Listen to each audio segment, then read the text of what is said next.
You're watching a B.A.S.S. presentation.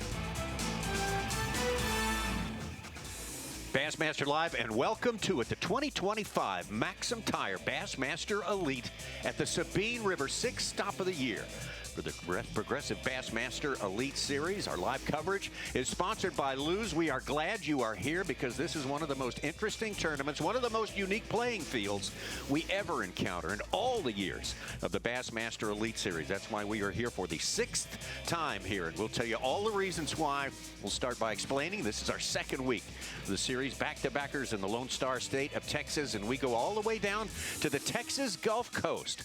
The mighty Sabine River, we were on that same drainage last time, but way up north, and this is where it distributes into the Gulf of Mexico. Orange, Texas is our fantastic host city, and we have 102 anglers on this second day of competition, and they will compete for their second consecutive day and try to get enough to be in the top 50 so that they can compete on semifinal Saturday tomorrow and hopefully somehow make it to Sunday's final. Tommy Sanders here with Davey Height. And Davey, Keith Combs said it best yesterday at the weigh-in, says if you want a challenge, you come here. You come here, and that's what the Elite Series is all about. It's not bass tourism. It's to challenge the best in the world. You're exactly right, and we even saw Jason Curry yesterday. He's leading angler of the year. He's not missed a cut in 9 events, having a great year. He's having a great Elite Series career. For the first time I heard him say, I couldn't sleep last night. I was so concerned about how my day might go. So when it has Jay that concern, you know there's 101 other anglers that are the same way. Absolutely. You want to find out who can prevail in this place with a daunting, huge playing field here. It's not easy to get around. It's not easy to find fish, and it's not easy to catch the sort of fish that are going to put you into that top 50 today. That having been said, we're going to have a lot of fun watching them try. And utility is, yes, that's definitely part of the equation here. Welcome to Bassmaster Live. Welcome to the Bassmaster Studio, sponsored by Marathon. This is our road version right here. Tommy Sanders and the legend Davey Height, the Hall of Famer. And Davey, you get to spend, on balance through the years, a lot of time at these events, not so much lately, but it's a treat for us to be on site here in this special place. The fans is why we are here, because they turn out so well. Everyone loves the Bassmasters here. Absolutely. The fans show out here better than any Elite Series tournament we have, any Elite Series we've had in history since the Elite started. That's why we've been here. This is our 6th time here. The fans always show out. This is a fishing community, freshwater, saltwater. They love the Bassmaster Elite Series being here, and it's a challenge. It's simply a challenge. I heard a lot of anglers yesterday, and some of them didn't have good days, but they said, I love to come here. I love these tournaments that are challenging.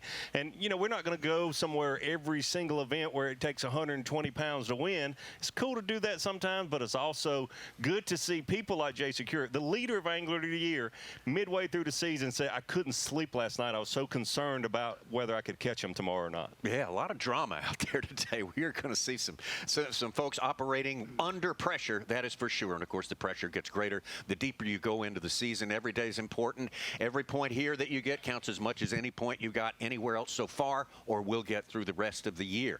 And it's not just me and Davey here. The great Dave Mercer is going to show us. He's just finished doing the takeoff there, so he will join us here. We also have in the Bassmaster Studio, sponsored by Marathon, back in Little Rock, Ronnie Moore and Mike Sucon. Guys, what are you thinking on the eve of the second day when you got to make a big move today?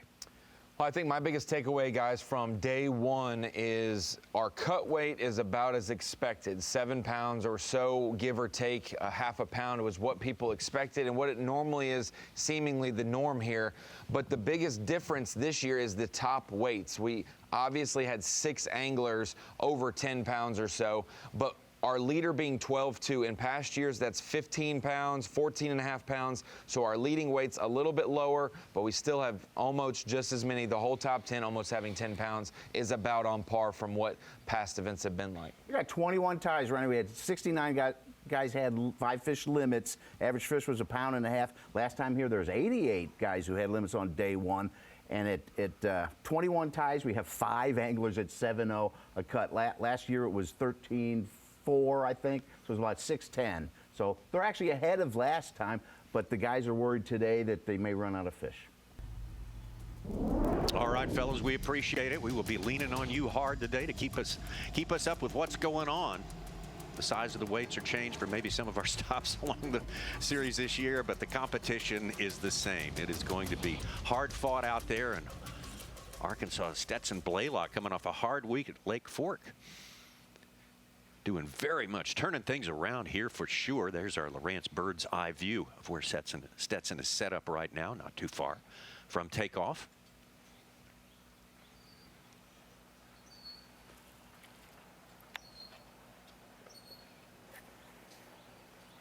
Second largest weight yesterday, I think 4 pounds and 1 ounce. Yeah, Stetson's had a rough couple of tournaments. Not a surprise to see him doing well here. He's kind of been mad at him the last few weeks, and yeah, we expect great things from him because he has been a very consistent angler through the years. Plus, his single win with the Bassmaster Elite Series came on a Tidal tough fishery, Winyah Bay, over in your home state, Navy. Here we go. That might be a 12-incher.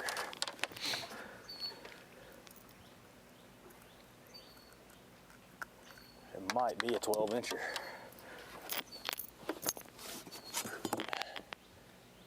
Oh, yeah.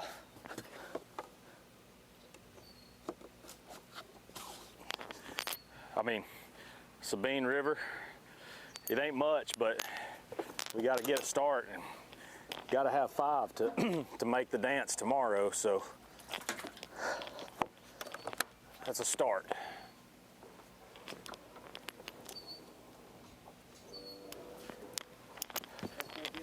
Oh man, it feels so good. That bite right there is huge for confidence and just knowing that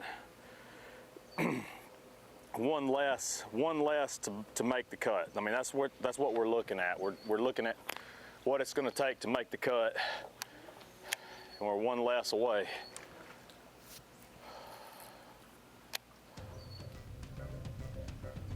Tommy, I fished here on the Sabine River when I was fishing the Elite Series. There is a great amount of relief to catch your first bass. I don't care if you were leading yesterday or in second place like Stetson. There's always a sigh of relief when you put that first keeper in the boat here. Let's get out to Texan Ben Milliken. Yeah, timing is huge on any tidal fishery, and I'm not super well versed in tidal fishing, but I've learned a lot this week about the importance of being on that perfect tide. It's definitely been every morning, has been a big, oh, had one right there, has been a big feeding period for them. But this spot right here, for whatever reason, you know, there's a really good look, there's a bridge that we're gonna fish here in a little bit that another angler started on, and he didn't catch anything, but for whatever reason, as soon as the tide gets right, which it's about an hour later every single day that tide's higher and coming in, the fish just start biting, and then the better quality ones seem to bite, you know, kind of at the end of that feeding period or right at the start of that feeding period. So, you know, yesterday I hit this spot right back here behind me on this bridge where there's a bunch of current rolling through it, and another angler had just been there, didn't catch anything. I hit it half an hour later and I caught a fish every cast, but they were all small ones. And then another half hour later, I flip a jig in there, catch a big redfish, flip my jig in there, caught a 3-pound largemouth, and had some other bites too. So after that, went back several times, didn't get a bite. So you go from catching them every cast in the exact same spot to not getting a bite with the water just coming up, you know, 2 or 3 or 4 inches. It's pretty crazy.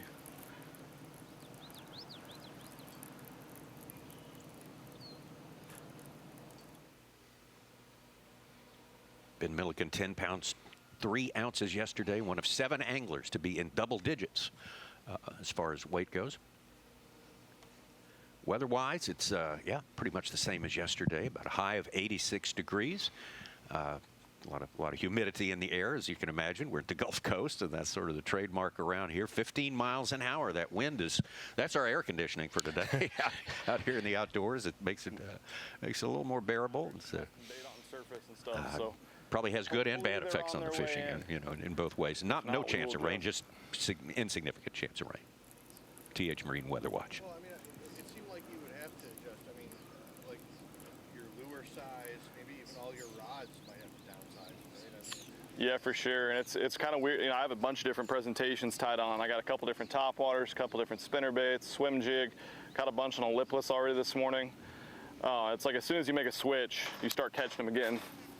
But I mean, I don't have a lot to fish here, and this spot's really good. There's a lot of bait fish here, and there was definitely some good ones that came in yesterday. So we're gonna sit here and We're not going to try to run the tide and move around a bunch. We're going to wait for them to come to us.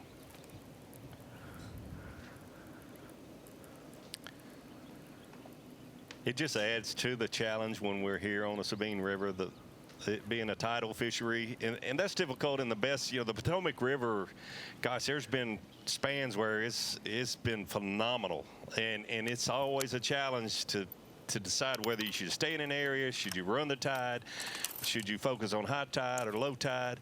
But through the years, what Ben's doing here, I think, works out best to just stay in an area and adjust as the water moves and learn more and more each and every day about where those fish set up with high tides and low tides.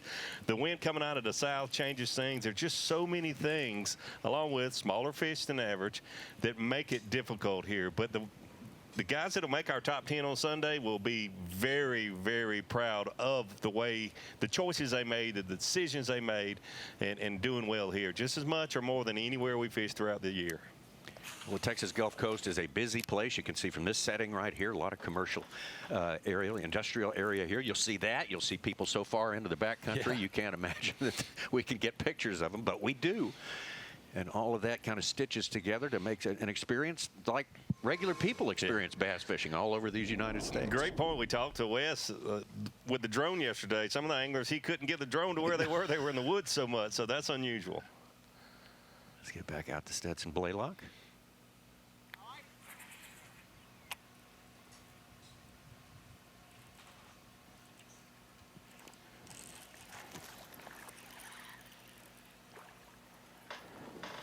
Not a keeper, but I'm gonna put him on the board anyway.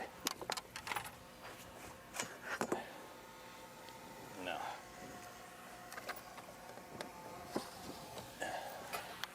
"12 inches minimum length limit. Qualify as a keeper here on this It is. huge fishery.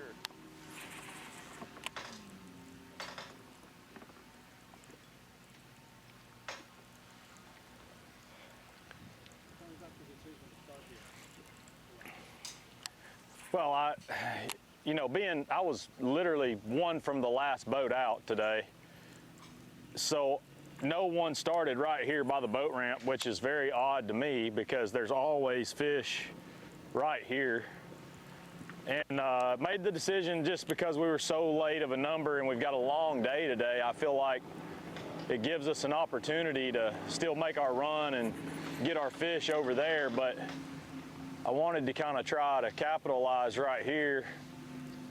Was able to catch one small keeper, and I've had 2-3 other little bites, but any day this area right here could be good for 2+ pounders, and that's kind of what I'm hoping for. Obviously it's not worked out yet, but we're not going to stay long. I just wanted to hit it, make a pass through it, say I did it, because this all gets fished really hard in the afternoon when everybody's coming in, so I kind of wanted to make a pass through it early. And then we're going to make the run where I caught him yesterday. And the thing is over there is there's so much boat pressure, so many of our guys over there, and you know, you like to think you're doing something different, but you run past everybody, you can see what everybody's doing, and we're just all doing the same thing in a big circle, and it makes it really challenging to get the bites you need. Obviously, I know that they're there and I can catch them, but I just want to try to capitalize on a bite quick here, and we did on one, but it's not what we need to get where we need to be. But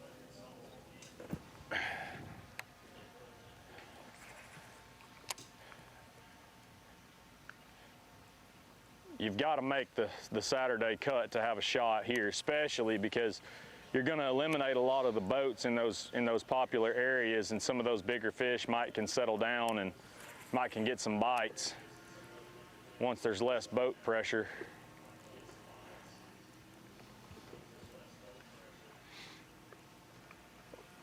We're not done there. We're going back for sure today. I wanted to try to get 1 or 2 early ones here, and we got one, so we can't complain. We talked about it a little bit yesterday. Likely the winner of this event won't be able to fish the same location for 4 straight days. This is exactly what Stetson's doing, trying to get a bonus fish away from where he caught most of his fish yesterday. If we could yell loud enough, we could almost do an interview with him right now. I'm not going to say exactly where he is, but a lot of anglers use this where they're going up the Sabine or going out west. Try to catch the near fish first. Get that out of the way and get yourself on the way to a limit. Stetson has got himself on the way to a limit. If you'd like to get involved more in the Bassmaster Elite Series whole competition scene, got a great game for you. Falcon Rod's Bassmaster Drain the Lake Fantasy Fishing. You pick 8 anglers for each event, but this is an elimination sort of round. So once you pick them for an event, they're not available the rest of the year. It's good stuff.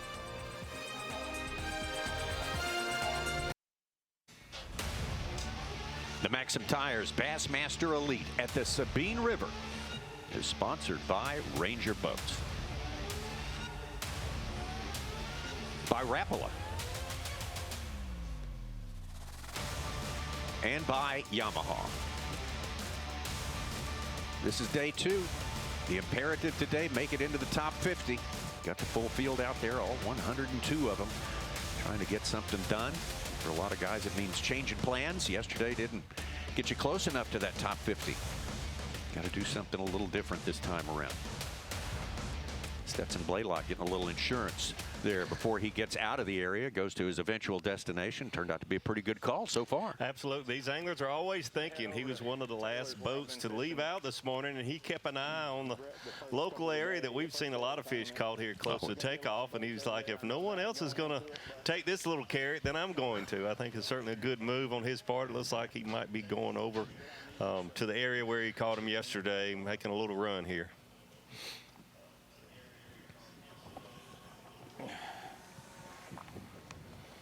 Tell me about that again. So we're fixing to make a long run, about 40 miles. Try to catch us another good stringer like we did yesterday. In his 8th year with the Bassmaster Elite Series, he's qualified for popular area. There's going to be a lot of guys already over there. But I thought with the late numbers, start here and get a bite or two. And a little bit of a tough one. Now we're going to head over there and settle in for the rest of the day and try to get the ones we need.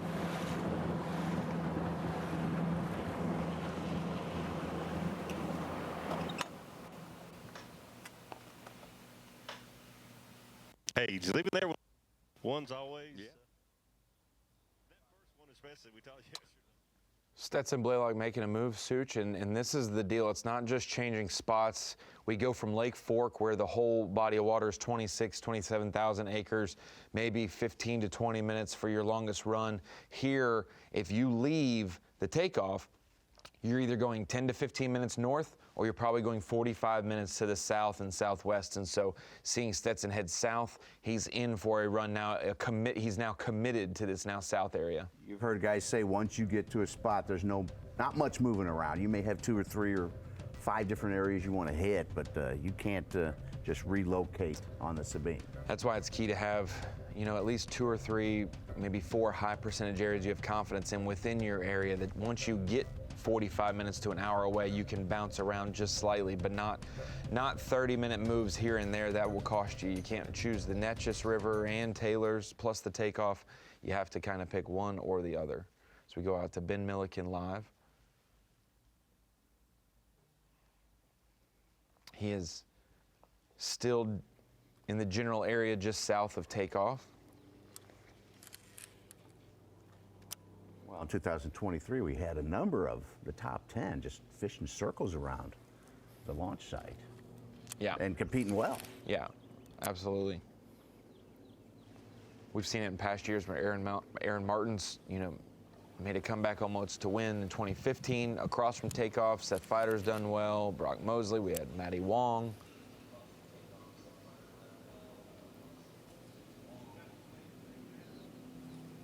About 6 of our 10 last year were around the general takeoff vicinity, orange proper, we can call it. We really haven't seen the long runs this week. A couple years ago, we had Jason Christie win when he went all the way almost to the Toledo Bend Dam, and Brock Mosley spent a couple days over in Clear Creek, which is across Galveston Bay. In the early tournaments here, there were several guys doing that 2-hour plus run. which was kind of crazy. Yeah, and that's the one big thing we've seen is those long runs have gotten you close, but haven't gotten you the wins here. We've just been riding, enjoying this beautiful view. Finally got to where we started yesterday. I was expecting just to catch a couple keepers or something real quick, and ended up catching a limit and had 2 good ones here.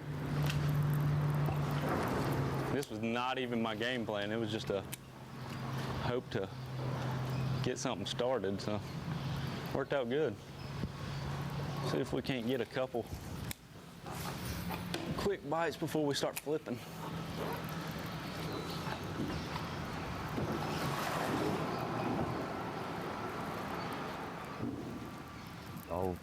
All relative, Ronnie. Justin Hamner, our 2024 Bass Pro Shops Bassmaster Classic champion. And good finish here in Texas in the Classic this year. Top 10. That's not easy to do. Back up a Classic win. You sort of. It's a big job being the representative for the sport to the entire world. But, Justin Hamner handled it very well. Yeah, he absolutely has done a great job. Certainly that first year after winning is the biggest, but he'll continue to handle that and be proud to be world champion of the sport. You think about Might his see him 3 do it another classic, time or two. Who knows? Yeah, his 3 Classic appearances, guys. His first one was 4th at Hartwell. He wins at Grand, and then 10th this year when we thought maybe it wasn't going to line up well for him. He had a great day 2 and day 3 to come back.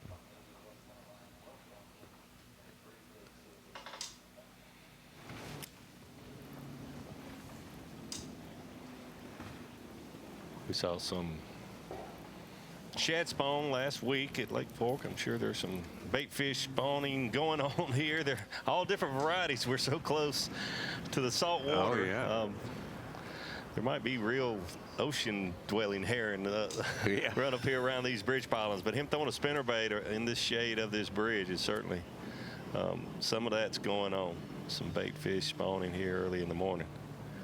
And yeah, if he was able to get a limit here, certainly a way to get going. He just stopped to see if he could pick up a fish, but you leave your starting spot after just a short time with a limit here, you've certainly got a jump on the day.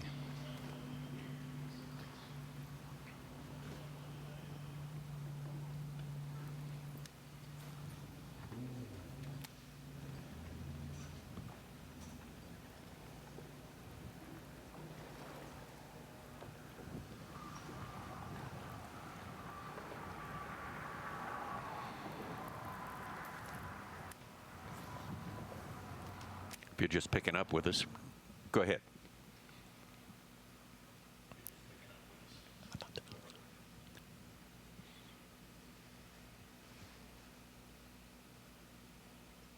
Talked to Justin a little bit yesterday. He said, this is the way I grew up fishing.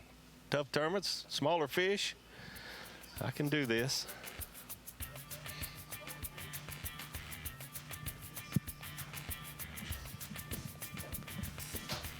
Take a quick, as we get set up for the second day of competition, let's take a quick look at our Progressive Bassmaster Angler of the Year standings right now. And Jay Shakeup spent the whole day in the boat with him yesterday. He started out fairly early in the morning with a 3-pounder. And so what else is new? Jay Shakeup overperforming, over-delivering. That's a solid lead for this, midway, a little over midway of the season. That is a solid lead. It's far from over. Believe you me, I know all about one bad terminal. So you can give up that lead even with a solid lead like he's got there going on, about a 75-point lead or so. It looks like maybe a few more than that. But for this point in the year, that's a great lead for him and AOI.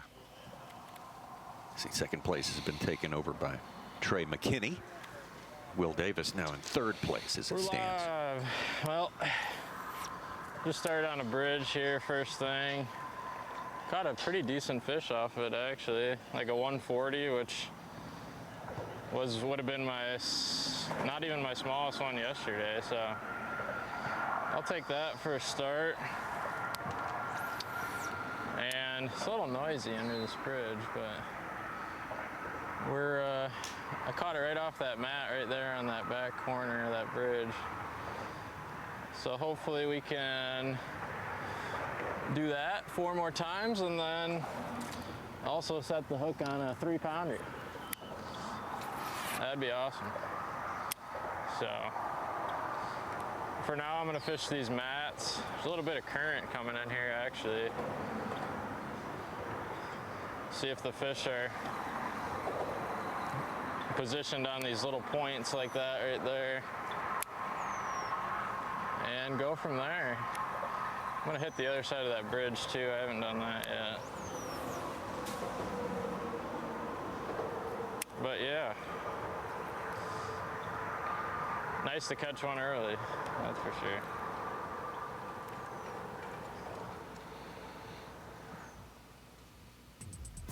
Got off to a good start yesterday. Not a bad start today. He's got one solid keeper. He said, you know, the size of one of the ones he weighed in yesterday. So not a bad start. That first one in the boat here means everything, and he's got it. You have all kinds of anglers said they caught big numbers of them all day. No real size to them, but lots of catches all day. Other anglers, 6 fish, 6 keepers. That's all, but of the right size. So we're going to see all kind of different limits put together here on day number 2 at the Sabine River.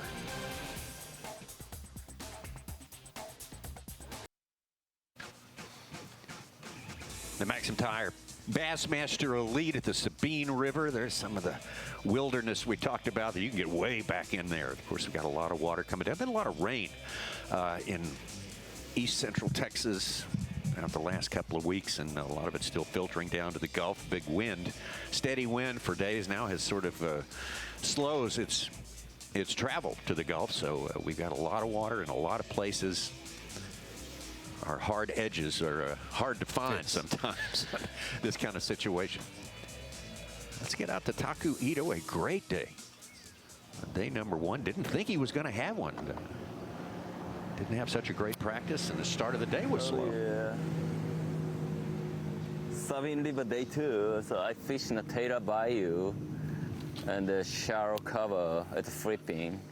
Morning very important, so because the morning the fish feeding and bite a lot, so I focus on shallow cover fishing and hopefully get the 5 bite. Yeah, I think today is a pretty tough day. So because yesterday many people fishing Taylor, so I think it's hard to catch a 5 bass, but I have to catch 5 bass, so I focus on fishing.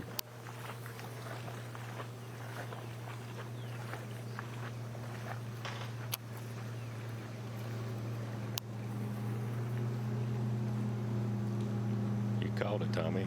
It's on that sharper edge, a hard line there where the fish can't go so far back and just get where you absolutely cannot get to them. But all these guys know that for the most part, I would certainly assume. Oh, and, yeah. The Taylor's area has certainly been the most popular so far in this event. You deal with having to fish behind other anglers. And not just this year, but all years, it's kind of been a place you think I got a better chance of finding some cleaner water and a little bit of the right kind of targets. Yes, every year that I can remember us coming here, there's always been someone in contention or the winner over in that Taylor's area, no doubt. And that's why, you know, it gets a lot of attention. But you just have that dilemma. Do you get away from people where maybe you have less fish, or do you go where there's more fish but more anglers fishing for those fish? It's a tough call. We were with Tyler Rivette yesterday, and he had a slower day, and all day long he was saying, I should have gone to Taylor's. I should have gone to Taylor's. And then we would go over there, and the anglers would say, man, there's too many people over here. I should have gone somewhere else. Yeah. Clifford Perch has gone north of takeoff. I'm not going to divulge on it. He's caught a nice fish today. He's got 2 for 3 pounds right now, 113. He's up from 27th to 5th place. Maybe it's his day. Could be. Doesn't take a lot to move the needle, that is for sure. If you're just picking up with us here, great to have you with us, first of all, here on Bassmaster Live. Davey High here, and I think Dave Mercer is going to join us a little later on here. We look forward to that, but it's just a treat for us to, once in a great while, be able to get out of the studio. Some of us escaped and are down here, and you definitely want to be in this place just for the community of people who love the Bassmasters, love this event, love bass fishing down here. Yeah, that's the biggest crowds we have during a regular Elite Series event, and it's always fun, and you can count on them always showing up. I mean, the food trucks are here waiting on the people to show up, and I'm sure they know how many people's going to come here. I think there's 15 or 16 food trucks, and we're going to check a few of those out today. That's right. We're waiting for the food truck. So, you know, that's just a matter of time for us before we really work. Yep. So we this morning down here. Today is a critical day. You've got to make 50 top in the top 50. I think we agree. Could win this event. So no one's out of it. Maybe it's going to be tough for someone that had, you know, less than 3 pounds yesterday, but certainly half the field plus is still right in the thick of things here. And we can't always say that at No, not by any means. There's going to be a lot of people today that just wipe the whiteboard clean and say, look, you know, if I'm keep doing what I'm doing, I'm going to keep getting what I'm getting, and that won't work. And that's right. So we'll see some big moves today. Up the leaderboard and unfortunately probably down the leaderboard, but we will see big moves on a place like this where it's tough to catch 5 fish. The drum beat's gotten excessively loud here. Yes. That's our moving music here. We're going to move over to our tournament leader to start the day, Pat Schlapper. A long time yesterday. We had 2 Wisconsin anglers on the top. We're about to run to. So that'll tell the tale. If no one's there, then I can't ask.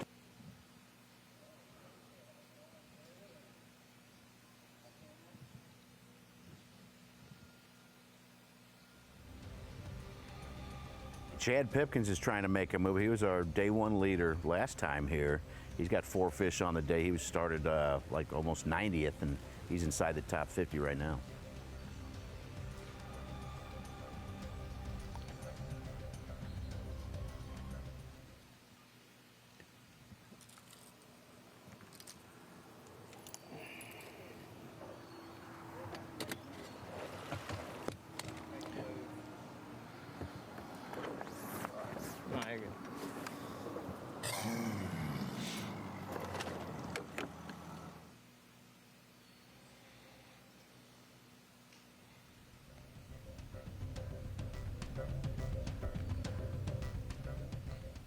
Take it from Secured back out to Justin Hamner. He promised to give this bridge its required amount of attention today, and he seems to be working it over pretty good. Would you love me forever? Sit in the shade all day? Little breeze.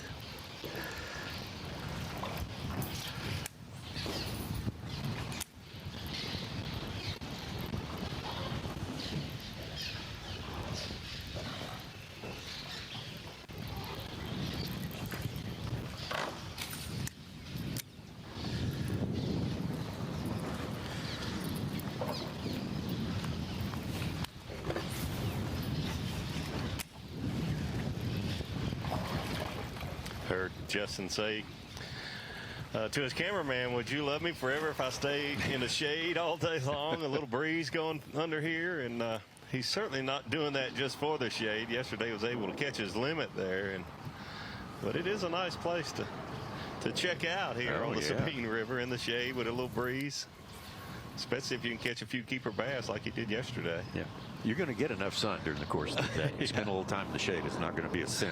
That's right.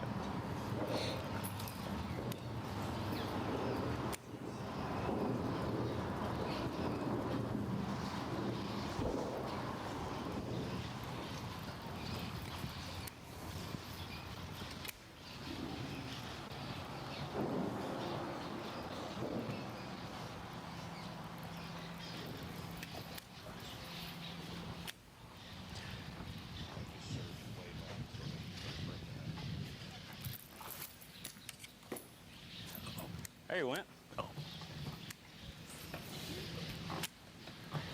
Oh.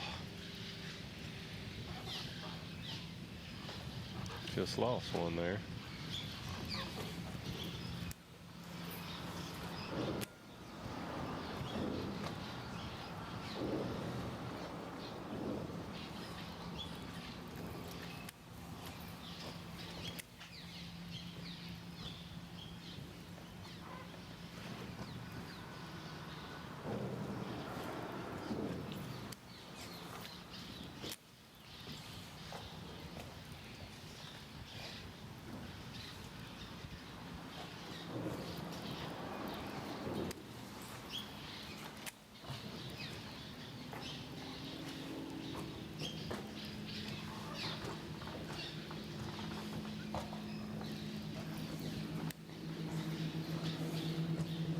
Saw Justin lose that fish just a minute ago. Not sure if it was a keeper or not, but gosh, when bites are so few and far between, it's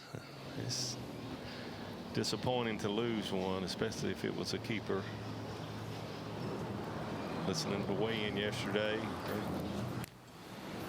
a number of anglers saying they got 5 or 6 quality bites. Keeper bites is quality, and lost 2 of them, and it's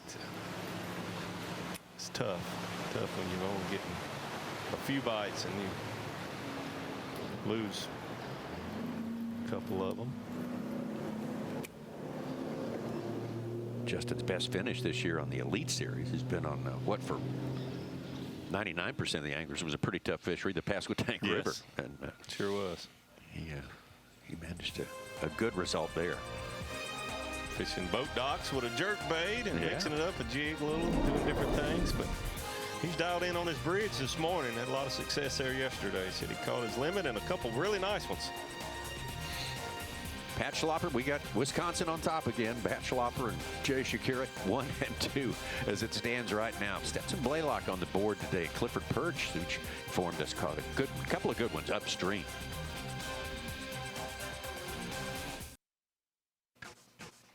The MAXAM Tire Bassmaster Elite 2025 at the Sabine River, and through the years, what a great history. We've been here now for the 6th time we have come here, and that's the reason we come back. It's great fans who are very, very loyal to this. They show up in droves, record-setting numbers of attendance. I mean, they battle the most heavily attended events in the world and usually win the battle as far as the Bassmasters go. Let's take a look at the spot where we are now. This City of Orange boat ramp was kind of basic the first time we came here, but good. And the people showed up, and everyone's kind of said, let's make it better. Let's elevate this place, and they have done so. Now we've elevated our group here. The great Dave Mercer joins us. Just finished the takeoff there. I was watching that. If I was you, I would have to have like an IV and put a washcloth on my head for about 20 minutes before. But here you are, ready to go. Well, I just had one.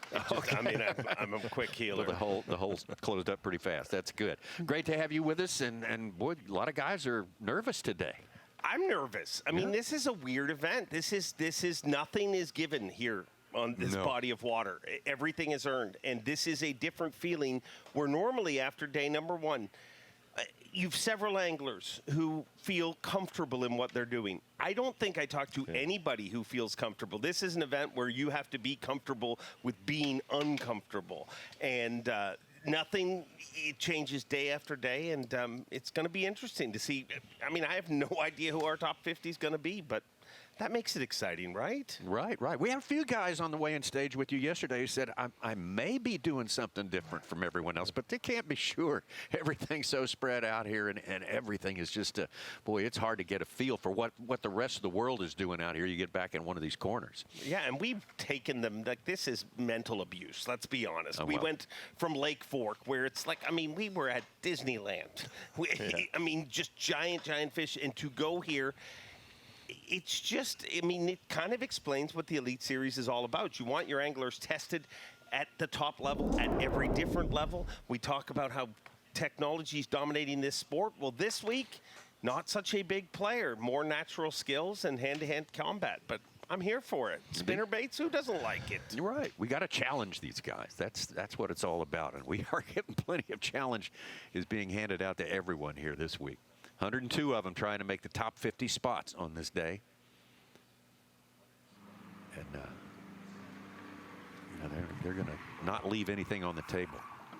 may have to reroute everything tomorrow, but get in that top 50 today.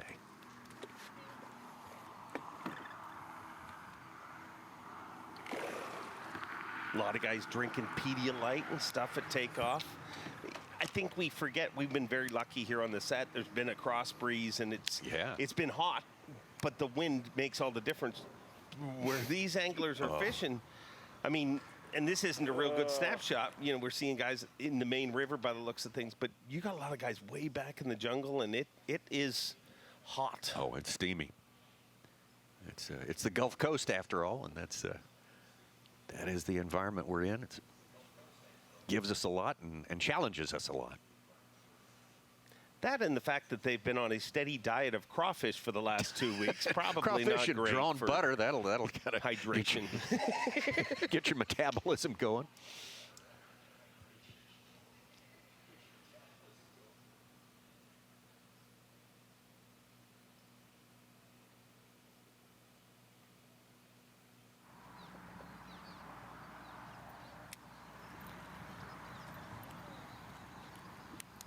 Got the 4 cameras spread out.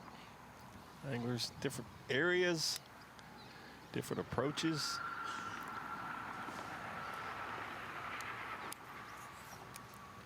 There's so many variables out of your control as a tournament bass angler, but it's ×2, maybe 3 here. Yeah. The tide, the direction of the wind, holding the water level in and not going out, and the amount of rain they've had north of here, just so many things that are adding to these anglers just not being sure about what they're going to face each and every day. What a difference a week makes, not just in the size of the fish, but you think about it. We went into last week's tournament, and a lot of people predicted the pattern that would win. Many anglers, even a Seth Fighter, tried to chase that. You know, it didn't work out for him. That's why he fished shallow. But everybody knew the pattern that would win. Every time we come here, it's something different. Yeah. I did too. I don't know if the poles did anything. There we go. And it's really unfortunate, this high, dirty water. We're here at a better time of year than sometimes we've been here earlier, and sometimes we've been here so late that it's crazy. really, This really spot hot. should have keepers because I fished here when the fishing was a lot better, when the water conditions were a lot better. No, there were not a lot of 5, 6, 7 pounders, but you would catch a lot of 2 pounders. And just, we hit it unlucky once again with all this high water. And they haven't had much rain here. No, it's just north all of coming here down. where they've had it. And it's just unfortunate. South wind with all that water being released coming down this way. They continue to eat it. We haven't had on our cameras yesterday or today anyone who's making a real long run so far. Sometimes that's the remedy that guys are always looking for. Yeah, but you had several guys on stage say, I'm making a long run. I don't have much fishing time. Kenta this morning told me that, you know, we were kind of joking around. He said, I got to cross the ocean. And he said he did it yesterday. So we had kind of talked about with the wind, we thought we wouldn't see a lot of that. But there's always going to be a few, even though we might not think so. But I think it has definitely cut down the number of that are making those longer runs. Which ultimately is going to make that area a bigger player. Because if it's got one thing against it, it's very limited. You run a long way, but there's not a lot when you get there. Right.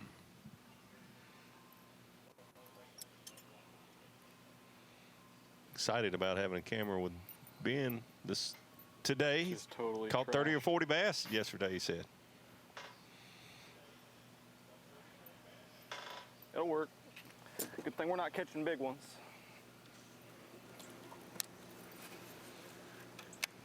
He lives in this general part of Texas, down not too far from Houston to the west here, but says he does not spend a lot of time dealing with tidal fisheries, not as well versed as he would like to be.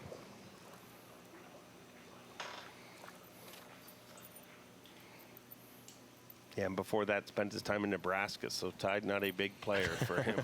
Not so much.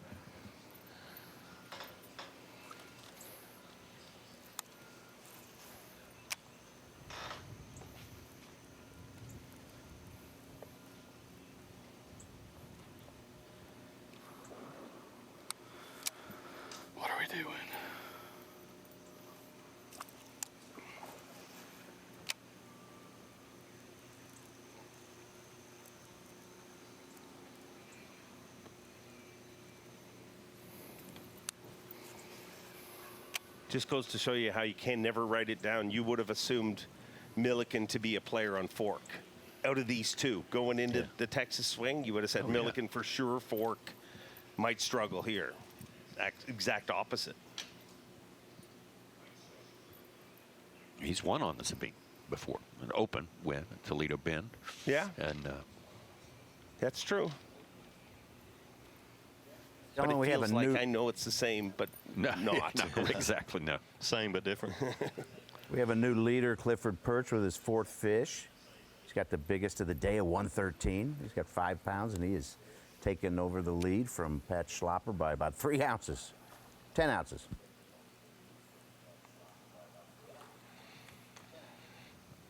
£5 pounds makes the earth move here, that's for sure. Does. And we'll continue to do so till the end of this event.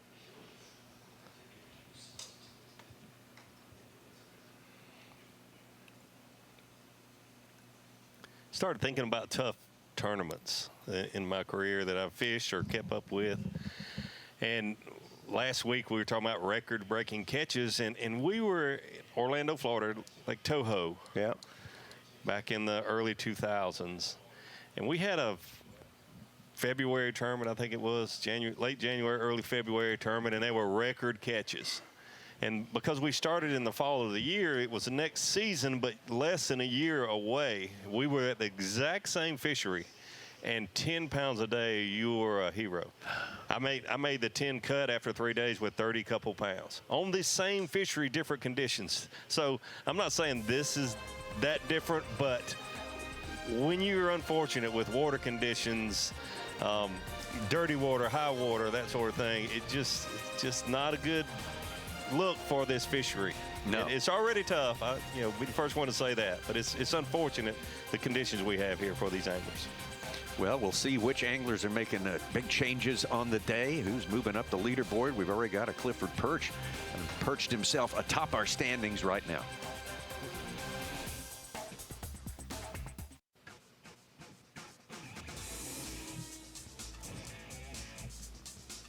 Bassmaster Live, so great to have you with us on this Friday, this special Friday, day number 2 of the MAXAM Tire Bassmaster Elite. At the Sabine River, you got the full field out there for the 2nd day in a row. Very, very competitive out there, I must say. They're bunched more tightly than they will be, have been before this year or will be after, from top to bottom. That's the nature of the fishery, and that's the nature of the class of fish we are dealing with, size-wise. But the points are all the same, and the prize is all the same. And these guys are every bit as determined as they've been all year and all career.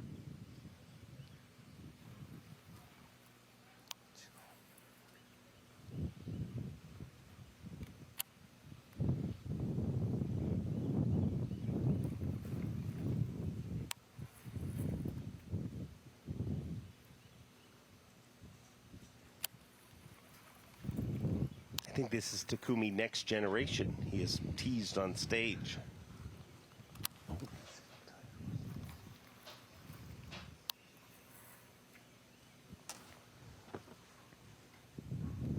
I don't see the boat now. Maybe way up the shoreline there, but there was a boat about 100 yards ahead of him a few minutes ago when we were with him. He was taking notice of that. Yeah. If you can imagine such a thing. It's hard not to think about following another elite angler. 6 years elite, 5 classics for Taku Ito. 2 wins, one its first year. St. Lawrence. Excuse me, second year, St. Lawrence. Last year at Smith Lake in Alabama. He top 10'd that first year and said that he feels he could have won it, but he chickened out on the lake. Yeah. And if you remember, Okay, the year after that, he did not turn around on the lake, went out there and found smallmouth Disneyland.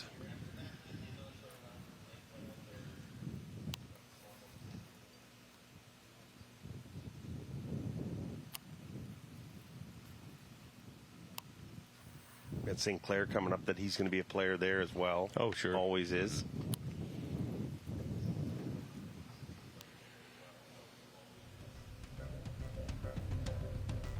finish this year so far. 16th at Lake Hartwell. As you take it on up past Stetson Blaylock. Check in with Jay Shakeup. Well, I haven't had a bite yet since that one. I'm just trying to figure out where I want to be.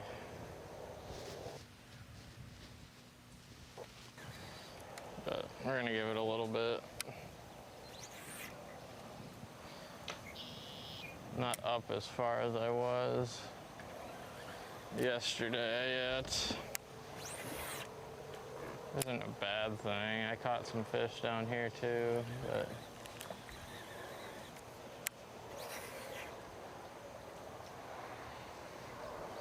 just trying to keep it honest.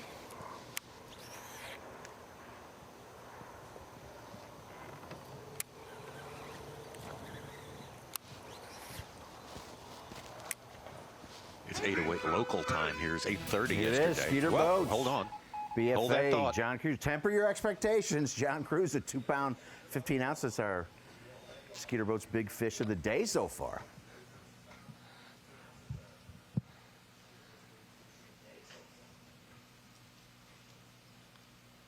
No, that's impressive. I'm not tempering my expectations. That's impressive here.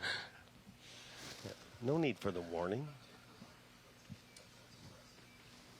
The big dilemma as an angler, Jay, had a better start yesterday morning he's having now. You think about, well, is it the tide? Do I just need to understand it could happen an hour later than it did yesterday? Or did he just catch all the fish along the stretch? It's the question of the day every day when you're fishing here.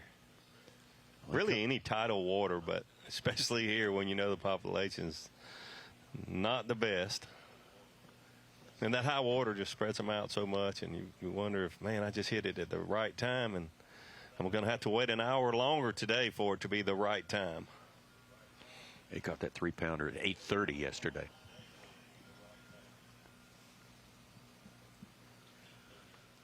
Mike Sukon talking about John Cruz's 215, and we talked about it yesterday. His average finish is the best among elites who have not won at the Sabine River. 16th place out of the past 5 times we've been here, so we expect another good finish from John Cruz. I'm here at the Humminbird Screen of Knowledge, and I wanted to talk about 2 different things. When you think about tough fishing, it's protecting a big bag on day 1, or what we would call a big bag here, or the opportunity to make a big move because the weights are tight. And so where were the winners after day 1 of their victories? How far in the field were they to come back and win? Well, we look at Brock Mosley. He was 12th, just outside of the 10-pound range at 9:15 on day 1. Last time we were here, Jason Christie was second to Brock Mosley after day 1 in the 2021 event. Hackney led wire to wire. Chris Lane was first after day 1 as well, and Todd Faircloth was 10th in his victory in 2013, which we remember that was Louisiana in play as well. But then we also think about not only what the top weights were or who was in the top spot, but for the 50th weight spot is what do we expect the cut line to be? Yesterday, 7 pounds even was 50th place. Do we double that and it's 14 pounds? Does it stay in the 13-pound range? Maybe it goes up.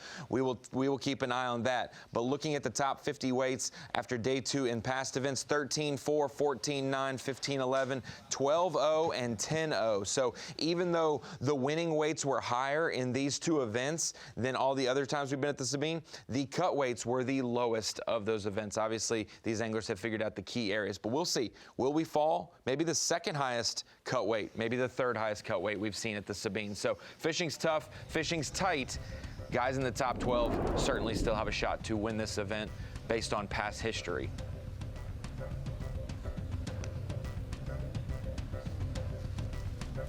Interesting that the highest someone has come back after day 1. It's a 12th place finish when Brock Mosley back over won. here in Wow. my area. That's We're a little up here in surprising Taku to know that Ito this place is wide open. area, and I mean, obviously there's a lot of boats up here. A lot of guys that are in the top are over here.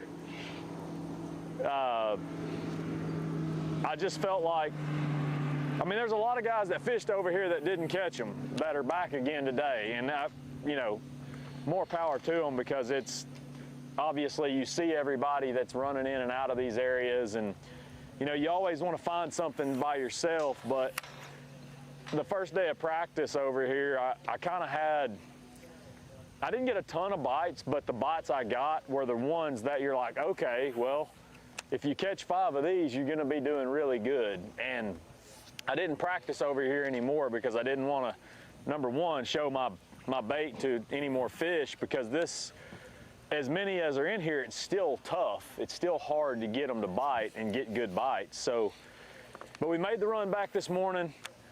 We're going to settle in for a few hours anyway. We've got some key stretches I want to fish. I mean, we've got to kind of dial in if they're, you know, the water's up this morning, so they may be tight to the cover.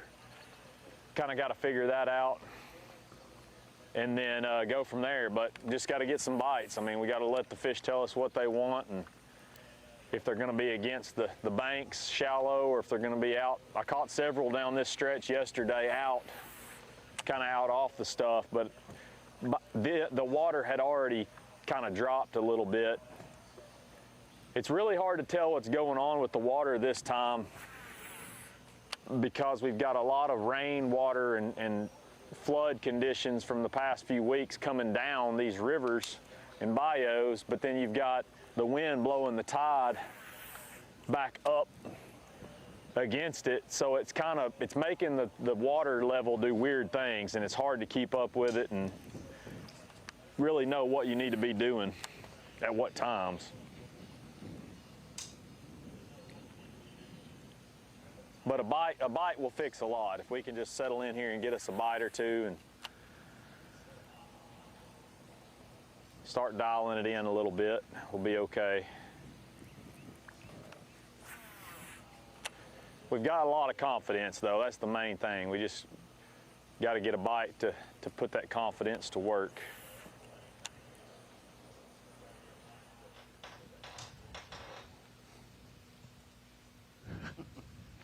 Justin Hamner's being stalked, though, meanwhile, in the right box there.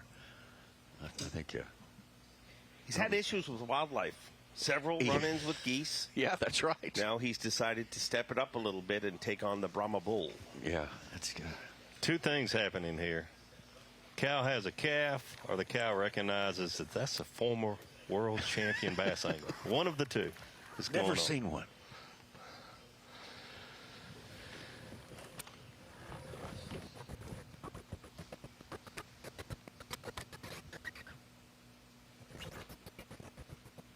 Justin's got a great sense of humor. I'd like to hear some of the things he's saying right now to that cow. Yeah, he is he's a great stealth humorist for sure. I enjoy listening to him give his takes on a lot of things. He was trying to tell you something about how one of his fish bit yesterday on the weigh-in stage, Dave, and using a term I didn't understand. Yeah, he uses a lot of words, a lot of noises, not so much words. He, honestly, before he won the Classic, I've always said this guy, when he gets a little camera time, he's got such an interesting, unique way of looking at things. He's really a special dude.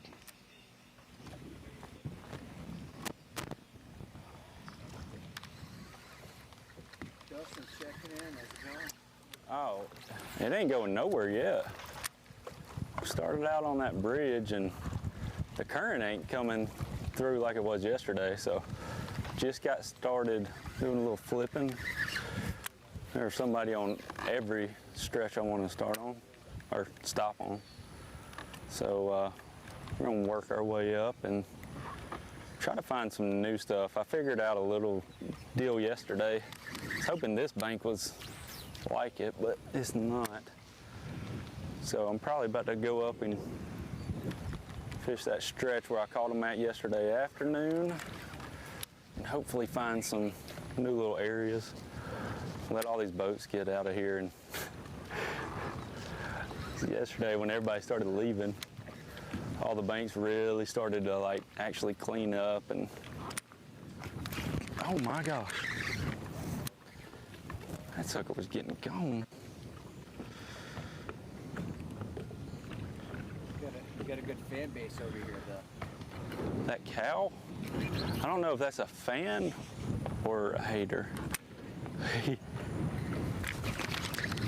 That little sucker. I'm gonna get him. Third time's the charm. That cow was aggressive, I think. Or maybe my move was too good.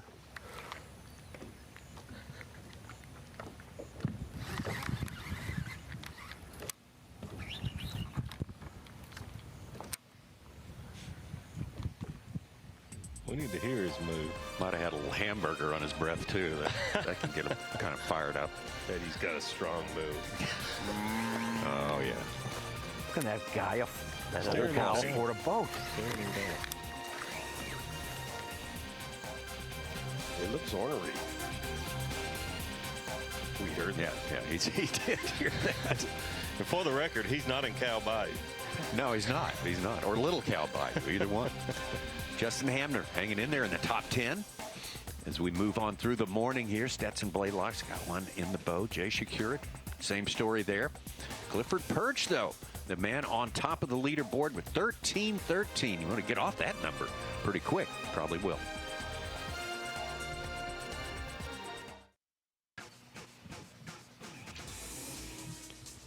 Meanwhile, back on the Sabine at the MAXAM Tire Bassmaster Elite at the Sabine River.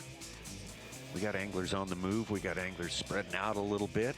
Not as much as maybe in past years. Maybe not as quite as far flung. But who knows what else is on their plate today. They may have plans for big moves. Seems like a lot of action going on. What we're looking at right there. Great shot from above.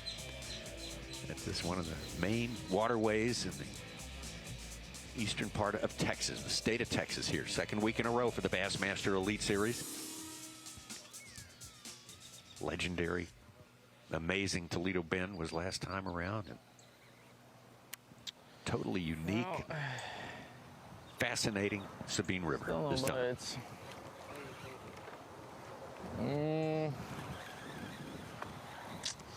Thinking of probably going to where I caught some of my fish yesterday. It's kind of what I'm thinking right now. I don't know. Not sure. We'll see how the boat traffic is up there. I'm sure it's busy. But yeah, we're about to leave out of here. No bites, so try a new spot.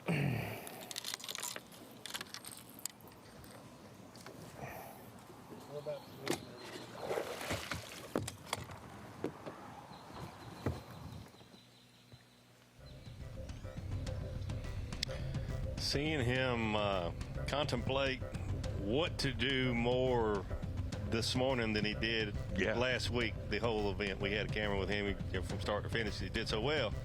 And it's why you don't sleep well at night when you go to a fishery like this. It's, you know, it's likely going to be a tough day. Yeah, he had himself a perfect place last year. Yeah, we just fall left. into there and Went and things will checked start something else happening. because it's not going here yet. So much of this is timing. And unfortunately, we're still sitting on a goose egg, so nothing's really panned out great. We probably caught, 10 fish today so far. But I'm trying to stay out of the way of the fish because I think they follow these shad and kind of slide up onto this shallow flat and then back to this bridge where there's some current. So I'm trying to stay out of their way.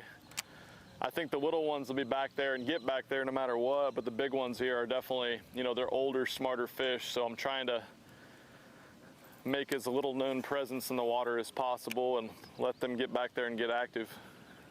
Maybe they'll get as active as these mullet that keep jumping out of the water that are bigger than the bass I'm catching.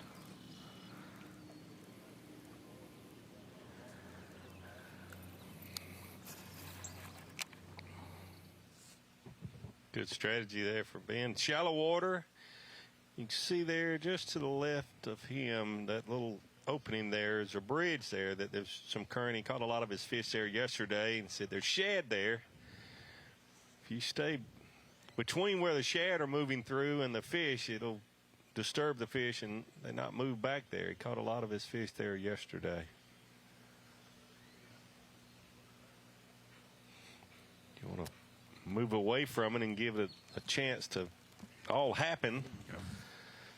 But you can't get too far away from where you caught a lot of keepers yesterday, because another angler might come right in there. He said he saw one angler fish there yesterday, not catch anything, and he went there 30 minutes later and caught 8 or 10 bass.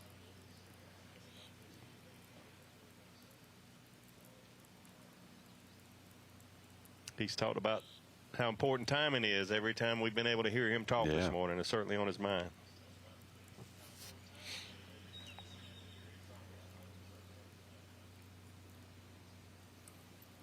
Some next level thinking, you know, just putting that much thought into it, and just one of the many variables that the anglers on the water have to balance. You know, it's not just what they're targeting, it's what the bass is targeting.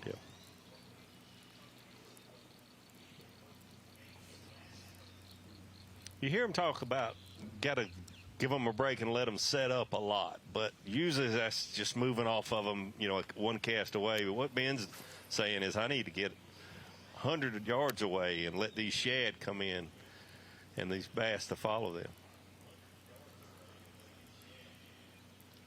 Many years ago, La Crosse, Wisconsin, last time I heard an angler talk about that was Aaron Martins, when he was catching them in that, it was a man-made channel.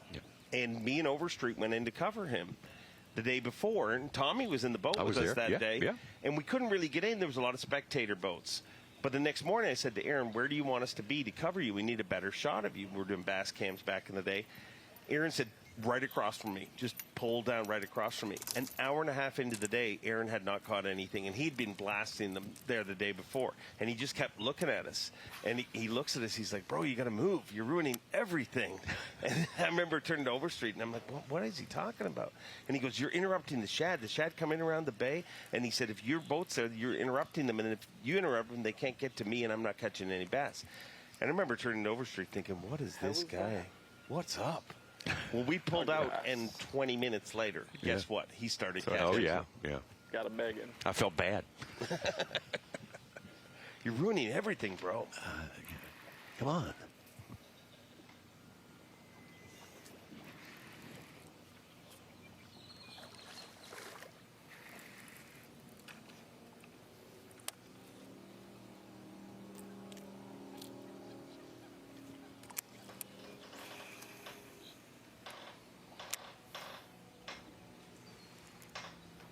Whoa. That wasn't a mullet, that was a big bass. Dang it. Yay, they're showing up.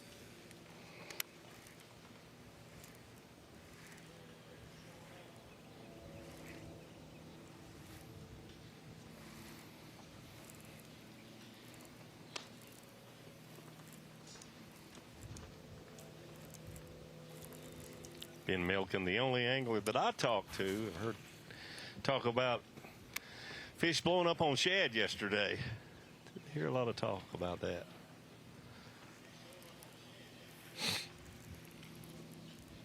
Hopefully he'll get going for him here.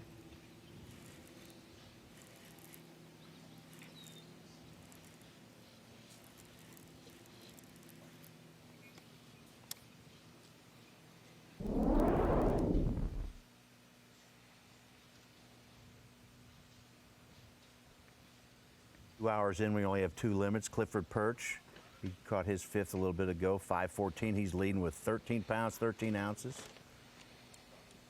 And Luke Palmer from the 20s is in 5th place with a limit, very small limit, under 4 pounds. Cliff Pace has climbed into our top 10 with 4 fish for 4 1/4. He was 46th to start the day. And I think he had 4 fish yesterday as well, if I remember Yes, sir, correctly. yeah. That he had that 5th one on several times. Not surprising to see Cliff Pace do well here. This is kind of his kind of world, so to speak. He knows how to fish these tougher tournaments, and he's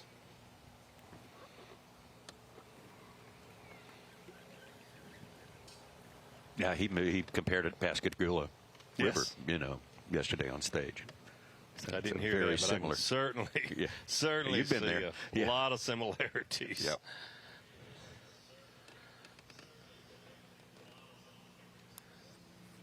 In fact, the last time I threw a snagless Sally like we saw Mark Mendez throwing was at Pascagoula. Yeah. A purple one was my choice, but not the black like we saw Mark throw it. Does purple make it cooler? I guess, you know, whatever. It's if you're going to throw a snagless Sally, you might as well throw a cool color. Where are the bass? The Pittsburgh Classic that I referenced yesterday, you know, it was so tough. A lot of my bites came on a rooster tail, a much smaller inline spinner. 4 bites here. Kinda, yeah. Just had some stuff I wanted to hit down here. Try it.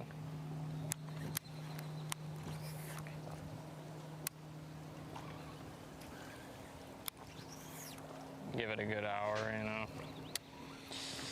If it works, it works. If it doesn't, it doesn't.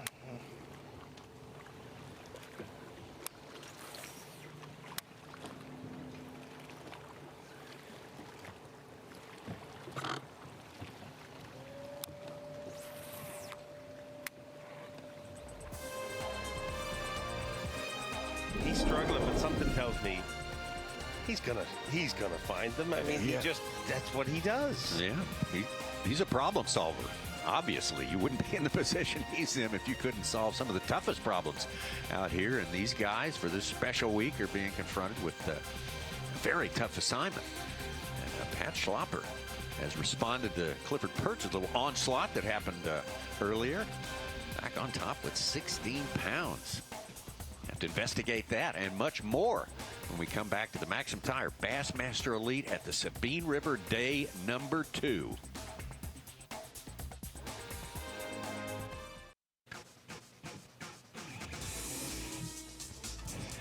Sabine River, busy East Texas here. Also busy this year, the Newport Bassmaster Kayak Series. Got a big tournament coming up May 31st and June 1st from Lake Tenkiller up in the mountains there in eastern Oklahoma, Cookson, Oklahoma. It's a great new category, relatively new category of bass fishing, tournament fishing competition. You might want to check it out. Hit the QR code right there. Register to get more info. Maybe how you can get involved in the Newport Bassmaster Kayak Series. Well, we are for the second week in a row here in the Lone Star State. We are in East Texas. Last week we were up where the Piney Woods sort of transition into the prairie. But it's all Gulf action right now. The Texas Gulf is a unique environment. And a lot of people down here who love this kind of stuff. They love their hunting, they love their fishing down here, and they appreciate what these bass anglers can do. Yeah, absolutely do, and they show out big time. The best crowds we have for the Bassmaster Elite Series, no doubt about it. They're right here. They love their fishing. They love their Bassmaster Elite fishermen, and we're excited to come here. It's just a tough place to fish. I mean, the bottom line, when you see it on the schedule, you start setting yourself up as an angler. I know I had to do that. Hey, I've got to be mentally focused right there. You're not going to get a lot of bites. You're not going to get a lot of keeper bites for sure, but you need to put each and every bite that you get in the boat. Yeah, I mean, the crowds here, basically, they're like a big hug. I mean, it's tough to compete on this body of water, especially after fishing Lake Fork. But when you come in at the end of the day, they make it all worthwhile. And the carnival is set up. If you are anywhere close to here, you need to come out. It's going to be a special, special week here. It's really good. I was surprised, Dave, by the number of anglers who told you on stage yesterday, I like this stuff. Yeah. I'm not an opponent of it. This is the kind of stuff. This is my favorite. Many anglers told you it's their favorite kind of fishing. Yeah, old school grind. I mean, the word grind is one of the most overused words in professional fishing, but that is the perfect way to explain this fishery. And let's be honest, a lot of our viewers, a lot of bass anglers around the world, they are a lot more familiar with what we're seeing this week than they were with what we saw last week. So great, all the variety we get in a year's schedule on the Bassmaster Elite Series. Taku Ito hooked up. Got to be 12 inches.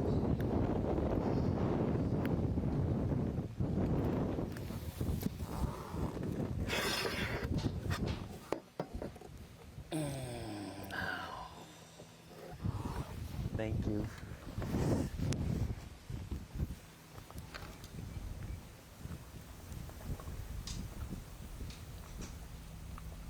Unfortunately, Jonathan Kelly got a short fish penalty yesterday. Oh. It's a painful, one of the most painful penalties, I think, in pro fishing to get, just because it's seemingly avoidable, but it hurts. I mean, you're fishing like this, ounces matter. Oh, yeah. I mean, you're going to... I think yesterday too many boats coming in and gate open long time and water is coming up, I think. So yesterday the more current because the gate open and many ocean water is coming in and fish get a bite, but yesterday too much water into the tailor.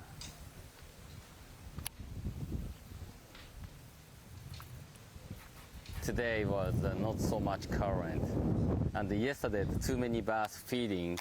Today, no feeding, I think, but somewhere feeding the bass.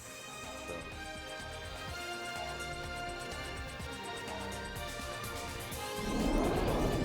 Taku Ito's assessment of what's going on with the water here is definitely, as we've talked at length about throughout this tournament so far, it's very, very challenging conditions, even more so than usual here.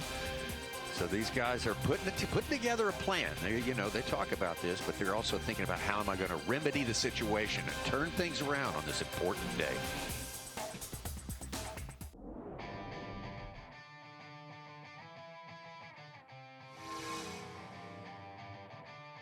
I am Bassmaster Elite Series Pro Pat Schlapper, and we are here on the Sabine River.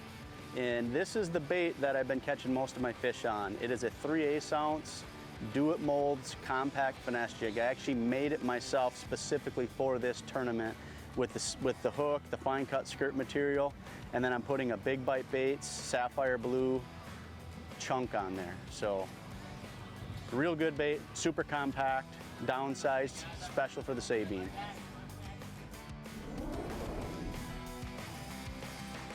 Bass Pro Shop's top tackle with Pat Schlapper there, and a triumph for DIYers right there. Do it yourself. You want to get it exactly the way you want it. Sometimes that's an option. Yeah, that's awesome to make that bait, especially for this event, and be leading day one. It's unofficially leading again. Pat Schlapper came in here with the lead, of course, today. This was some footage from earlier today on the Sabine, with Pat Schlapper.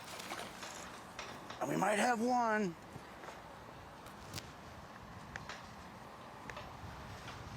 We might have one. He should be 12-incher. Looks like it. Definitely a keeper for him there, a 1-pounder. That was fish number 1, and here is fish number 2, we understand. This is also earlier. Good one. Good one. Come on, baby. Look at that thing. That's a Sabine River tank, baby. Yeah. Secret bush. That's got to be a high too, doesn't it?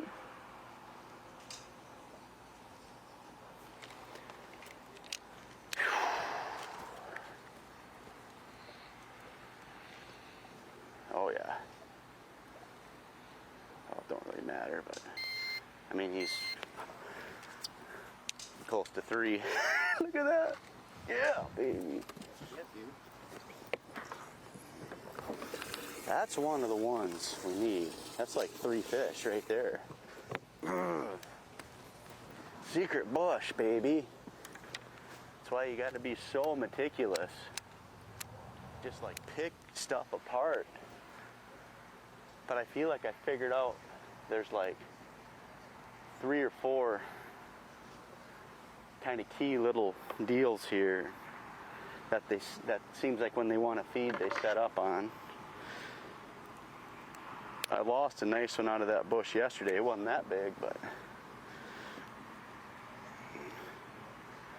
he got me wrangled up in it too, but no 18-pound sunline shooter, I got him out of there, boy. Shaking a little bit from that one. That's a kicker.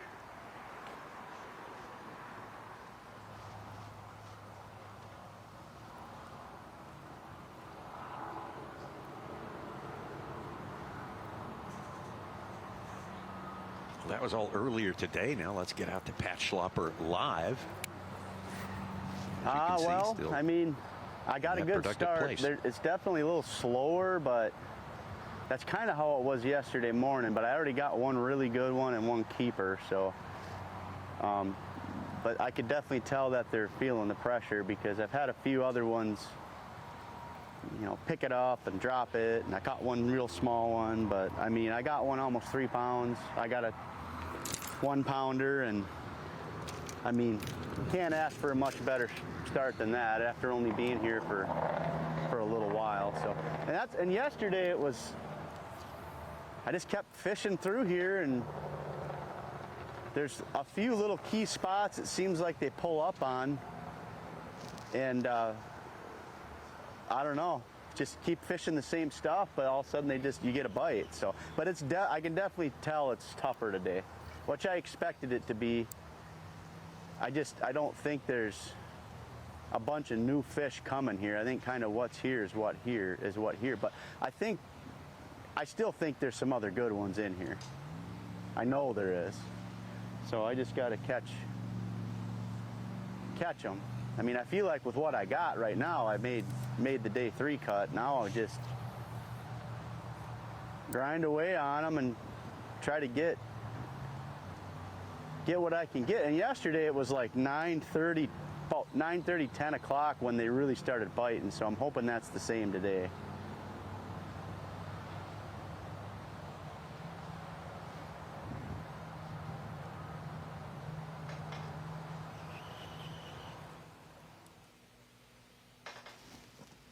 Yeah, I'd say he's in for tomorrow. Oh, yeah, I'd say he's in. No doubt about it.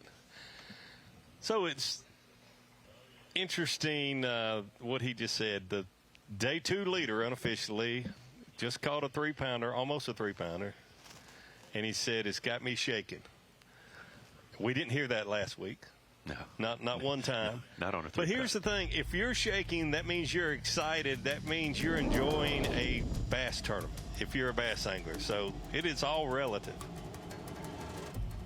What he's done is amazing. A 4.4 yesterday, and you would assume, okay, well, going to be tough to back up a big bite. To back that up with a 3-pounder today, I mean, 2 days in a row, that's impressive. He is the man so far. Chris and Johnston. He is, when you get up to La Crosse area and stuff like that, I mean, the amount of reverence people speak of Pat Schlapper, the amount of titles he's won, it's incredible. Chris Johnson has moved into 2nd place. His fish came in. He's got 9 pounds on the day from 53rd to 2nd place. Wow.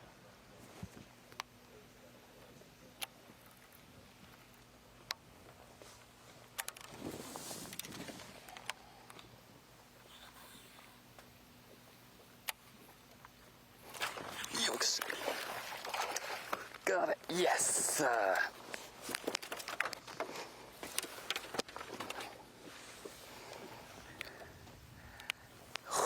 Number 1. やっぱ流さないかも。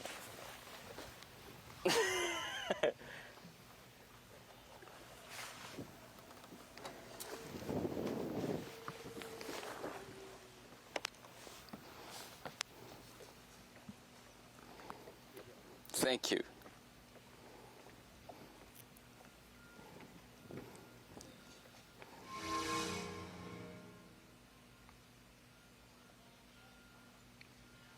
Taku finally got him a keeper bite. Caught an 11-incher about 15 minutes ago. This one's a solid keeper.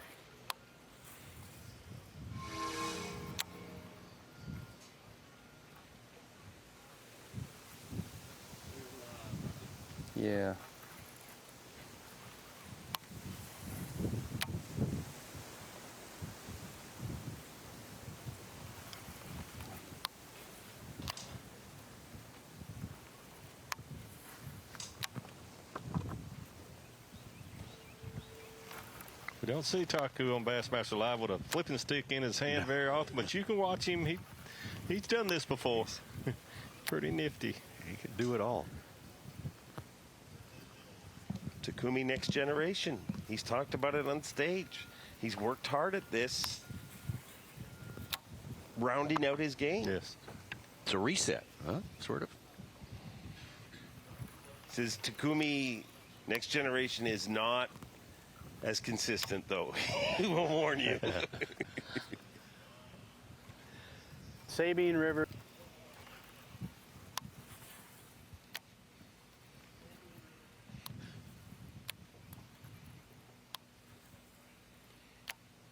Takumi, the only pro on tour with his own signature series shoes. What? That's right. Those are Takumi Ito's signature right there series that he's shoes wearing today? Yes. Got to get me a pair of those.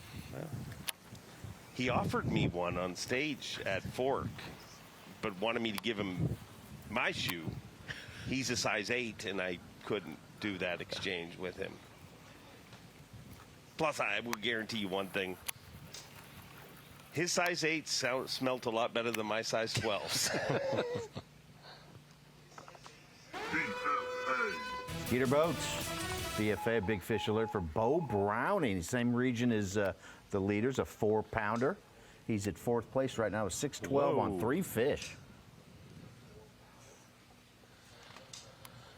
Wow.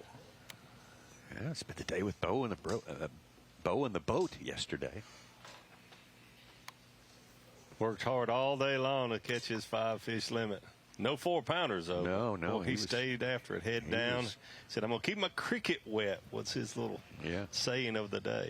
He was intense yesterday. He was not going to be denied. It was tough going, but he grounded out.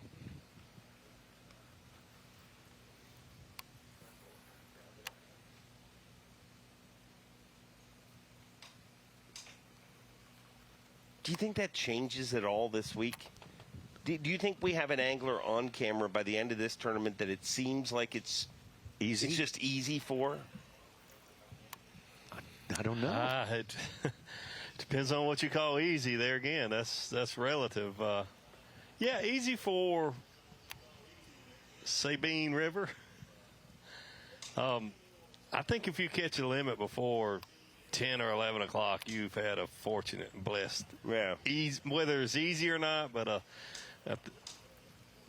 102 anglers, I think if you ask any of them, would you feel good if you had a limit today by 10 o'clock? I think every one of them would say yes, as long as they're 12 inches. You know, they don't have to be 4-pounders. But well, one of those guys right now would be Chris Johnston. Yes. And you know it's been too long since we've heard from a Johnston or had a camera in here. That's like maybe an event and a half. Yes. So you knew that was coming. Maybe it seems easy for him.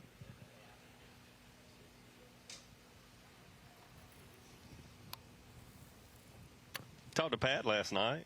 He, caught a dozen keepers in that one area where we've seen him today. I'm not saying he said it was easy, but he felt real good about his day and his chances for today. Caught most of them on that jig and started using a drop shot a little bit later in the day, and he said they really seemed to react to it well. So we'll see how that works out for him this afternoon.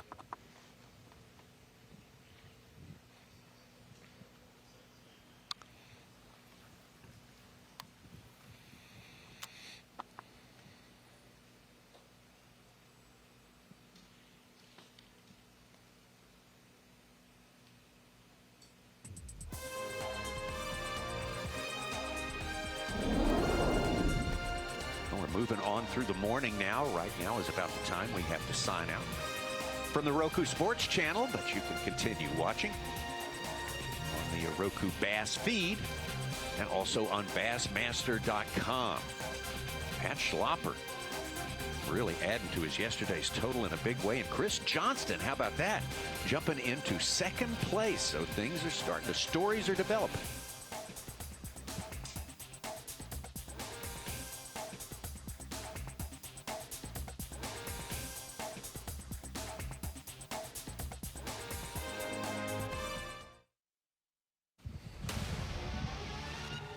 2025 Bassmaster Elite at the Sabine River. The MAXAM Tires Bassmaster Elite is sponsored by Minn Kota,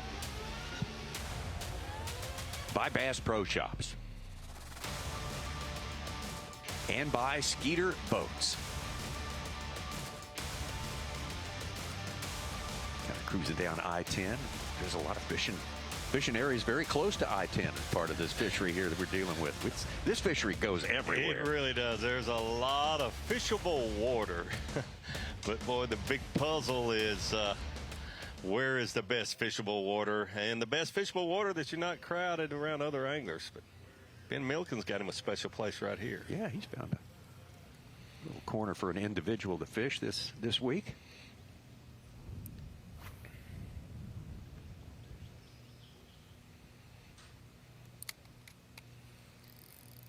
That feels better.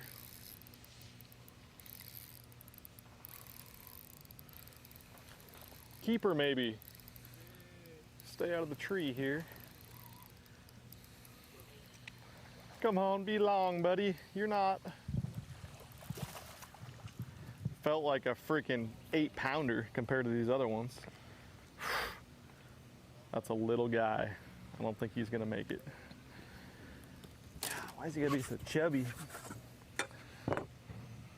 He's gonna be close. Let's say he's a keeper. It's gonna be a close one. You bet. Oh, he's there. No one's cheering. No one in the gallery. I had my line stuck on the grass right there, and my drop shot was just hanging there. 1 pound, bud, on the nose. Got great genetics. I mean, look at it. Great genetics, you know, 30, 40 more years, he might be 2 pounds.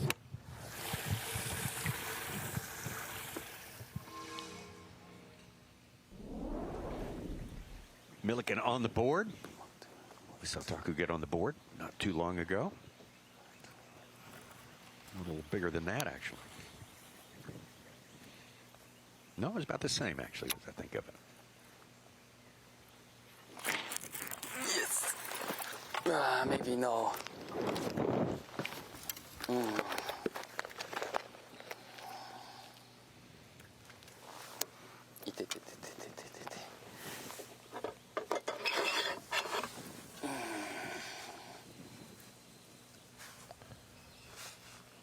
Line burner. Yep. Ooh. Oh yeah. Oh yeah. Small one, but I got a keeper. Yeah.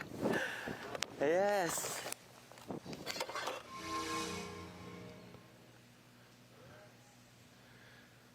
Taku just caught his first keeper about 15 minutes ago. Second one. Things picking up a little bit. Yes, big one. Oh, good. Oh, got it. Yes, sir. Yes, sir. Wow. I'd say they're picking up. Number 3. Punching right here. It's 65 braid and 1 ounce punching. Yes. Oh, yeah. Oh, yeah. Got it. 1 ounce punching. Taku is punching always. I don't know, but usually I don't like bait casting, so, but I like it. 1 ounce, 1 ounce, punching. Punching Taku.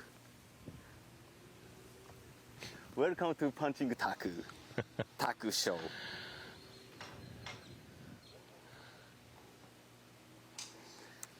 Oh.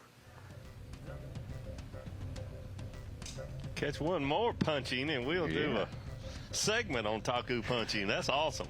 Punched in with 3 fish there, and he is a big factor now. 2 of them back to back. He probably moved up 40, 50 places. Yeah. I got to Stetson Blaylock, gave us our first keeper of the day.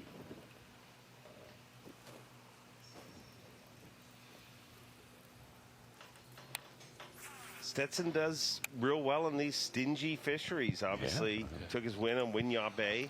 Yep. Tidal. Stay on there, fish. There's a keeper. There's a keeper.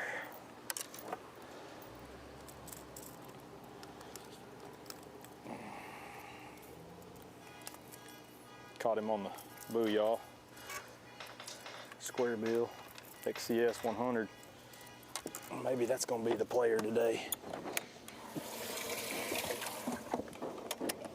Boom, we got one.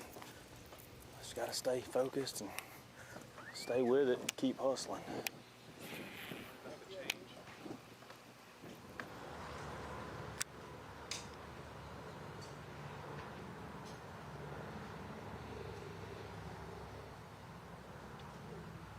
Couple 2-pounders came in recently. Clifford Perch, he's in 3rd place, but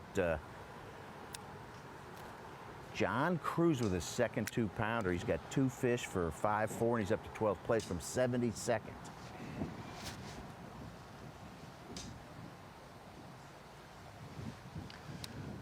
These last couple anglers, we're kind of seeing the general region of tailors. We talked to a lot of anglers talking about tailors and how popular it was going to be, but we're going to start to see these windows open up, and it's not just because these guys are finally getting to their areas, but the tide factor. So as we go to the tide chart on the Deep Dive app, you can see I just selected the bottom of Sabine Lake. It says the tide for high tide, we're in the middle of it right now at about 9 a.m. local time. 1:30 is going to be high tide at the southmost part of Sabine Lake. So that is the closest to the entrance of Taylor's. Obviously, it gets so narrow up in Taylor's, it's hard to have accurate tide readouts farther up there. But as we do make our way to the top of Sabine Lake, it's about a 45-minute difference. Even though Sabine Lake doesn't look that large, for the tide to fully get up into the orange Texas part of Sabine Lake. Now let's go over to Neches. The Neches River, a little bit farther up. You can check the tide chart there as well as I click on it. 2:30 for that tide. So it's going to take about till 2 o'clock to get to the mouth of the Neches, about 2:30 to get to the middle of the Neches River where anglers will be fishing. So we're going to start to see anglers like Stetson Blaylock maybe go on a flurry. Then we'll see it hit Taku Ito. And then maybe by the time Pat Schlapper is about to start packing up and leaving, with him being, well, he's first flight, I believe, today. So he may leave as the tide is getting to his area. So a rising tide all day, but absolute high tide will be when a lot of these anglers start packing up to leave. Oh, my apologies there. No, thanks. That was good info. Good info. Not only do we have all this water coming down from the heavy rains north of us, but this particular week just happens to be high tide during the majority of their fishing day. Just Should right get dead better center of it, as the days progress, little by little, but just another thing for these anglers to have to deal with. You think about Saturday as it's unique. Sorry, Marshall. When you think about Saturday morning, when we're thinking about dead low has been at 2 and 3 a.m. And so if that progresses an hour each day, tomorrow's dead low tide will be about 5:30 local time, about an hour or so before takeoff. And so we will start to see anglers arrive to areas at low tide for those given areas and really have rising the rest of the day, not just middle of the day on.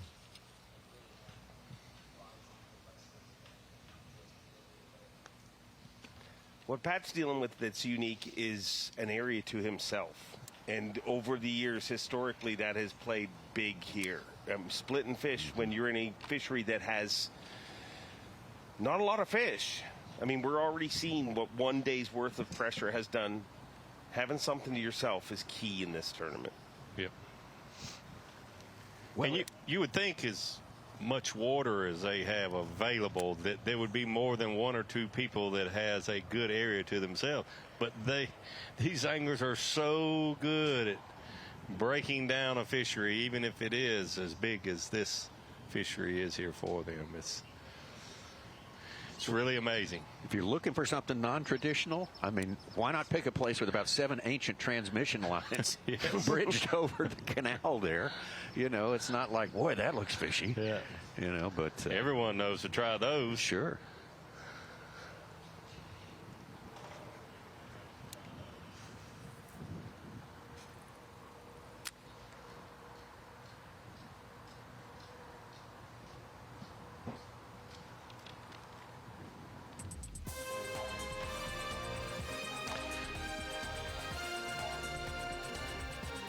Is that a bass boat I saw on the bank up there to the left? I think that might be a camera boat. Okay, I got you.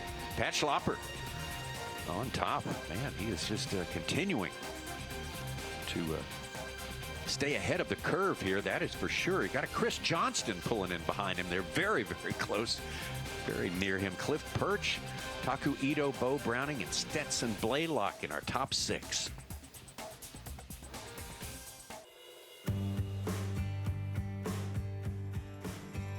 Obviously, anytime you're on a tidal fishery, there's vast water that you can fish. I think less is more for me. I try to focus on finding an area and sticking with it. You know, last time we were here, I had a pretty good tournament. This place is massive. There's a lot of good looking stuff. You got cypress trees, lily pads, reeds, all different colors of water, from really stained to clean water. Pretty much anything you want to fish is here. This week it's really high though, so it's fishing a little smaller than normal. And I found one area where the water conditions were a little bit better. And it's really cool though, because you never know if you're going to catch a flounder or a redfish or a bass. It's a little bit of everything going on. So many options, choose wisely. That's what's going on here at this Progressive Bassmaster Elite Series 6th stop of the year, the MAXAM Tire. Bassmaster Elite on the Sabine River in Orange, Texas. Our live coverage is sponsored by Lew's, and we are happy to have you with us on this day. We're going to take it almost to weigh-in time. Find out who the 50 are that will pass through. Pat Schlapper been doing a heck of a job. Started the day with the lead, fell out of it momentarily, but quickly fixed that situation, and he stands to be the guy who's standing on top of it all at the end of the day. But there's others who are going to have a say in that, including Chris Johnston. Chris Johnston made a move today. Oh, absolutely. Chris Johnston, Mercury move of the day from 53rd place to 2nd. We talked about it this morning, Tommy, before the anglers took off, that if you're in 50th place, you're certainly still in this thing. Anything can happen here on the Sabine River. And Chris Johnston, 53rd place all the way up to 2nd, and it's only locally about 9:21, but he got it done early and often. The first fish at 7:42. Not long after that, a 7:59. Both 2+ pounders there, and then field his limit out at 8:42. Chris Johnston, Mercury move of the day. Total weight so far today, 9 pounds.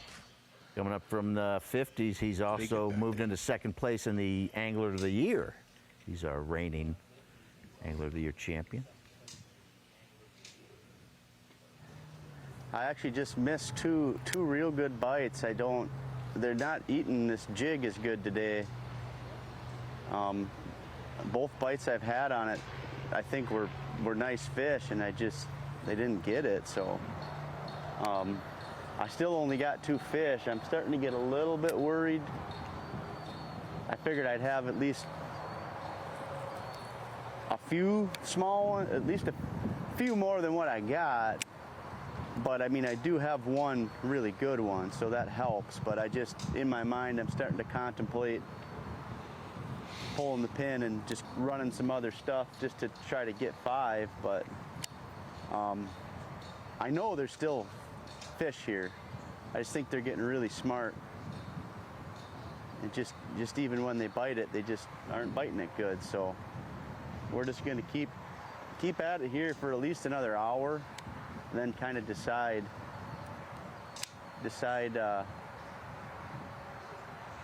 what we want to do. There's the alligator friend. You see him? He was hanging out with me all day yesterday too. He likes this little culvert. He hasn't been bothering me, but maybe he's been down there eating all the bass. I don't know. Just think of these places like this, you find a population of fish, and once you kind of catch them and deplete them, I just don't think a lot of them, new ones are showing up, so.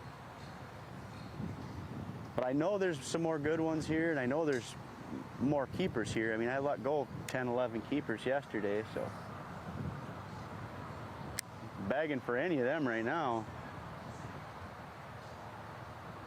But we do have one almost 3 pounds, so that's a big one.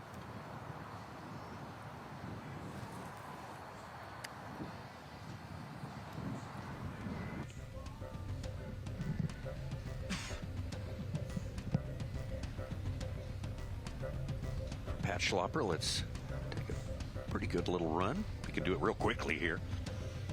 Over to Jay Shakura. Jay, a little bit slower start for him today than he had yesterday. Definitely has. Been much slower for him.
Second keeper?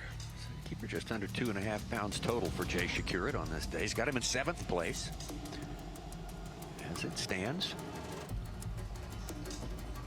Get back over to Stetson Blaylock. On Cruz had passed Shakura with his 4th fish for 7.9 before that catch. Well, we're experiencing exactly what I was afraid of, and that's as much pressure, but everybody's been in here for a whole day and they dial in the exact key stretches where they got a bite. And anytime you have this many guys that are good quality fishermen on one area like this, everybody's fishing the exact same stuff. And I knew that coming into today that it was going to be this way. And you just have to hit, you got to bounce at the right time and land on a stretch that somebody left and they're just pulling up on. And I'm not seeing that yet where I'm hitting a stretch and getting bit. Like it's been a struggle. Like I just fished through that bridge and didn't catch one, and then turn back around, throw my square bill in there and catch one. So I know there's still some fish around these places, but it's all timing, and you don't know when to be on which stretch unless there's just nobody there. When you see a place that you want to fish, there's nobody on it, you better get in there and fish it, because somebody's going to be on it if you come back by. And that's one thing that I've noticed probably more than anything is the pressure.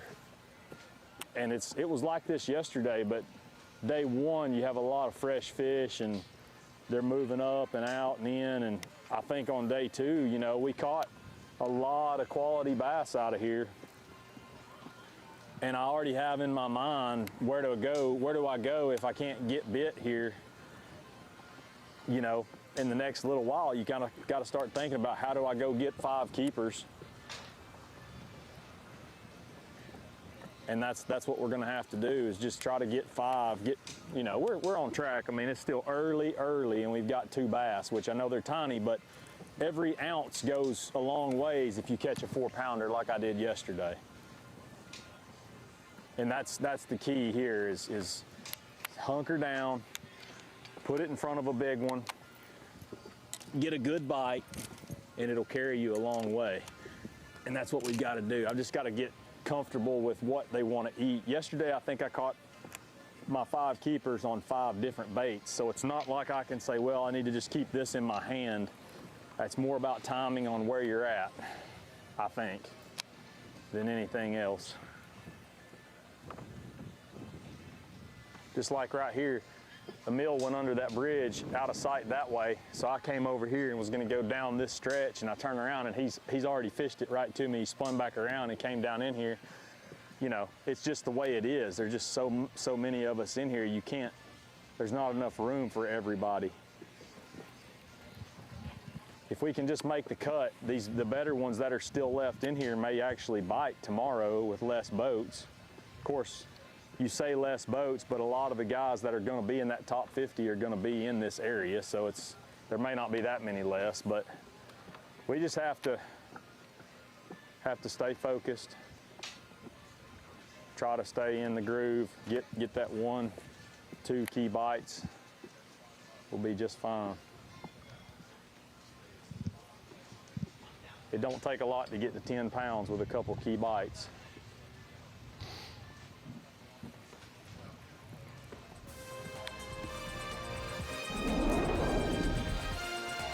Good mindset.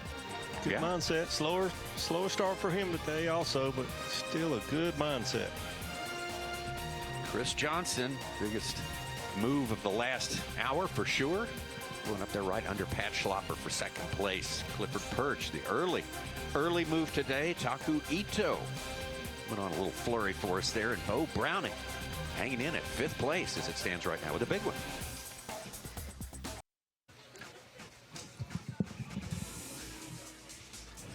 '25 MAXAM Tire Bassmaster Elite at Sabine River. That's what we're looking at today on Bassmaster Live, and we'll be doing so almost up to weigh-in time this afternoon. Pat Schlapper of Wisconsin took the lead from day one and has held on to that lead most all of today. Chris Johnson has certainly moved up very close to him, uncomfortably close, you might think, as we think about the personalities involved. And Taku Ito punched in a little late today, but boy, he punched in a big way once he got it going. Put 3 keepers in the boat, now 4.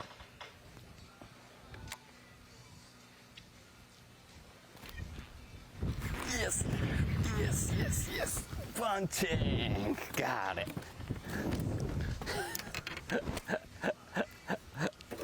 Awesome.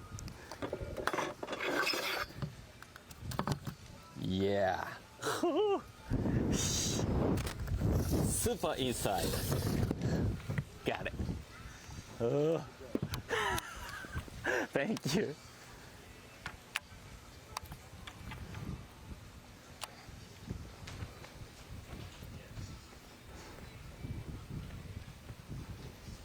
Matt Airy just pulled into the top 10 and 9th with a limit, 5:14. He was one of those 5 guys at 7 pounds even, right at the cut weight to start the day.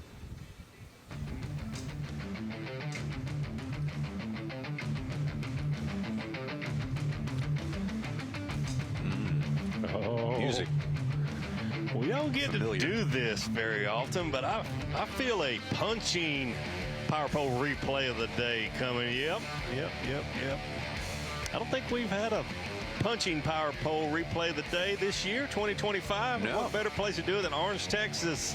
Taku Ito with 1 bass up until about 30 minutes ago, and he picked up the big stick, 65-pound braid, he said. He said, I don't like bait caster normally. Well, about 4 punches later and 3 more bass in his live well, Taku is a punching specialist. Power pole replay of the day, Taku Ito.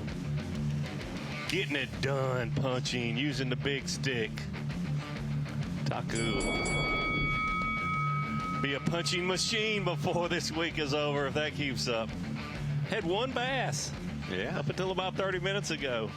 3 bass punching with Taku. Power pole replay of the day. What's that boxing term? Punching above his weight class. Definitely. Taku Ito for sure. Yep. Welcome to the next generation of Takumi Ito. He has teased it, and now we are seeing it. Yeah. Yeah. So today it's Tidal Bayou is very tricky. So some area many bass, some area no bass. Fish always cruising, I think. So and so I fish in like a very heavy cover. I fish heavy cover. I focus on heavy cover because not so many people do that. So I fish focus on like a super heavy cover and 1 ounce punching. So Taku's punching is very rare, but my American teacher is Jordan Lee. So Jordan Lee always, season is over. Oh, Taku, we go to the Guntersville. So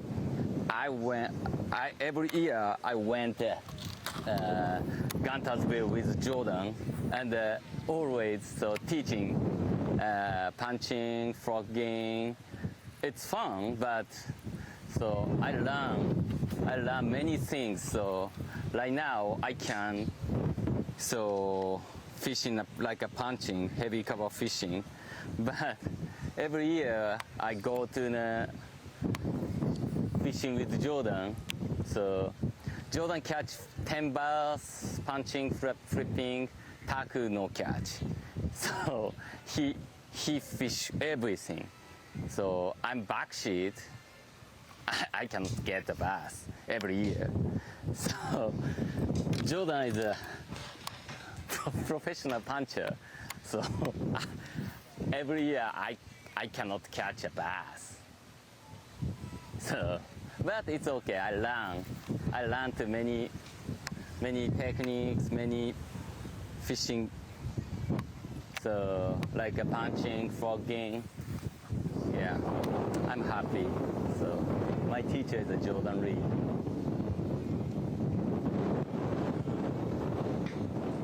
I'd say that's a pretty good teacher on Lake Guntersville, Jordan Lee. Was that the nicest way to say he front ends me every time I go fishing with him? I mean, he made you feel good about getting front ended. If you're a student of the game, it's all for the plus. He right? said that's okay. I learned. Yeah. He obviously has learned. Yeah. A lot of folks would like to be able to learn punching from Jordan Lee. Take the good with the bad. He catches 10, you catch 0, but you are learning. Yeah. Not the first time we've seen Takumi in the mix here. He made a top 10 here, I believe, in his rookie season.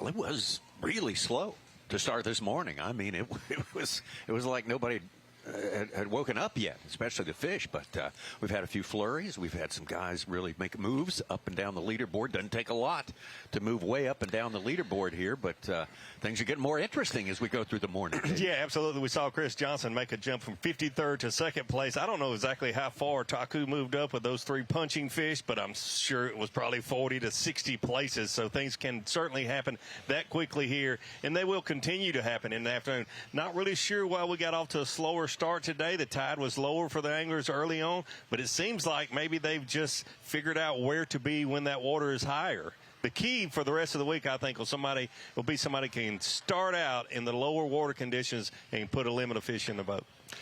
I think what stands out to me is this is why you have events like this. We've seen Takumi catch him his way. Now we're seeing Takumi adapt, and that's what it takes to be successful on the Elite Series. And it's really cool to see. I mean, to me, these events in some ways are even more important to the guys who are going to get pegged as forward-facing sonar guys, because this is their opportunity to say to the world, guess what? I'm an angler, and I can catch them no matter what way. We got one kind of double story right now, including AOY and this tournament. We got Chris Johnston moving into 2nd place in Angler of the Year term and moving ahead of Jay Shakurat into 2nd place in this tournament as well. And Chris Johnston is very much, and Jay Shakurat said, there is no place where they aren't good. I mean, they're good everywhere, right? It's great to see, 2 great anglers. They're in their prime.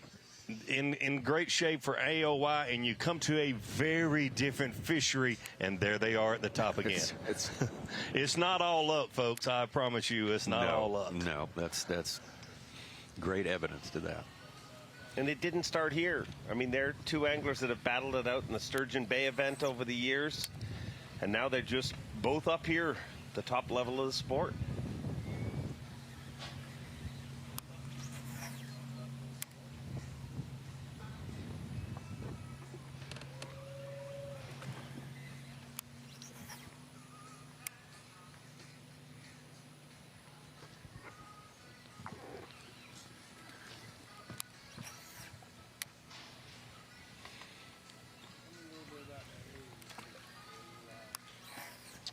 So I'm just fishing what I call an oxbow off the main river. Just a little horseshoe-shaped canal where the current will run through, or the tide, or whatever it may be. Okay. And, you know, one side will be deeper than the other. In this case, it ain't much deeper. This side's maybe 6 inches deeper than that side is. But that can make the difference at times. We just caught that 10-incher that we sent into the stratosphere. So, I don't know, we got two. It's pretty early still. It's like 9 something. Not too worried about it. We could probably fish here into at least 2, so we got a lot of time to swing the bat a few more times, but it's just the name of the game of just putting it in front of the right fish. It's a very stressful, and you don't know when you're gonna get bit kind of situation. I could get bit at noon, could get bit at 1:30, 2. I mean, you don't know. Of the fish that I want, you know, that 2+ pound caliber fish. I guess right now I'm kind of worried about getting a limit. I don't know what that was. I may have just set the hook on that. Looks like a hose.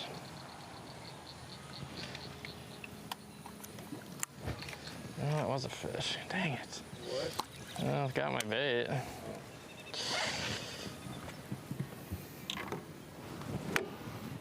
Might have been small. I'm just flipping this mid-size rage bug around. I'm using the size in between, just a little bit smaller for smaller fish. Basically, is the reason for it.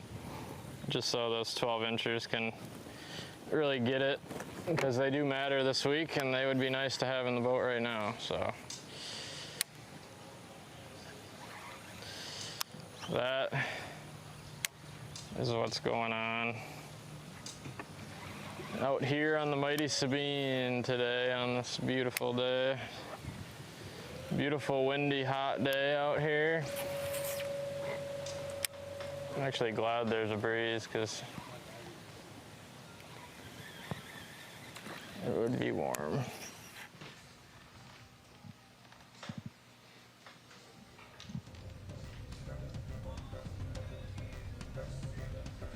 Jay Shakir is kind of sizing up that situation he finds himself in right now. Let's go past Taku Ito up to our tournament leader, Pat Schlapper.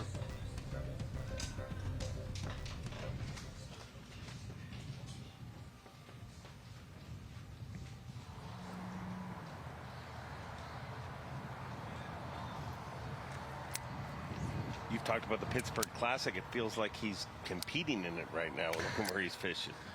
Yeah. I agree with Tommy, though. That was, as a fan, one of my favorite classics. too. I remember going to the final day thinking anybody that made the cut into Sunday can win this classic. I mean, in pre-fish, we had an angler get like 13 pounds, and it was won by 12. Yes. Unofficial trivia, little known fact, the first time I ever appeared on Bassmaster television was during that classic. If you remember the Super 6 intro, Aaron Martins gives me a fist pump on the way past down the stairs. Okay. I'll have to look at that. Oh, it is special. See ya. Come a long way in a short time, my friend. Yeah. I burned out of VCR watching that. Look, that's me. I'm telling you. That's my fist. Where's my tape head cleaner? That's the 50th time I've watched that. Yeah, this spot here looks like something on the Mon, doesn't it? It does. For sure. The Monongahela River, Pittsburgh. Let's take a look at our Dakota Lithium Bassmaster Rookie of the Year standings right now, and our winner at Lake Hartwell, Paul Marks, just ahead of our winner at Lake Fork, Tucker Smith. Those two rookies really setting the pace this year, but not able to shake Easton Fothergill. He's getting closer to him, and he probably will continue to be part of that conversation as well. Emil Wagner in 4th place. We'll be right back.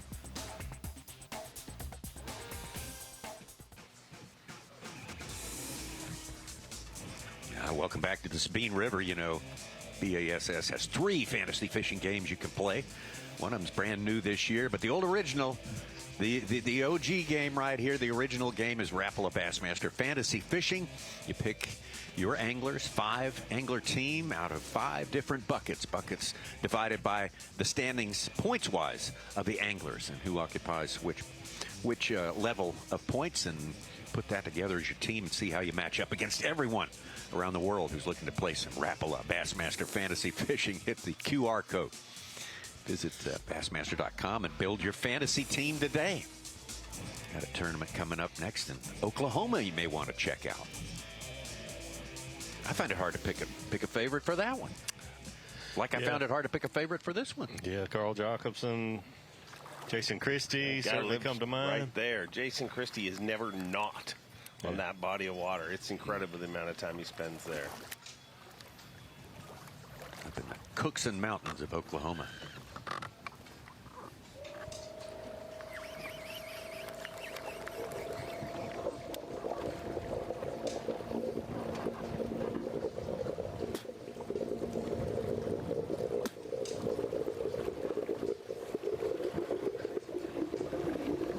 We finally got one.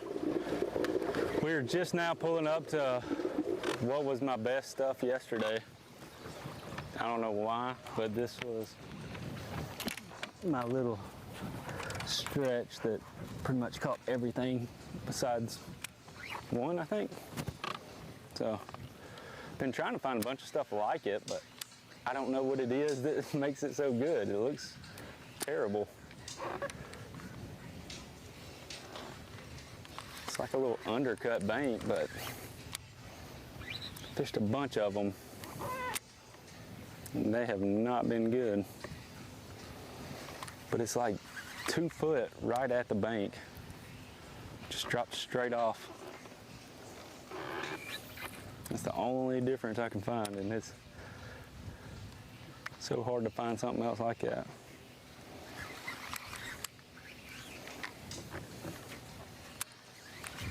But we are on the board. We're about to catch a couple more. Just need a couple good ones, and then we'll go back and get our limit. I lost a 4-pounder here yesterday.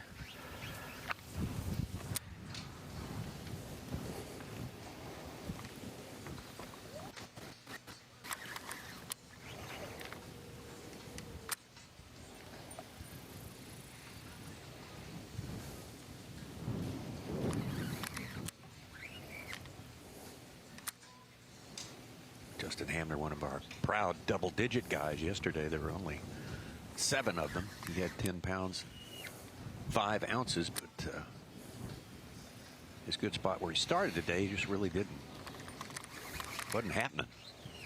Yeah, a little disappointing. I think he was expecting to leave there with hopefully a limit, but at least 3 or 4 fish, and it just did not happen for him this morning.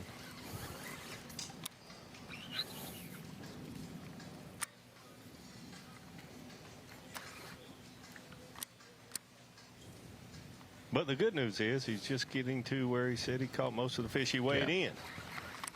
I don't see any other boats in sight. So Like that big one yesterday, it was just, I don't even know what it was on. I think it's just sitting on the bank. So I'm literally having to pick it apart. So everybody's been hitting all the same good-looking, obvious stuff. And just don't think there's enough new fish coming to that stuff to be able to go right behind somebody.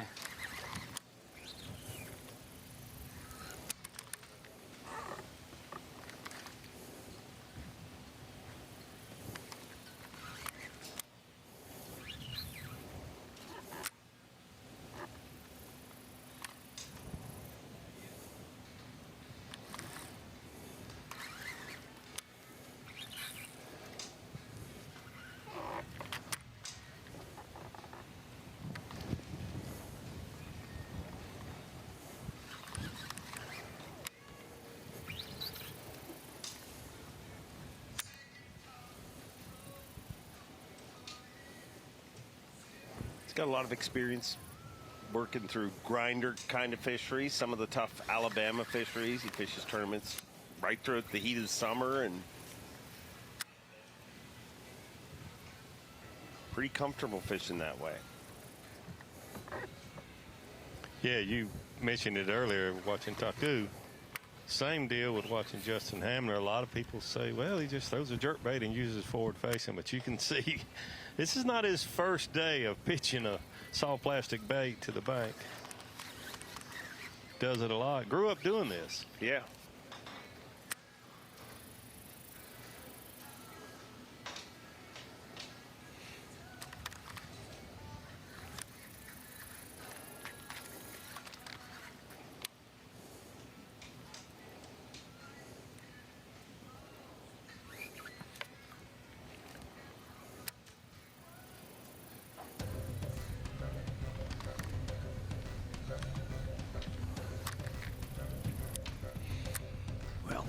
Love watching Justin do all the kinds of fishing he does. Grinder tournament, as you say, Dave, is a good matchup for him. You're not gonna get consistent quality, I don't think, for sure.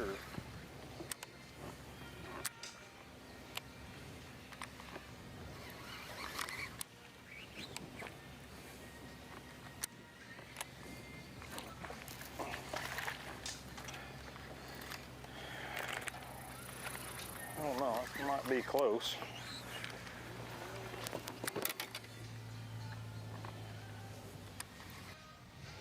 Not close enough.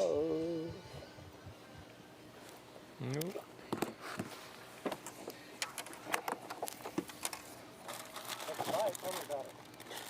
Well, I'm just trying to slow down and not really trying to slow down. I'm just trying to figure out what I need to do to get the quality that I need and just get bit. I mean, you got everybody in here doing basically the same thing minus a few guys, and you know, you got to make the right adjustments throughout the day to get those bites, and that's what I did yesterday. But there wasn't really changing anything up. It's just more about being at the right place at the right time and taking the bite.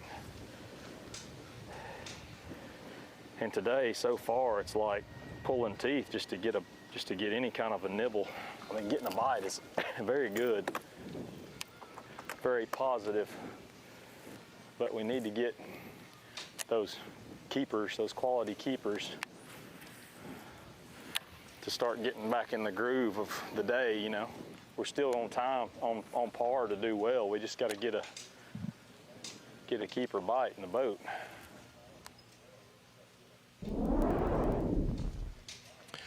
Good thing for Stetson. He says he's still on time. He's got a long day today. He's in the last flight, so definitely makes a difference to have extra 45 minutes or so of fishing time. Good early bite gave him a bit of confidence that he said that's helping me out. That's going to fuel me through the day here. And as we go through the day here, I want you to take a look behind. Here's the Bassmaster Tailgate Party Site, sponsored by Progressive Insurance, and that on the weekend is going to be a rocking place. And yes, Dave Mercer will be presiding over all that crazy enthusiasm and partisanship out here. We love it. And Dave, even on more immediate terms, is going to be hosting our halftime show here coming up, but just moments away with you and Kyle, and we'll play our cards right, some Bo Knows, and special guests as well. The people have spoken. They love some Bo Knows, and who doesn't? Who doesn't? Award winning, and it'll be part of it. That when we come back.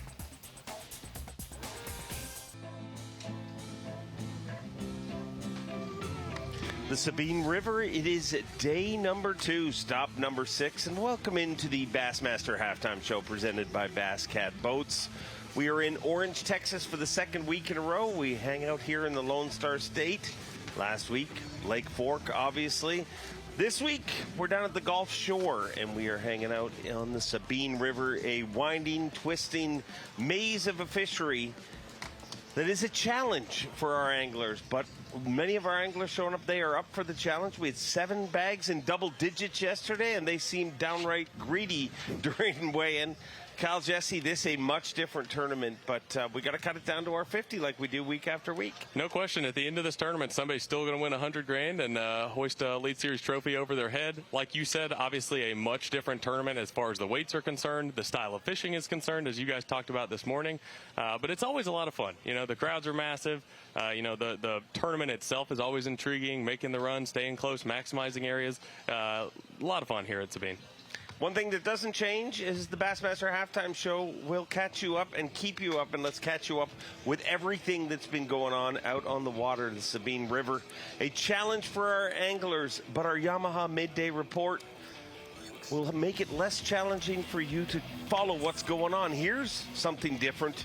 Taku Ito, next generation Takumi. He is punching today, and he is loving it. Been absolutely a blast to watch Taku this morning on live. Obviously doing something that, you know, we're not necessarily used to seeing him do, but you have to give him so much credit because he spends so much time trying to, you know, diversify his game.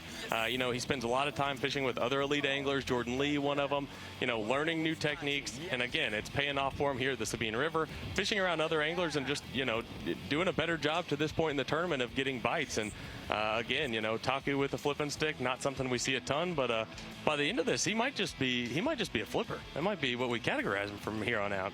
We talked on live this morning, told us it's every fall he spends a lot of time with Jordan out in Gunnersville, gets back boated, and in that back boat, and he's learned how to catch him. But a guy that is a threat, and if you don't realize how big of a threat, our day one leader, when you go up to Wisconsin, the amount of people, the reverence they speak of Pat Schlapper about, and he's showing up to it here this week. Absolutely. I mean, just Pat Schlapper's, you know, arrival to the Elite Series, you know, winning the nation championship, qualifying through the Opens in the same season. I mean, that in itself is such an incredible feat.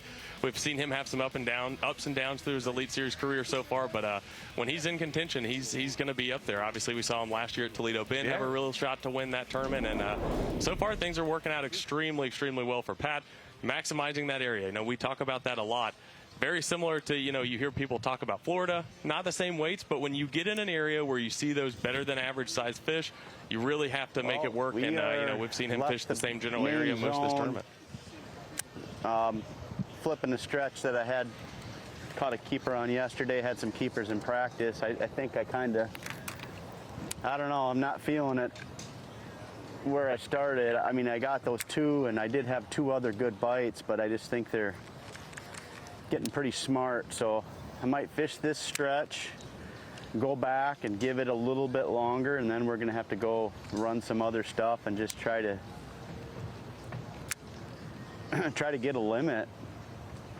I mean, I feel like I've got enough now to make the cut because I've got, you know, almost 4 pounds with 2, so that'll give me, should have close to 16 pounds with what I got. So,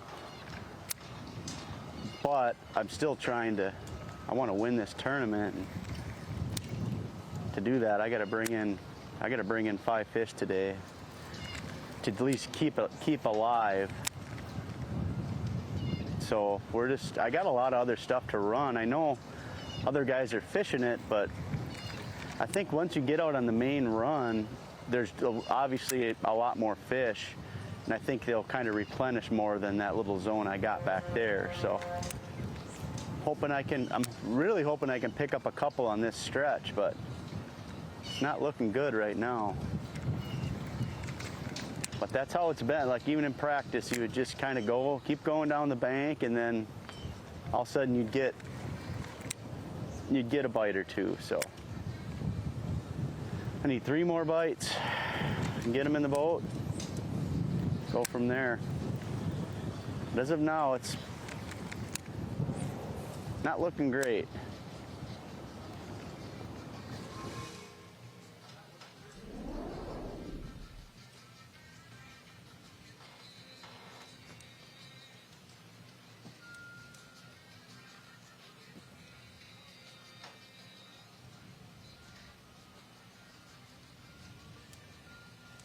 Stetson Blaylock. Little young. He's a threat a lot of places, but definitely does well in these stingy fisheries. Who showed me that, putting red on the claws.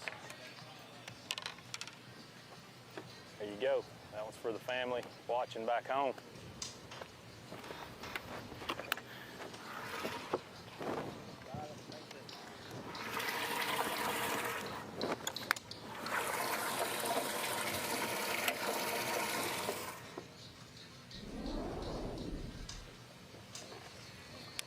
Always good to do it for the fam.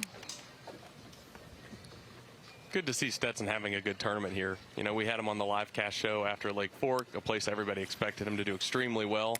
And you could tell he was definitely mad at himself. You know, not been his greatest season so far, but getting back on the right track. Maybe. I hope.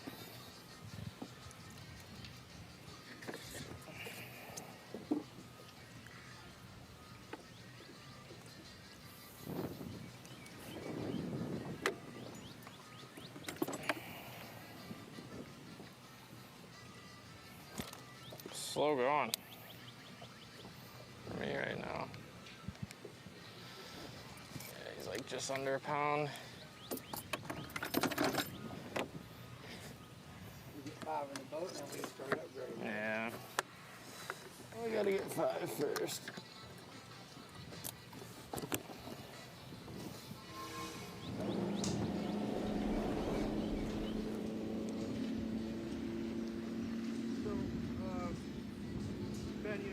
Gator up there.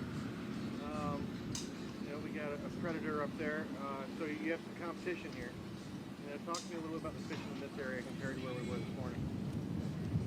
Well, just like everything else here, it's definitely tide related, but this is almost exactly like a river system. We're just fishing current points right now in spots where the current's really blasting against on this incoming tide. And I just lost one that really would have been nice to have back there. But yeah, basically anywhere we got some of these island heads with the currents blasting against it in this incoming tide. If we can get like a little suspended cypress tree or something, or like this tree right here off the back of the island, great place for them to sit behind and ambush anything that's coming by. And there's shad everywhere, so that's definitely what they're eating. And what the gator's eating.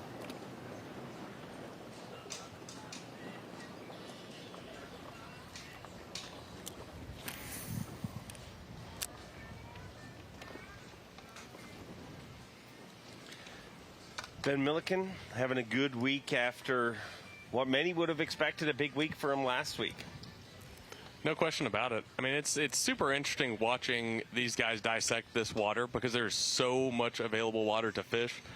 You know, a lot of guys congregated in some of the same areas. Ben Milliken going against the grain a little bit, staying relatively close this morning, and still a long ways to go for him, but sounded like he had a solid game plan this morning when I had the opportunity to talk to him. Polar opposites to what we're used to seeing with him. A guy who is, even before he got here, famous for throwing big giant baits, is literally catching fish the size of the baits that we have seen him throw over the years. There's one thing to learn about the Sabine River. It is very, very, very hard to predict who's going to do well here. Yeah. I mean, it is just a matter of getting the right bites each and every time. And, you know, guys that you wouldn't necessarily expect to do well, having great tournaments. And then, you know, a lot of the guys, that was one of the biggest stories yesterday. The guys towards the bottom of the leaderboard, guys you would never expect to struggle here, you know, at least stay in the middle of the pack, because at the end of the day, again, the difference between being in the middle of the pack and the top 10 is basically one bite. So a lot of times you can't control that, but very, very hard place to predict who's going to do well. Look at Christie and Hackney, 2 former champions here, both with 2 fish yesterday.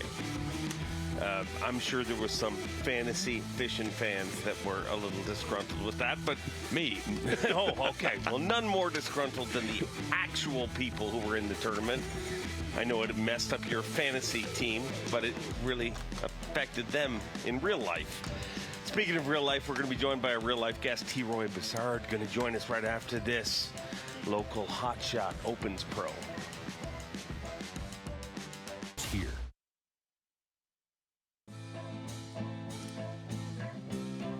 Welcome back in Orange, Texas. Our host community here this week.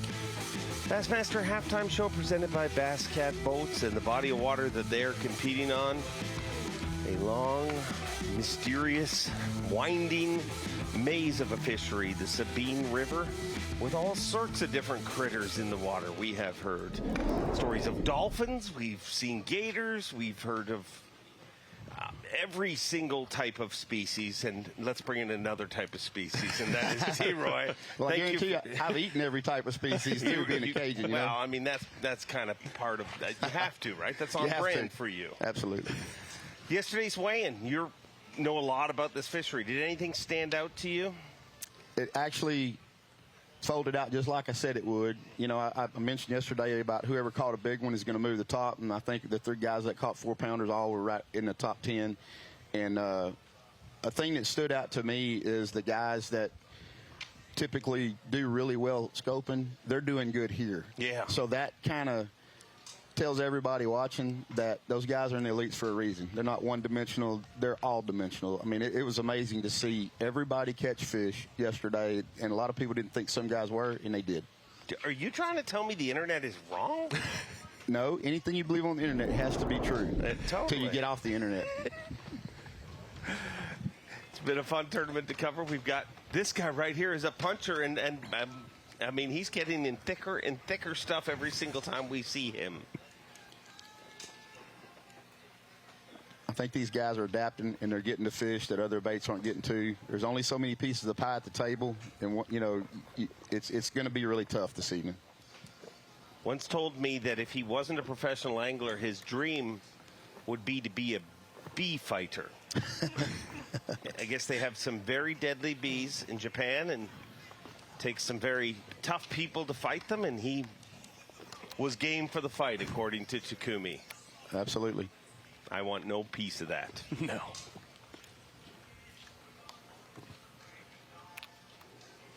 Taku's not scared of anything, you can tell. I mean, yeah. Look at him.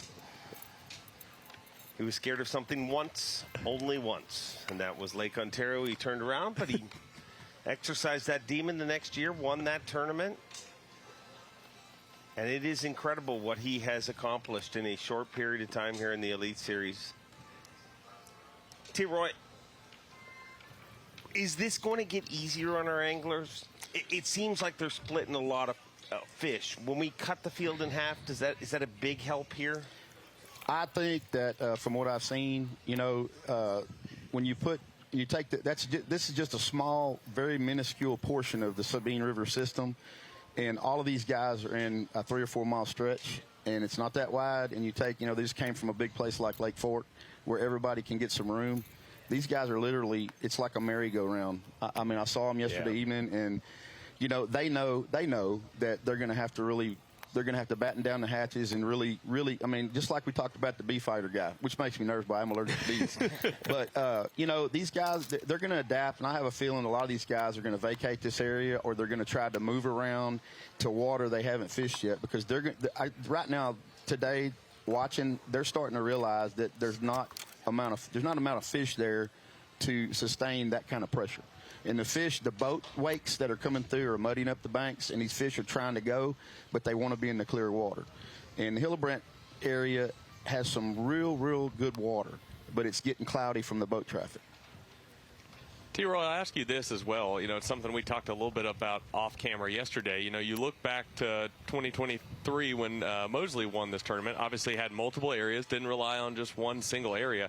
Is that what it's going to take again here, you know, given the fact that so many guys are fishing in one general area? Absolutely. It's going to be the guys that trust their instincts and they realize what's going on. They're going to either come back to the Sabine or the Natchez. I would say most of them probably going to go to the Natchez to get away from this flood. But some of the guys that's been here before, they have history. They're going to run and try to pick up one or two good ones. Whoever has the most, the most prowess is going to be the one that gets ahead. And like I said yesterday, whoever catches a 4 or 5 pounder today is going to put them at the top. And that's what happened yesterday. Me, myself, I love watching this kind of stuff. I mean, this is what I grew up doing, and this is where you see everybody work their tail off because they're within everybody here is within one fish of making it to the top, and that's what makes it exciting. To target a bigger than average fish here, is that area, is that a technique, or is it literally just bingo? You got to hit enough fish. It seems at times you're firing through 11.5 inches, and then boom, I got a 3. It's about how many effective casts you can make in a day. I mean, effective. You have to get that bait within a half an inch of where their mouth is in some of these places because of the clarity. But, I mean, it's like you said, it could happen at any moment. Once these guys figure out the target that they figure out the pattern, then they're going to start running patterns, and eventually they're going to get a big one.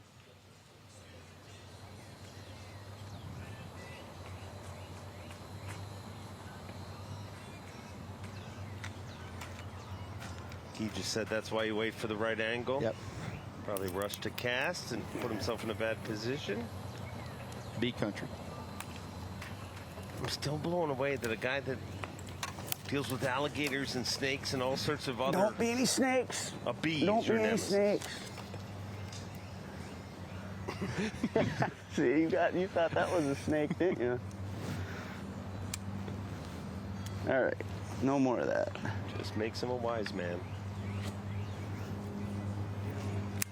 Oh, there's some nasty ones down here. First boats.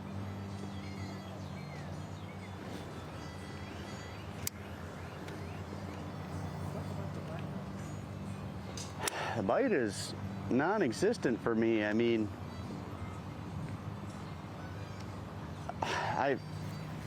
I'm just going through my mind how much more time to give that main area, because I feel like if I give myself, 3 hours of just flipping the stretches that I know out in the main drag, I feel like I could get 3 more bites, but those stretches have also been pounded.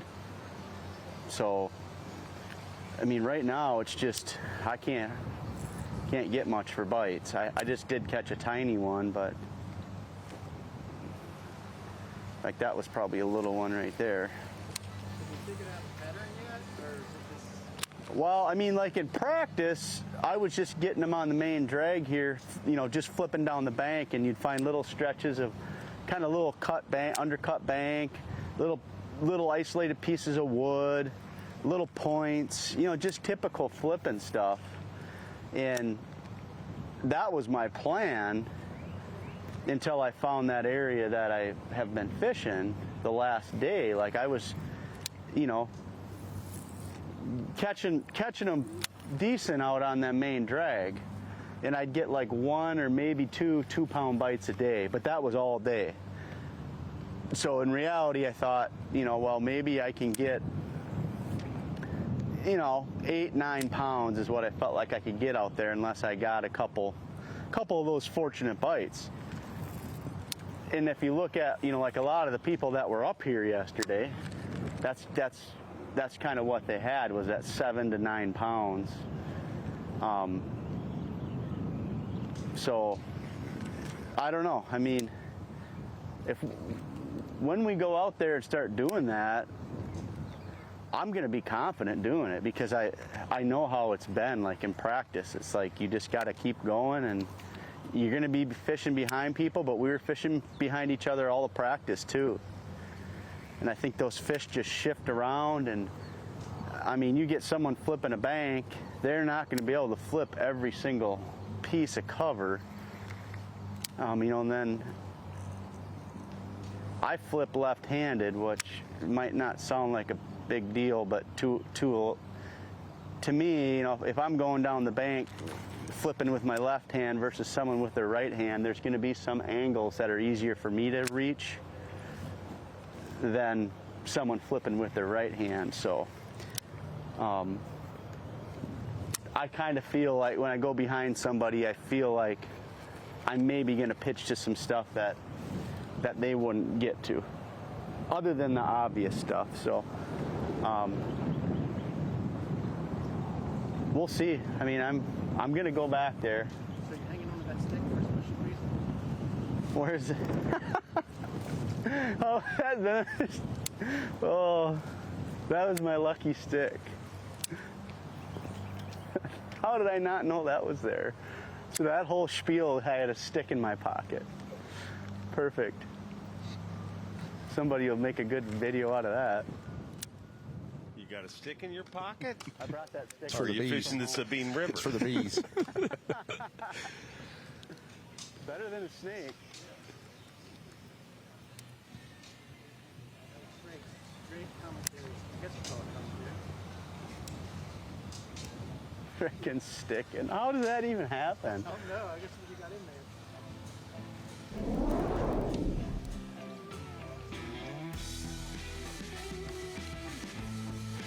You know you're getting deep in the woods when you get out of there and you got a stick in your pocket.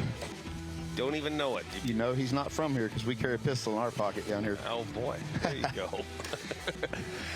Well, he may not have a pistol, but he's shooting them out atop our leaderboard with 16 pounds even. A much tougher day so far today. But the key to remember is he is one of those bigger than average bites, a 3-pounder in the boat with 3 more fish to go. We'll be back. MAXAM Tire Elite.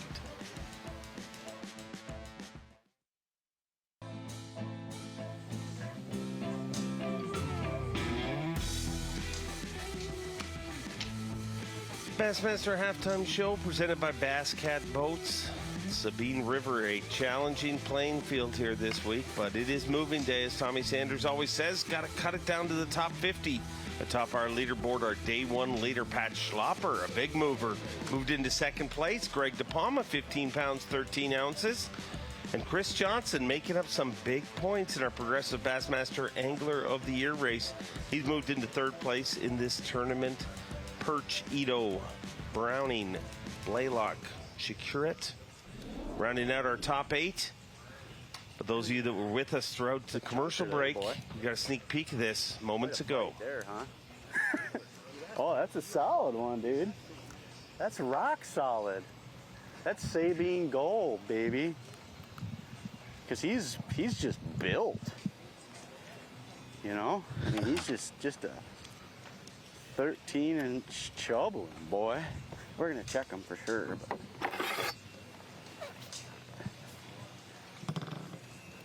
oh my God, he's 13 and a half. But I bet he's a good pound 30, I think. I bet he's at least a pound and a quarter. And it should give us 5 pounds. Oh, 134, baby. Pow. 513, or 5, little over 5 pounds with 3. That's not bad. Troubling.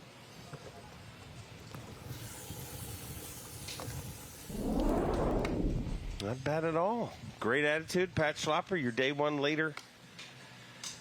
Looking at things right, fishing slowly, but putting it together. Absolutely. And, you know, the thing that, you know, on the internet is a lot of people are talking about, oh, Sabine, I'm tired of watching them catch 1-pounders. But when you look at the guys and talk to them, they're just excited knowing that a 2-pounder can bump them up. And I've seen the attitude out there. These guys are all working really hard. You know, it doesn't matter if it's a 10-pounder. They're here to win. You don't need 10-pounders if you need a 2-pounder to win. And everybody has the same enthusiasm. It's exciting. I like this kind of stuff better than anything.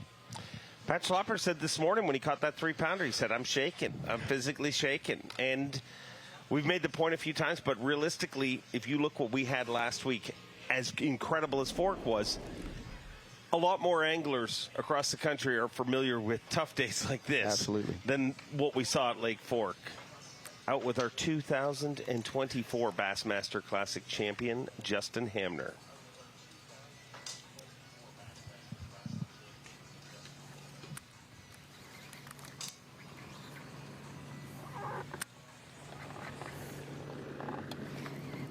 Justin, how's it going? How you feeling? A little confused. I'm fishing stuff that I'm pretty certain ain't nobody else fished, and should be like guarantees on some of these little trees and stuff. Every one of these little isolated bushes or something like that, it's like too small for anybody to really waste their time with usually. And there's only one other boat up here, and I think he's just fishing the bridges. Oh, there one. Wow! That thing was aggressive. But that's our biggest problem, is we keep catching this instead of 2-pounders. You see how chunky they are up here, though? That's what every one I catch up here has been like. I think they're pre-spawn.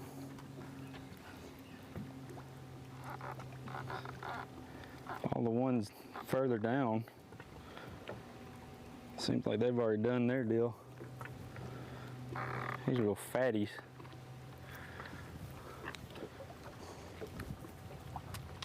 I just got to get something to keep. I don't know. I'm going to hit this kind of stuff. Not much longer, and then go to my little backup plan to hopefully get a limit quick.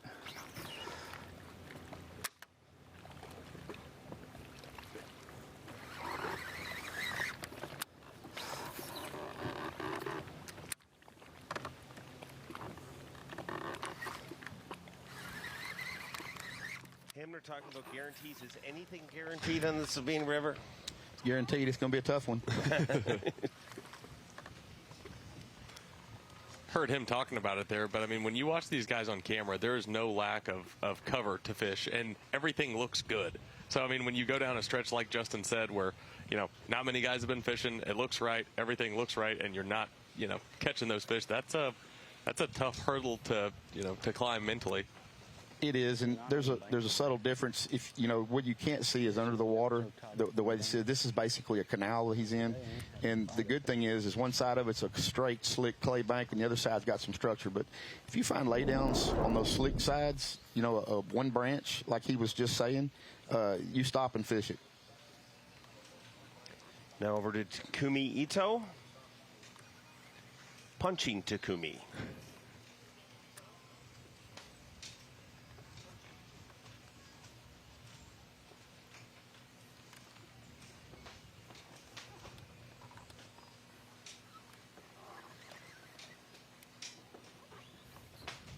Well, you look at that aerial shot.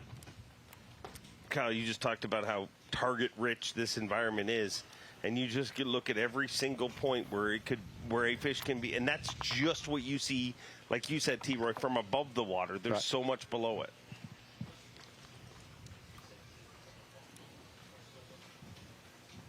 Yeah, I feel like everybody's fished that lake or body of water where you feel like you're going to catch one every cast. That's pretty much what everything looks like here.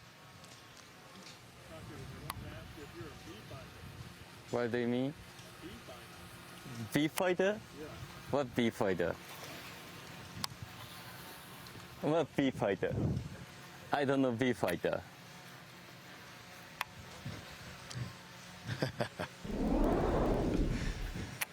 I need to take that guy alligator hunting. Oh, boy. That's bee fighter, I guess. I'll have to remind Takumi. He went into his entire whole dream, and now he says he doesn't know it. Dreams change, I guess. As I say, people change. Well, I just got caught making stuff up. That's what these guys are having to do today. Once won a tug of war with an elephant. True story. Ask him about that. He'll tell you. Okay, I will go to the Sabine. I go back to Sabine. I think no good. After 10 o'clock, it's hard.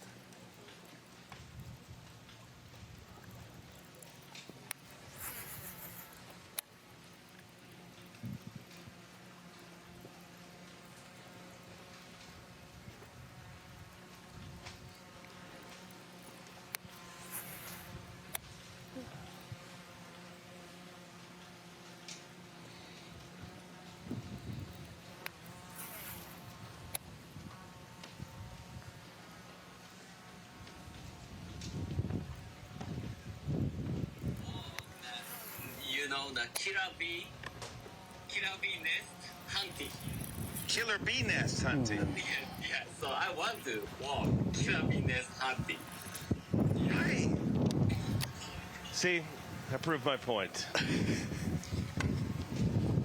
The internet is a wonderful thing when you can use it to your advantage. You got receipts on that one. Killer bee nest hunting.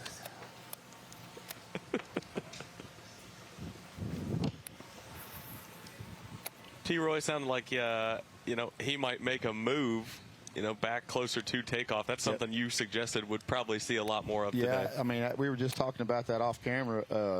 Yeah, I suspect about probably half or more of these guys are going to vacate.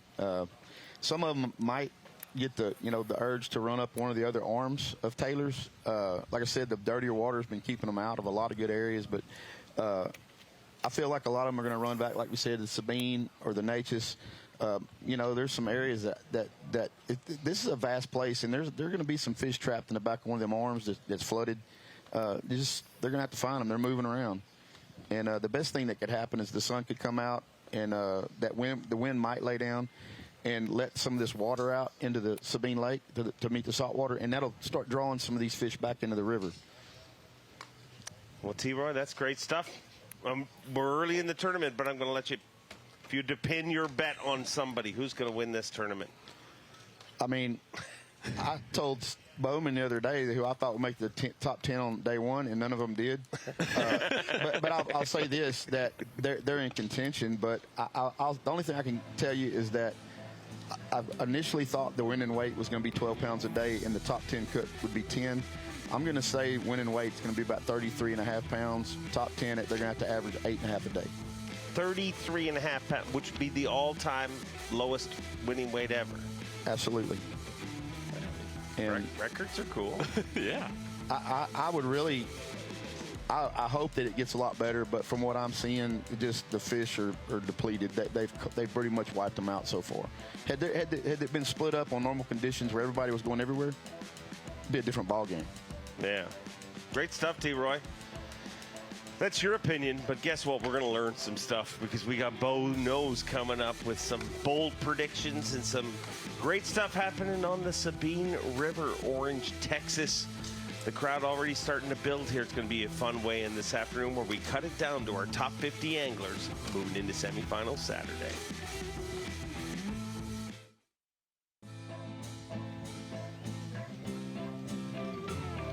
TGIF, thank God it's Friday, and a wonderful Friday here in Orange, Texas. Welcome into the Bassmaster halftime show presented by Bass Cat Boats. And a lot of boats moving right now, and that's been a problem for some of our anglers, talking about how much pressure there is in the areas, not just fishing-wise, but when those boats get moving around, those shorelines get muddied up and things get a little tougher. But to clear all the mud, we have brought in Steve Bowman with Bo Knows. I could figure you clear up the mud. Hey, it's a very interesting tournament. I'm gonna bring you some things to that will maybe muddy it up a little more for you. But the most important number this week is 3. 100%. Okay? We're going numbers again here. We're going numbers again. I love when you do this. Bo knows that 3 pounds is a defining number on the Sabine. Okay. To give you, and just stay with me, Dave. Okay, I got it. 3 pounds separated the top 10 after yesterday, and then after a half a day today, it's 3 pounds 1 ounce. But 3 pounds is so important. From 11th, 3 pounds separates 11th from 66th, and then another 3 pounds to the bottom of the standing. So anybody that basically catches a 3-pounder makes giant jumps, right? Okay. So, and some of that is, you know, if perspective is everything when it comes, because I mean, if you look at a 3-pounder like a 10-pounder, then all of a sudden maybe this all comes home to roost. Move the mud out of the way, so to speak. So nothing has roosted. I got all the certain numbers. Okay. I'm playing the lottery. That's all I know. 3 pounds is in reality, from that perspective, is a chasm.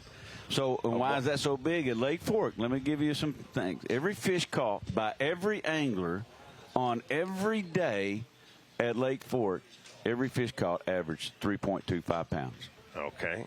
Okay? Every fish caught at Sabine yesterday, I can't even give you the average. But I'm going to tell you that the percentage point. All these numbers, and then you get I meant to average it out, and I didn't. The percentage point of that is every fish 3 pounds or better. The percentage point for those caught here is .006, which is basically 2 fish for every 300 fish caught is 3 pounds or better. That's how important a 3-pounder is. So when now, if we did that at Fork, that would be every 9.5 pound fish per every 300 fish caught would be about that same percentage point. So if I add up all those numbers, and they're all it divisible equals by 3 pounders are good. Get a 3-pounder and you're done. That's the way it is. 100%. So the lack of 3-pounders, the deal with the lack of 3-pounders, though, and those above is it's made this an amazingly tight race. Smaller numbers mean tighter races, right? Day one, there were 19 ties scattered from top to bottom of the deal. And that kind of same as Hartwell, which we had 16, 17 ties. But the difference in this one is there are 49 anglers that are tied in some form or fashion. Half the field is locked in a tie. So basically, you catch a 3-pounder, you move up and you get tied with somebody else. Maybe, or maybe not. 3-pounders are big. Number 3 is big. And a lot of those ties are 3-way ties. Does that give you any clarity? 3-pounders are good. Pat Schlapper has a 3-pounder. There you go. Mercer, do you mind sliding your notes over so I can get those notes you just took? My bold prediction for this is on the final day, tomorrow or the final day, the big bass will be 3 pounds. Big bass of the day. How's that? Just of the day, though. Just for the day. Okay. Yeah. Because 4-pounders are even better. Yeah, Brownie's got a 4-pounder. And Pat Schlapper had a 4-pounder yesterday. That's right. I'm sure that totally changes the numbers, though. No, he's part of his fish was part of that .006. You know, which 3 or better.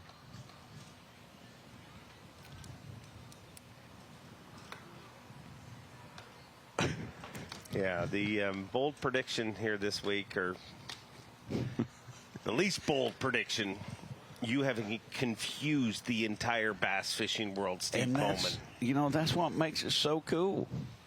I mean, that's what makes it a cool sport. I mean, it's like baseball. You try to understand all the stats around that, and it just pulls you right in. I understand those. We'll have a conversation afterwards. In tournament-related news, Joey Cifuentes is up inside the top 10. Oh, that's currently really? Inside. Did he catch a 6th place? 2-pounder. Oh, gosh. After listening to that, we all deserve a big bass. Schlapper obviously back to where he did his damage yesterday, where he caught his 2 bigger fish this morning.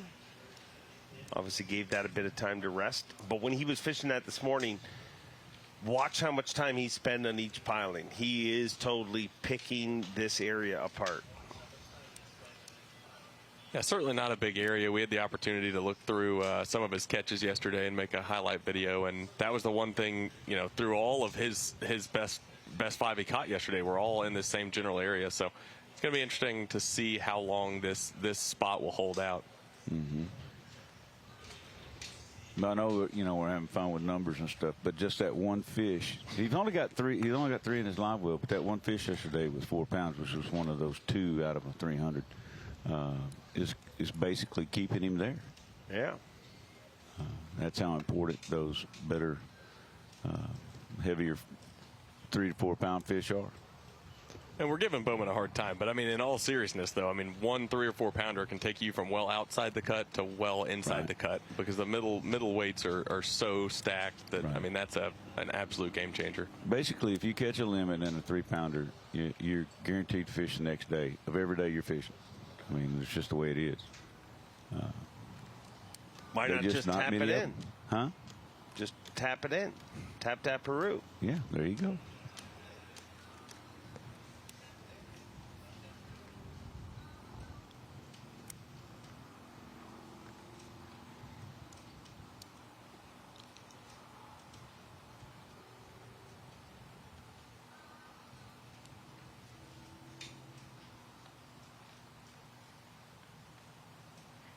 Schlapper turned everything around at Lake Fork. Had a unique experience. Talked about it on stage. And basically what happened, they had a little fish on. I mean, last time we were here, in practice, I caught one about 6. And I've caught some like 3s before, but I mean, no, I wasn't. I was actually right here. I was sitting right here fishing these pillars, and I just flipped right in there in the shopping cart pile and got them. Like, I hooked it and I was like, oh my God. And it happened so fast, I just swung it in the boat and I was like, that thing's giant. I mean, that's the kind of bite that makes your tournament here.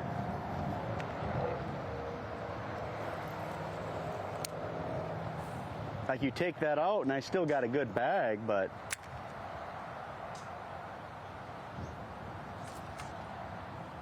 it was awesome.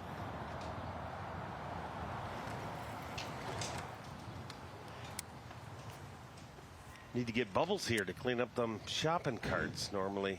But hey, it's working out well for Pat Schlapper. Thank God for shopping carts. You know, during the course of these riverine tournaments that I've covered, there's always been something like that. You know, Stephen Browning built his career on a washing machine in the Arkansas River. There's so many of those things. People all over the country, it doesn't matter where you are, Texas, Arkansas, Wisconsin, they're going to throw stuff in the river. So it's just what it is. There are a bunch of bums in the world. Maybe they don't do that in Canada. They do that in America. I know they do it all around the world. They should stop doing it. And we should stop talking about numbers. But you should not stop watching. Pat Schlapper pads his lead a little bit. I'll be joined on the set by Tommy Sanders and Davey Height as we continue with our progressive tailgate party. People starting to show up here in beautiful Orange, Texas. Thank you for watching the halftime show. Don't go anywhere. Live coming up right after this.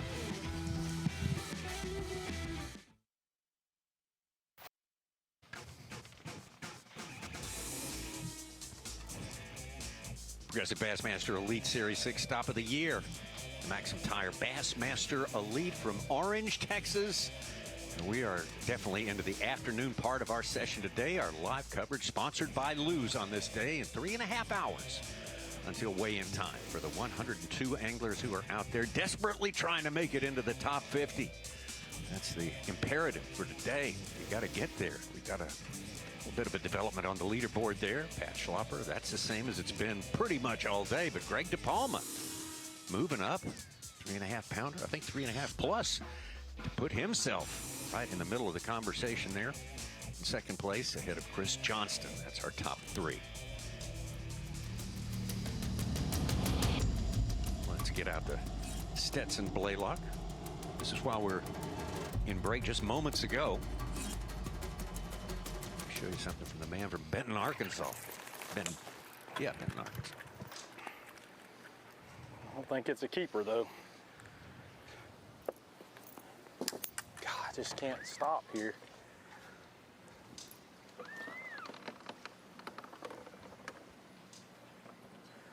That one might be close.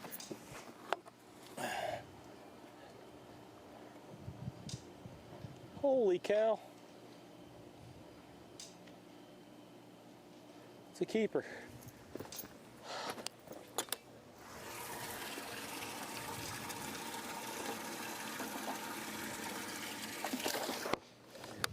I mean, that ain't nothing to brag about, but it is a keeper. Tell you what, I'm gonna go ahead and get that other rod up and keep fishing while I'm here. That's 4, right? 3, 4, yeah.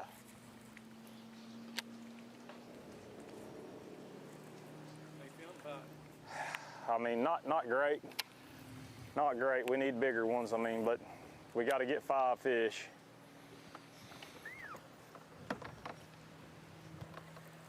Got to have 5.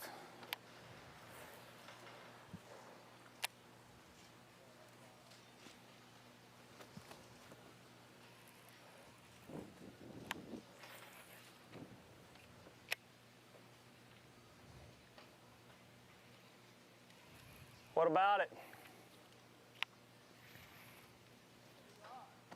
I got 4 babies.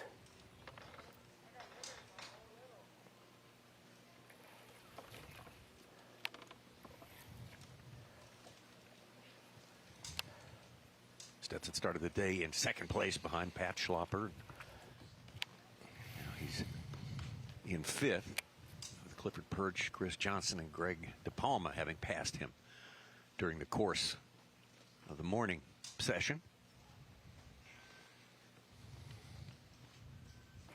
It's not a bad feeling.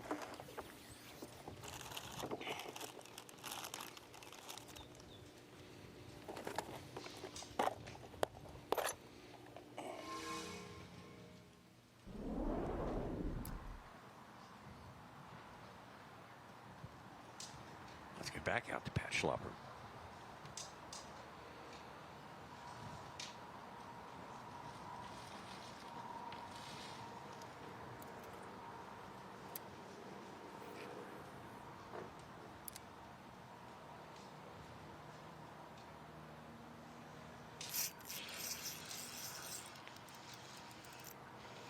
Good one.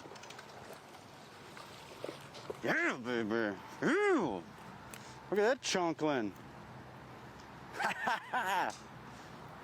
God, they're fat. I mean, that's a solid Sabine chunkling right there, boy. Did you see me whoop them on that spinning rod? Had to feed them the old robo worm. That's a good one, dude. Real good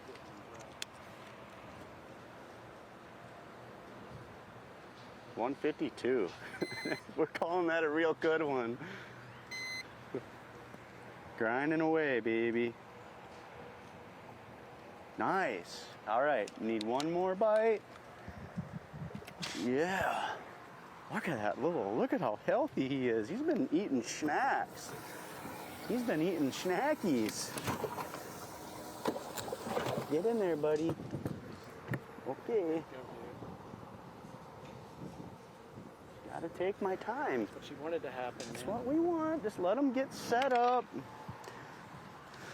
Let me just take my time, be accurate, try to execute. I thought it was actually a really good one when I first hooked them. Yeah, that rod bent over. I mean, he is a really good one, don't get me wrong. I think most people in the field would be really happy with a 152. I know one chubby fella that is, and you're looking at him right now.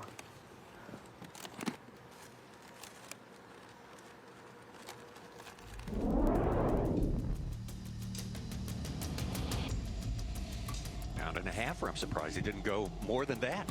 Yeah, looked pretty fat. That's the right class for keeping your place, maybe even advancing your case on the Sabine River this week.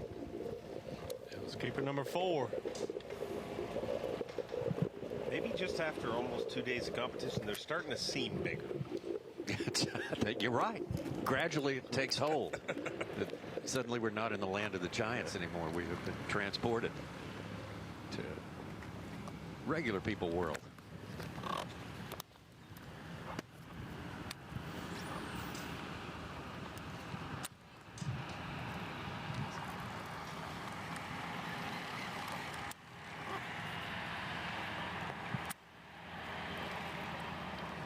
Same thing happened last week. I mean, by this point of fork, yeah, we had lost respect for 5-pounders. That's right. I mean, That's they true. just didn't seem as quite as big as they might have at the beginning. We're always more fickle than we think we are. That's, you know, unfortunate truth. Dadgummit. That's the way it goes.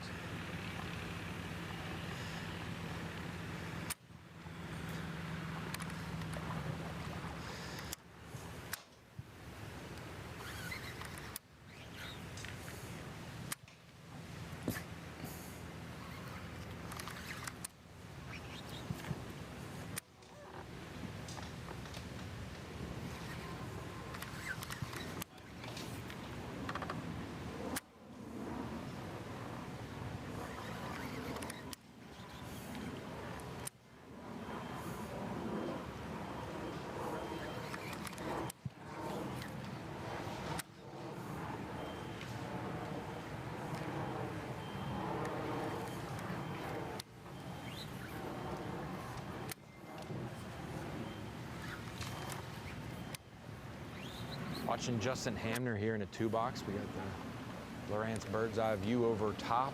Our Wes Miller drone. Our 2024 Classic champ. Feeling at home, even though this might not be his desired style. Definitely not, Ronnie. Hey, we have 6 new people in our top 10 from the day's start, and it's the one big bite for a lot of them. Greg DePalma with a 312, came up from 40th. Bo Browning's still in there. He had a 4.0. John Cruz just slipped out of it, but Chris Johnson, Clifford Perch. Need to remind folks that we have about 30 ambassadors out there on the water with anglers, along with our 6 cameramen. Tomorrow it makes it a lot better. Those 30 ambassadors plus 10 cameramen, we have almost all 50 anglers that will be covered, but a lot of pieces of the puzzle missing when it comes to bass track. So you see these anglers still hanging in the top 25 with 1 bass.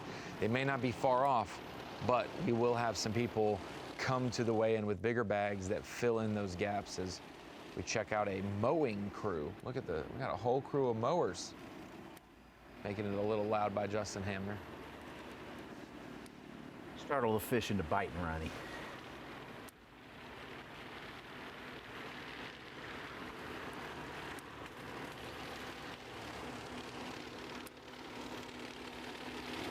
Last fish for Pat Schlapper, doubled his lead. He's up by 3 pounds now. He got 6'11" on 4 fish after 12-2 yesterday.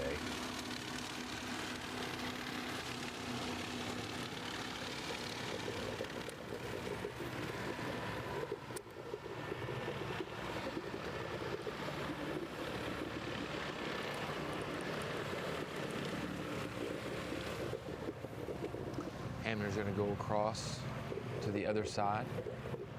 That's the one big deal we talk about here. Not all water is made equal. You may be in Taylor's or the Neches or the main Sabine River. At a certain point, the good fishable water, the hot zone, as Pat Schlapper would call it, it tends to end. And so it may be this side of the bank or Hamner's looking for something new, but there are stretches that if you get out of there and just fish for hours, you will realize this is the line that I should have turned around There's at. so much that looks fishy. This could be number 5. That makes it. He's just a little troubling, but he's 12. Got him. Robo worm. Best color they have ever made right there. Yeah, look at me. Tum-tums. He's got a tum-tum. Told you, they're just down there swimming around looking for snacks. Just had to give them give them a little gummy worm. They didn't want the little juju bear. They wanted the gummy worm. We're gonna have close to 8. I mean, this should be another like 125. Not quite, but.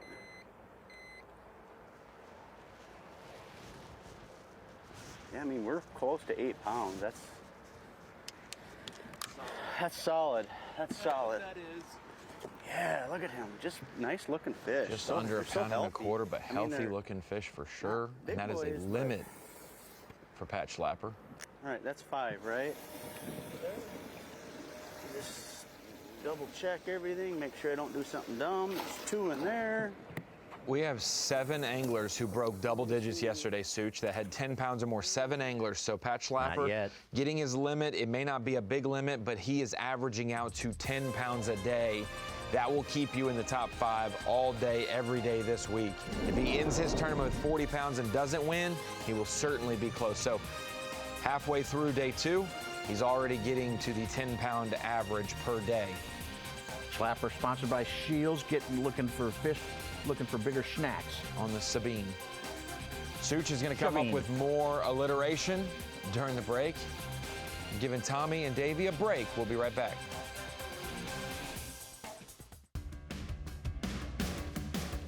When you come to the Sabine, you have to kind of adjust your expectations. If you got something that's 1.5 pounds in your bag, that's a bad deal. Down here, 1.5 pounds is a pretty quality fish.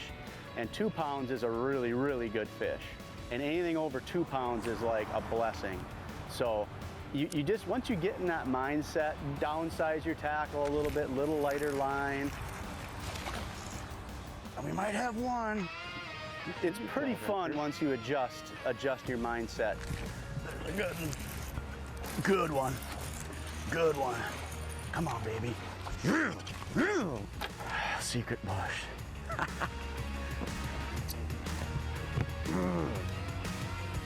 Secret bush, baby.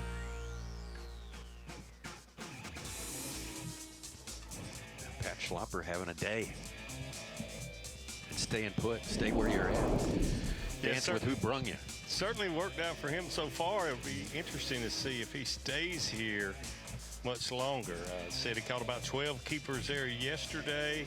Been slower for him today.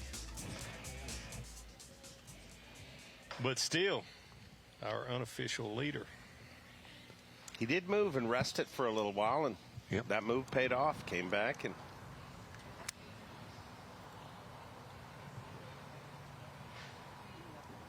Well, we got our 3rd one up on another stretch.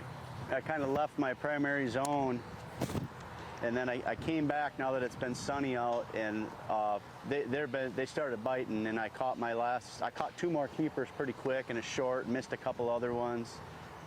Definitely got another way to catch them now.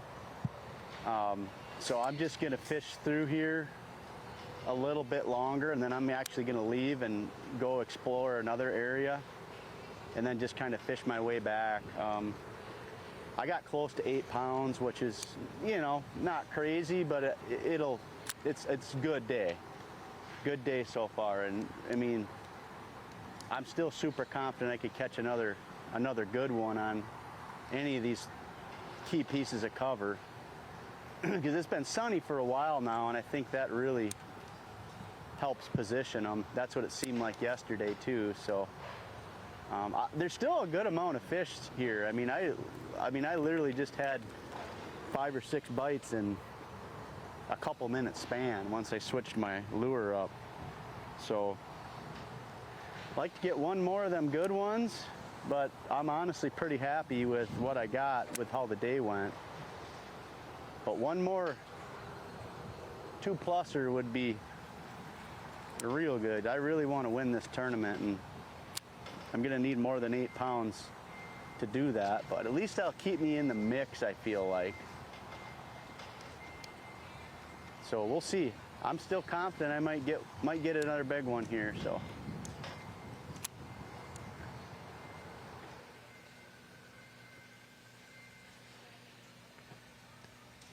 So, heard his plan there. He wants to try to catch one more good one. Unfortunately, he might catch 3 more 12-inchers trying to catch that one. It's certainly a dilemma here, and just another piece of the puzzle. Even the leader has to always be looking forward to the next day or the next part of the day, exploring somewhere else, leaving this, and maybe someone else moving in there and catching a few fish. Would be an impetus to stay for a while. So we haven't seen anyone close to him up there, though, have we? I haven't, other than that camera boat. But when talking to him yesterday evening, he said that there was one boat that had fished within sight of him yesterday, but he had talked to that person, and they said they would not come in on him today and bother him. So, and he was like, I hope they do. They said, and man of his word, evidently, because we have not seen another boat.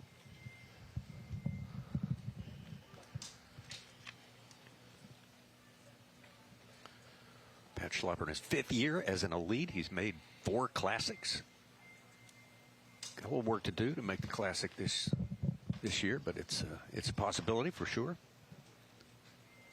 And as you told us, Dave, he's enjoyed a tremendous reputation in the part of the country where he's from, upper Midwest, for a good long while. Yeah, he told me 2 events ago he has his eyes set on winning that final event and punching his ticket that way to the Bassmaster Classic, if it gets that way, obviously in La Crosse, Wisconsin. But changed things at Lake Fork with a crazy catch. Had a small bass, and a giant 8-pounder comes up and attacks the bait at the same time. 100%, 99% of the time, the big one gets off, and you land the small one. Really the exact opposite happened. The small one got off, he That's went in an 8-pounder. And the ticket really to get bit yesterday, a lot of people, fish a spinner bait, winding it next to something, bumping it into cover, fishing over some grass. I like to throw it up under the dock and just let it sit for a while. And you just hold your rod and see if one comes and gets it. Secrets of the pros.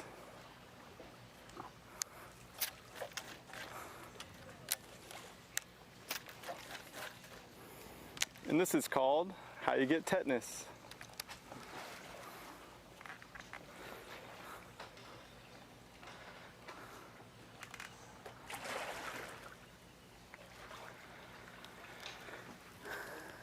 Well, I'm about to just cut my losses here. That's what I should have done. Look at that. Dang it, the soaking method didn't work. Next time.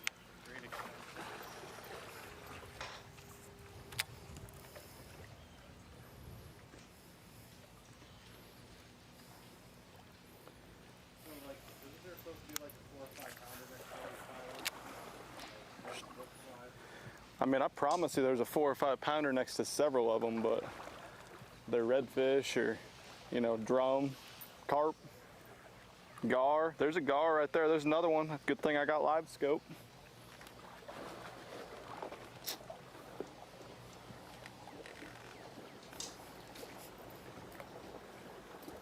I mean, look at this up here. We got targets galore.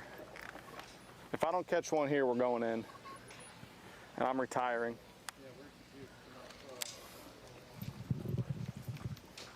What do we got here, Sheriff?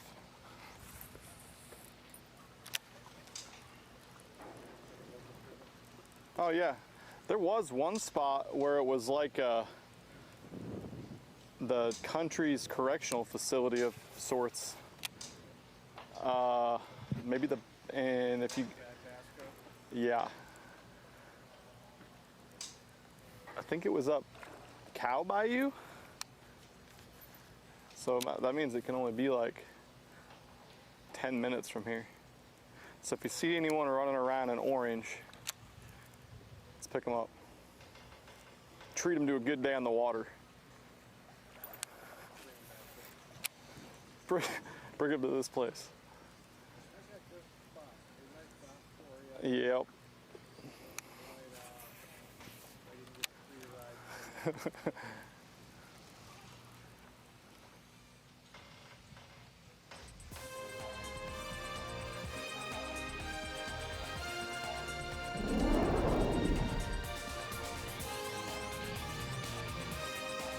We are going to take a moment, make a move, some of us. Find something better to throw at for a few minutes here. We got Pat Schlapper from Wisconsin on top, Greg DePalma from New Jersey, and Chris Johnston from Ontario, Canada. Our top three as we get closer and closer to the latter part of mid-afternoon. How about that?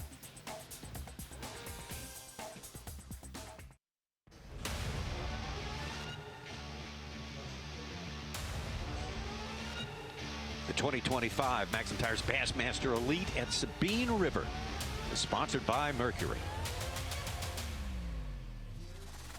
by PowerPole, and by Progressive Insurance.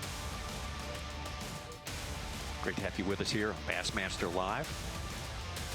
We're pushing on towards the afternoon, Central Time, into the afternoon Eastern, and at 2:30 Central, 3:30 Eastern, the first group checks in. Flight number 1, Pat Schlapper. It's the man on top of the leaderboard right now, Greg DePalma of New Jersey. Right behind him, Chris Johnston, Clifford Perch, and Stetson Blaylock make up our top 5 right now, representing a lot of parts of the country and parts beyond the U.S. borders. So we've got a good, diverse crowd taking part in this. It's a very different sort of tournament. If you're just checking in with us, the Sabine River, sixth time the Bassmaster Elite Series has been here. It has a different sort of look in every possible way. It's our second stop in Texas and looks a whole lot different than Lake Fork, and we're now getting our minds adjusted to the different set of expectations here. The competition element is the same, just the size of the fish varies, and you just take that away, and we got a strong group competing for 50 spots in tomorrow's semifinal. Yeah, you nailed it, Tommy. I mean, you see even the leader, Pat Schlapper, saying, hey, a 2-pounder goes a long way. You got excited about 1 1/2 pounds. They know they have got into that mindset now that every single keeper is so important. And really what you're looking for is that 1 3-pounder each day. But putting 5 fish in the live well are certainly the big keys. I learned on the halftime show that 3-pounders very, very important here. But what stands out to me is earlier today, Ronnie talked about where the eventual champions have come from here. It's so shocking when you see the big jumps that we've seen over the years where anglers have made big deficits up, but the biggest deficit that's ever been made up here is from 12th place, which still stands out as really shocking to me on this fishery. Totally agree. Yep. Yeah. Well, we got Dave Mercer here, the great Davey Height as well. A couple of our foundation guys in the whole Elite Series effort here, and so terrific to be here in Sabine, on the Sabine River in Orange, Texas. Orange, Texas is a special place on our calendar. Whenever we can get back here, we try to get back here because it's such a welcoming community, a great place to have a giant party celebrating the top level of bass fishing. Well, certainly we're glad to have you back out here, Tommy Sanders. I did not realize until yesterday you said this was the first site of doing Bass Live on location at an Elite Series tournament 10 years ago. Absolutely incredible. So that makes it a great place for another reason. But honestly, fishing is fishing. I talked to local anglers around here this morning at takeoff saying this is what we deal with all the time. This is what people deal with all the time in a lot of places around the country. Every county, every state does not have a Lake Fork. A lot of the places where we cut our teeth as anglers are just like this. A 2-pounder goes a long way. It's going to be a great weekend. We see urban fishing out here. We see fishing back as far into the backwoods, into the bush country as you could possibly imagine. It's all good. And right behind us here is going to be a big happenings this weekend. Of course, this is going to be the Bassmaster Tailgate Party sponsored by Progressive Insurance, and that will be well attended. We know it's going to be a huge event here 2 days in a row, Saturday and Sunday. You've been at every one on site, Mercer. Tell us a little bit about how exciting they are and how different Orange is. It's incredible that you see the sea of people that come out here. We had a great crowd here yesterday, but this afternoon, this weekend, I mean, this is literally all of what you see behind us, this green will be covered with people, rabid bass fishing fans. It really is amazing. It's a celebration, and, it reminds me so much of Waddington. I mean, the two events are very similar, small parts of the world, but a community that comes together and truly makes this their Olympics, so to speak. Yeah. We go to such many bigger places. I mean, we'll be in Detroit a little later this year. But for this community, this is such an imperative event.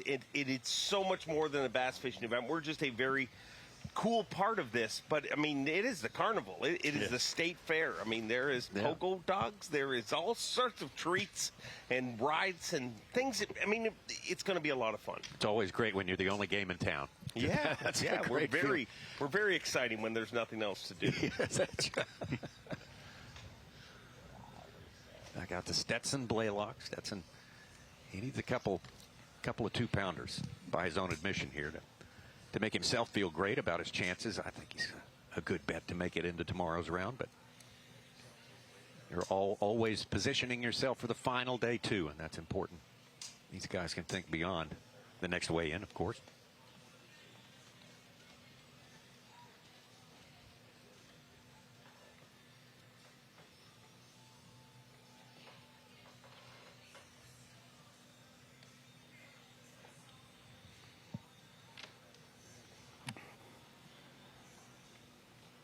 I think, I mean, I really feel like we're only, you know, a bite or two away, but I don't know that I'm going to get them in here. I think the adjustment to be made is get lucky and run into a little stretch of them where they're biting, you know, where they haven't been caught yet. That whether that's in here or not, I'm starting to think maybe it's not going to be in here. You know, I'm just not getting the bites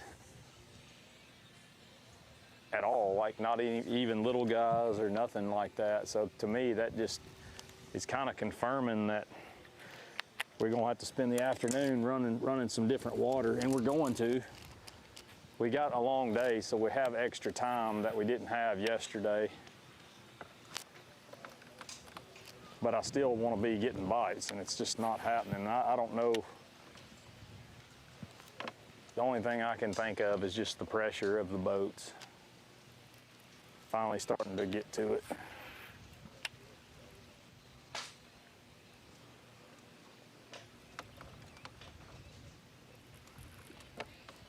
Well, when you see anglers fishing the same stretches, certainly the pressure of the boats, the pressure of best in the business fishing for these bass is going to affect things. We can't talk about it too much because it's such a big dilemma for every angler in this event. Do you go where you think there's a larger population of fish, but 3/4 of the field is going to be there fishing for them? Or do you try to go to an area that maybe doesn't have as many fish and have it to yourself and capitalize on that? And it's a tough deal for all these anglers. So far, it looks like Pat Schlapper has got the right plan. Yeah. It's an area, you know, small really, but he's got it all to himself. It's a good area, but you know, you split what he's caught yesterday and what he caught today with one more person in their middle of the pack. Look at how key timing was for him. You know, fishing the exact same spot, just different times throughout the day. Good time tonight. 6:30 we got the Britt Godwin concert. 8:30 we got Josh Abbott Band. Josh Abbott Band? Yeah, are you going to be here? No. Oh, keep me all excited there, Davey. Hey, I would like to be, but somebody has to get up early and talk about bass fishing tomorrow morning. Stop acting. Who's that going to be? I love how you keep it together and act all professional on camera, but show up at the show tonight. You'll see Davey. Trust me. It's my favorite, Davey. Well, he's my ride, so I guess I'm going to the show, too. Absolutely. Be the oldest dude in the club. I bet you're not. Oh, they'll be having a time, no doubt about it.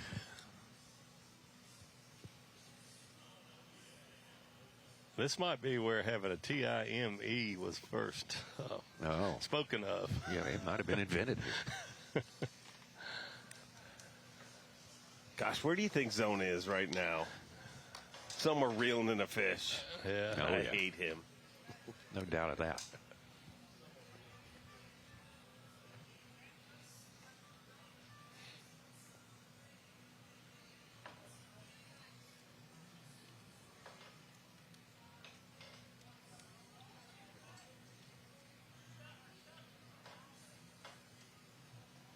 I heard he was filming a show this week at Pascagoula River. Oh, yeah. somewhere. You may be watching this to get some pointers. Yeah.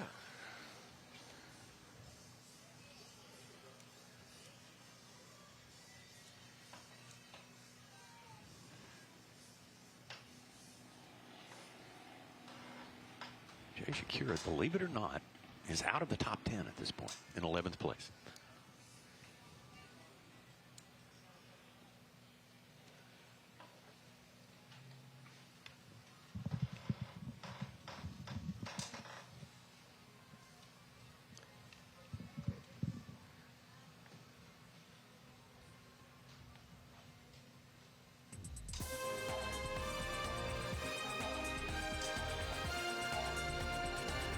A lot more fishing to go for Angler of the Year, but this is why days like today, whether he wins or not, whoever wins, you see tears come from their eyes when they win. It's such a hard thing to do.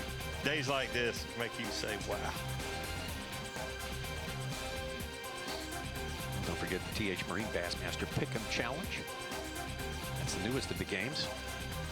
The TH Marine, this angler versus angler head-to-head contest. You got 7 matches made up on a theme. Each one has a different theme, maybe from the same state, the same era, maybe the same standings in the points.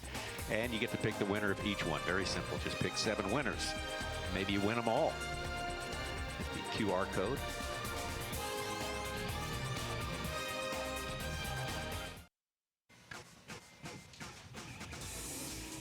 Day 2 of 4 days of fishing at the MAXAM Tire Bassmaster Elite at the Sabine River here. The Sabine River, which forms a lot of the boundary between Texas and Louisiana as it runs down from the piney woods all the way to the Gulf of Mexico. Pat Schlapper from Wisconsin, way up there on the Mississippi. He's in the top spot right now, almost 20 pounds, 1 ounce away from 20 pounds unofficially. Greg DePalma of New Jersey, Chris Johnston, Clifford Perch got a fast start today. Some of it very close to where we sit at this point right there. A lot of guys will take advantage of the near fish and the far-flung ones as well. Got a lot of different ways to attack this giant fishery, which lasts many a mile between the Toledo Bend Dam and all the way through the intercoastal and basically to Houston. Bite off some of Galveston Bay if you want to. Let's get back to Ben Milliken. Ready for me? Well, we're off to a solid start. We've been fishing for 5 hours and we got 1 fish for 1 pound. So we got them right where we want them. And we're gonna turn our luck around now with the little pickled quail eggs. I don't know if we're actually gonna turn them around. Whoa, that's a full guy. Okay. Got some, my homie Branch brought these to me yesterday at the weigh-in. Mr. Jamie Bergeron's crawfish boiled flavor. It's like they say. Dave Mercer told me this too. One's never enough. You having one? Dig me one out. Go ahead. John, the camera guy. Get it. He's back in the game.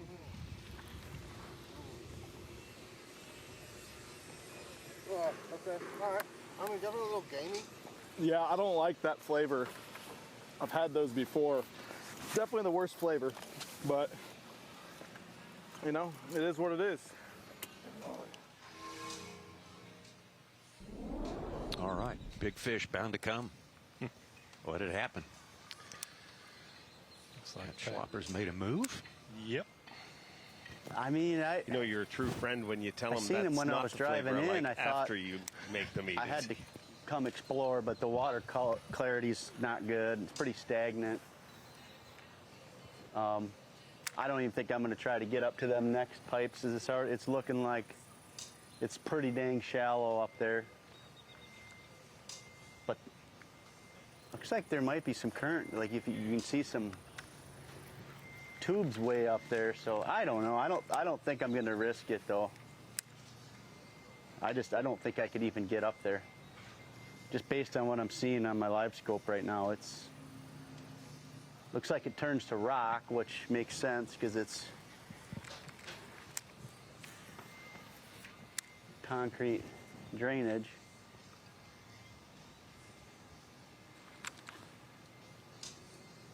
God, we got to try though, don't we? I mean, we got it. We're right here. I don't think, god dang, dude. We ain't gonna be able to get up there. 'Cause it's like less than a foot. Yeah. We ain't gonna be able to get up there.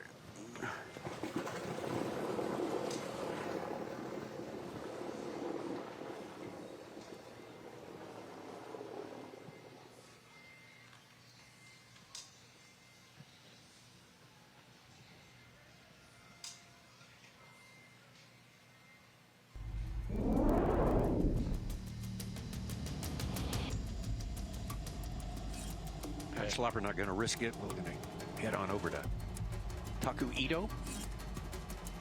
Taku starting the day in 3rd place. He's at 6th as it stands right now. 4 fish, still 1 shy of a limit. He's laid down his punching rod. Here we go. Maybe he picked it up. As soon as that camera turns on, punching Taku returns. And so 12:21 current stopped. So it's right now a lot of rain. The Sabine River is too much current. So, but 12:20. So 12 o'clock, high tide starting. So starting the high tide. So I think the current more not so strong. It's very important, I think, because this week is too much current. The fish don't like that. So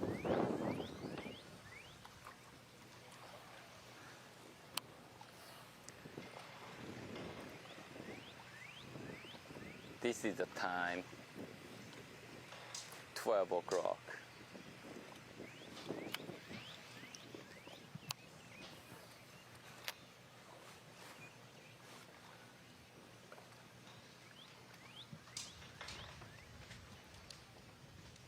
Seems like he's saying where he's at. The high tide is projected to be 12 o'clock today, which we're right about that local time, just a couple minutes before 12. And I think he was saying he thinks his chances are going to be better because of less current. If you're on these high banks, that water comes up, but where he's at, it's not getting over that bank and spreading out as much. So it might be just fine to fish during the high tide and not have the current be as big of a factor. Current's just like everything else in fishing. One guy wants current, the other guy wants no current. One guy wants sun, the other guy wants clouds. I mean, he's not far from us, and he's done a lot of damage over the years right here.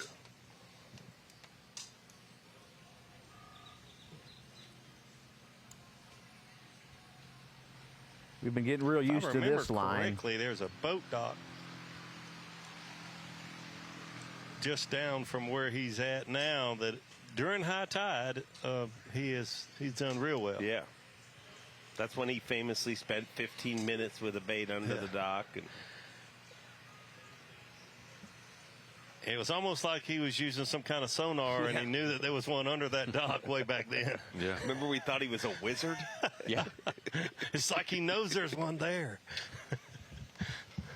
Told all sorts of stories about how he fished pressured fish in Japan, and he's just got immense patience.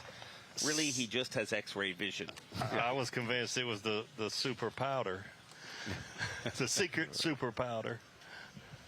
Here we are. Yes.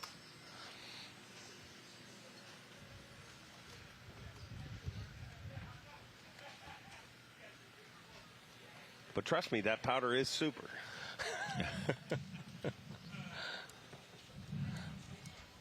It's so funny to think back to that. I mean, a guy might get lucky at Toledo Bend or Fork saying there's one under dock because there probably is one under most docks. But to come to Sabine and call his shot a 3.5 pounder under that dock? He just giggled. We bought it all. Yes, we did. Dakota Eber up to second place. All his fish just came in. He's got a limit over 7 pounds. He's 16.5 total. I say he makes his first Saturday cut. All right. That would be good. He's overdue. You Yes. have to think regarding Dakota right there. But we're going to make a move right now. We have others on the move. This time, kind of get things reset for you. And here are some important messages and come right back here to the Sabine River, Orange, Texas.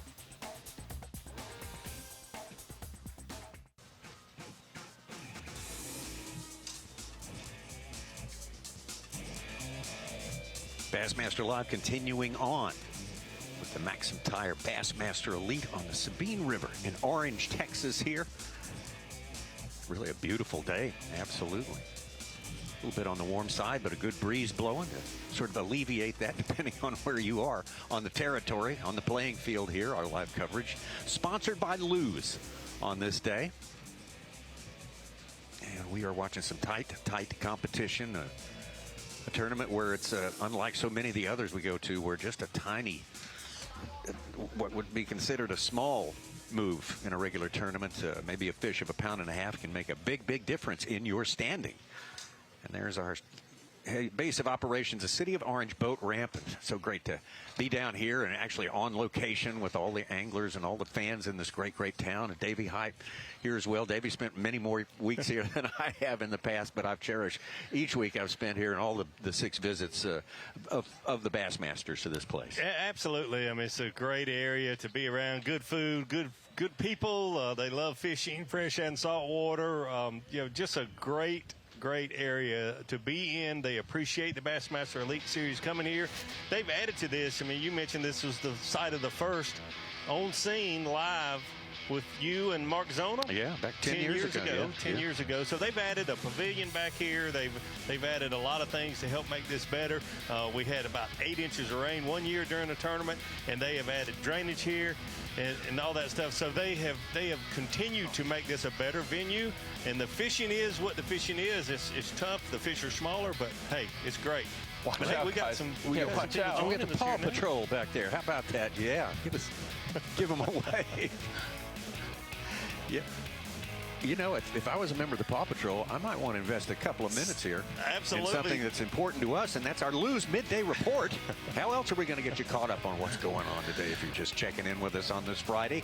We'll start it with Taku Ito starting the day in 3rd place. He stands in 7th right now. It hasn't been easy for him, but he is a man on a mission. He's got a plan. Absolutely, you're exactly right. And Taku has had some success here in the past. He's a good fisherman when the going gets tough. The tough get going, Yes, so to sir. speak. He has certainly been able to do that in his young Elite Series career. A lot slower for him today, but about mid-morning things picked up for him. He picked up the big bait caster, which he said he doesn't normally like to use. That's the second keeper he put in the boat. The next flip, he put another one in the boat. And essentially 3 keepers and about 5 flips. And Taku is all of a sudden the punching magician. Yeah, Taku Ito. Taku is punching. That is his headline. He fed to us, and we're happy to run with that. Stetson Blaylock coming down here from Arkansas, and he's got a good record here. He knows how to fish these tough tournaments, and he got the first start, the first fish on the board for us today. Yeah, absolutely. Stetson Blaylock with 11 pounds, 5 ounces yesterday, anchored by a 4-pound, 1-ounce big fish. Got him in 2nd place coming into today. He's been able to hold in there. Currently unofficially in 6th place. Not a surprise at all to see Stetson Blaylock doing well here. His most recent win on the Bassmaster Elite Series is at Winyah Bay in South Carolina. Very similar Tidal situation, tough fishing, and we saw him get it done. Came down to the wire the final day. A very exciting tournament to cover, but not a surprise at all to see Stetson Blaylock. And I'm saying he's going to stay in that top 10 through Sunday. Well, somewhere in the afternoon yesterday, not too far into the afternoon, this man started distinguishing himself from the rest of this 102 angler field, and that is Pat Schlapper of Wisconsin. Obviously, found something a little bit different. That's what everybody says. I got to do that here.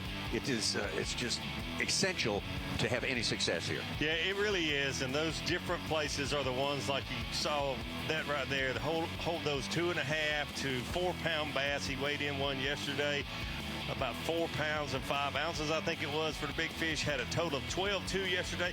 And once you get that 12-pound limit, then you have to hold on. You just can't let it go off the track, so to speak. You can't go out there and catch 2 or 3 pounds. He's been able to do that. He's got about 8 pounds so far today, but a solid lead for the Sabine River. He's got a special place. The big thing that we'll learn as this tournament unfolds, will it replenish? Yeah. And that is your Lose Midday report for day number 2 this All Friday. Right. Don't fish my pipes. On the Gulf Coast. What? You know what I'm talking about?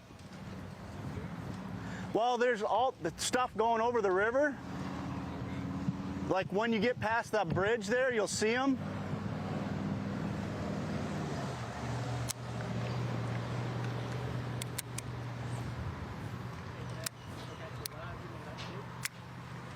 Update is we're gonna go run some different water. Just trying to give my little zone a break, but it looks like it might have a little company heading its way, so hopefully,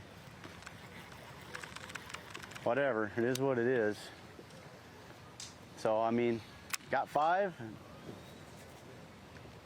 Like to get rid of at least that little tiny one, but I'm confident we will. I wanted to give that, I mean, I caught those last 2 real quick, and they were biting, and then I just left because I want to catch them tomorrow, but they might be getting hauled back in a nitro now.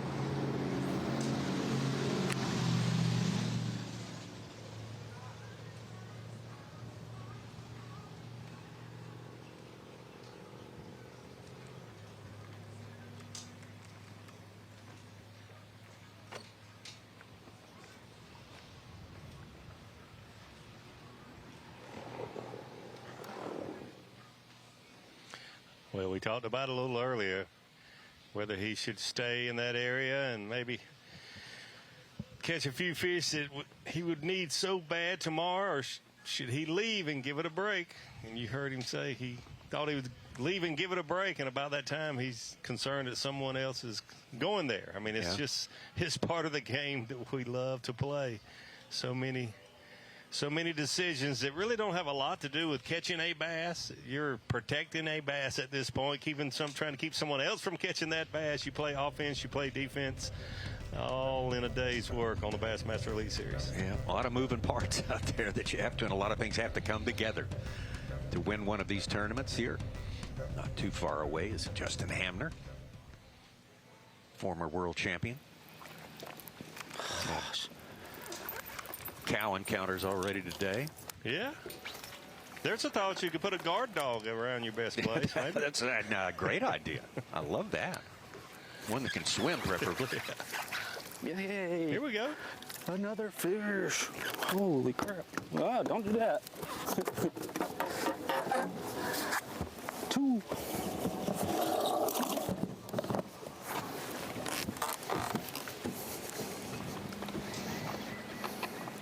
He hit my spinnerbait.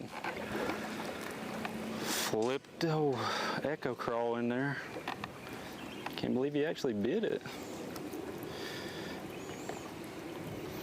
Maybe it's an afternoon deal. Something ain't been right all morning.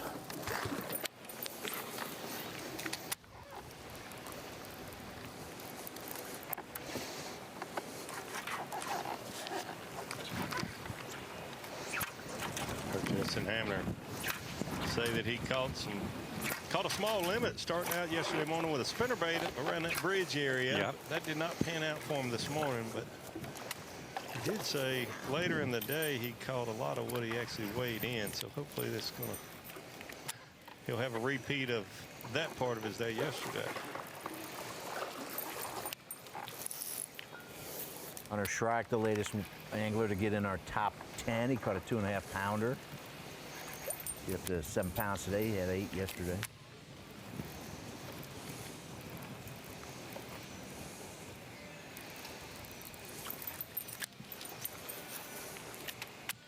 Tied with Cooper Gallant for spot number 10 is Easton Fothergill. We're getting used to seeing his name in our top 10. Wow. That's incredible if he would make another championship Sunday here. That'd be one of the all-time top 10 streaks, wouldn't it? Would be. Well, we're having ourselves a day. Not that kind of day, the other kind of, the not so good kind of day. I mean, there's still time left. It's not like it's over, but it has not been giving to us today. That is a fact. I've just lost my last 3 bites. Not really sure why. I mean, one of them I think was for sure a keeper, and the other 2 I don't know. It's still not cool to have 3 bites, and when you don't, especially when you don't have a limit, and then you don't put them in the boat, because I'm not getting that many bites to begin with. So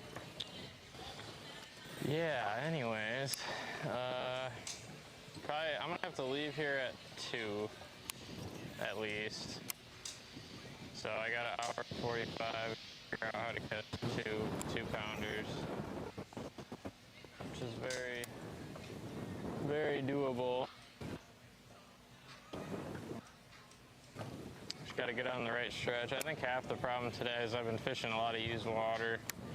Just haven't gotten a good rotation. Anglers, and it's not what you want. I also think this area too is just getting absolutely beat on. I mean, there's at least 40 of them.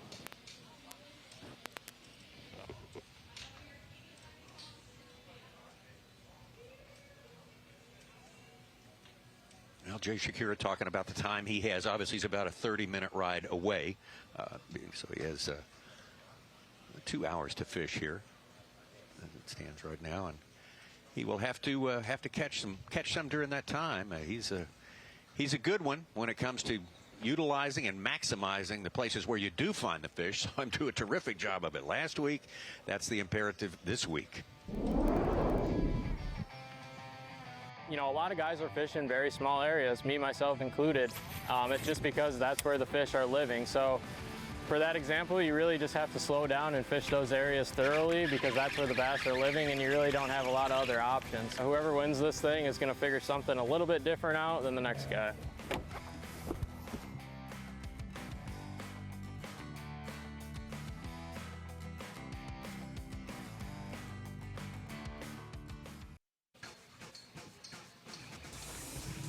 Back to Orange, Texas on the Sabine River here. Of course, at 2:30 p.m. local time, it's 3:30 Eastern. That's when check-in is for flight number 1, and that's when the weigh-in starts. Shortly after that, you can find the weigh-in right here on Bassmaster.com. And, of course, on the YouTube.com, Bassmaster official channel, you can see another concurrent presentation. It is called Moultrie Behind the Tanks. Our man, Pat, there he is right there, getting these anglers to give up some secrets maybe. At least give up some intel we might not otherwise get. Behind the tanks and picking up the information. That's a Bassmaster tradition. That's where the journalists have traditionally hung out. Seems like people think anyway. There's a perception that you get the good stuff there, Davey. Absolutely. Get the juice back there around those tanks while they're waiting to weigh their fish in. The good, the bad, and the ugly. Hey, Bear, Austin Felix Justin Hamner. Austin Felix just put his fish in. He's in 3rd place with 15 pounds, 14 ounces total, 7.6 on the day.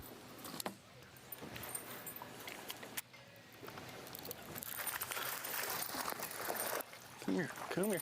Hey, number 3.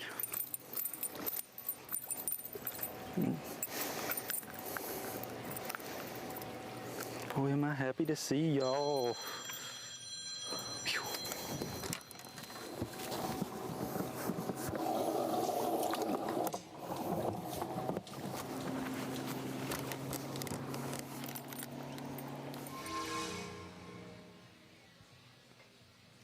definitely going to be a keeper there for Justin. Justin stuck on one fish for a long time. He caught his second and now his third keeper in the last 30 minutes or so. So hopefully, hey, he just needed to get around the chickens a little sooner. That's how you beat the high cost of eggs right there. You just get the little portable chicken coop that you can take with you on the road if need be, maybe for a camping trip or visiting grandma. Just move them around each day. Don't even kill the grass. Always have the eggs.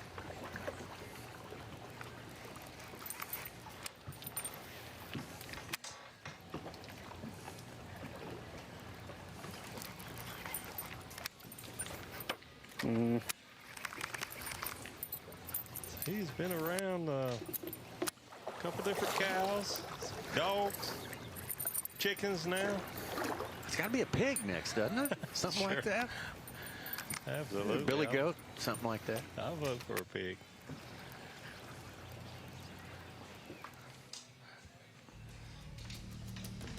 What did he say this morning? Maybe his moo was too good? Yeah, that's what he said. That was awesome. His moo was too good. Got the cow all riled up.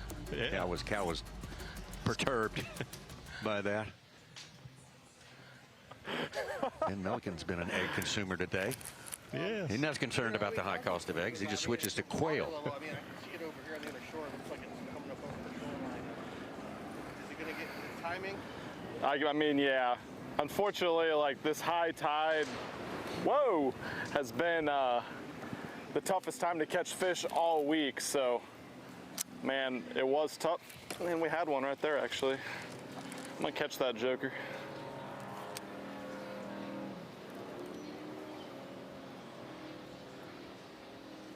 But it's been the toughest time all week to get a bite.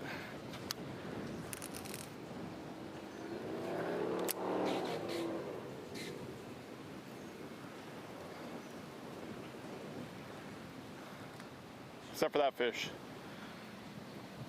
But we were in here, the same area yesterday, about the same time, and got a couple keeper bites, so we just gotta grind them out, man.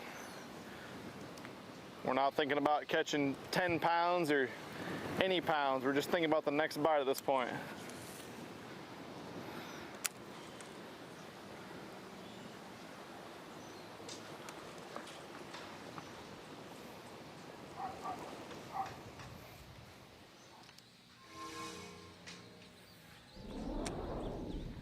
It's not a bad thing. We just got to get a bite.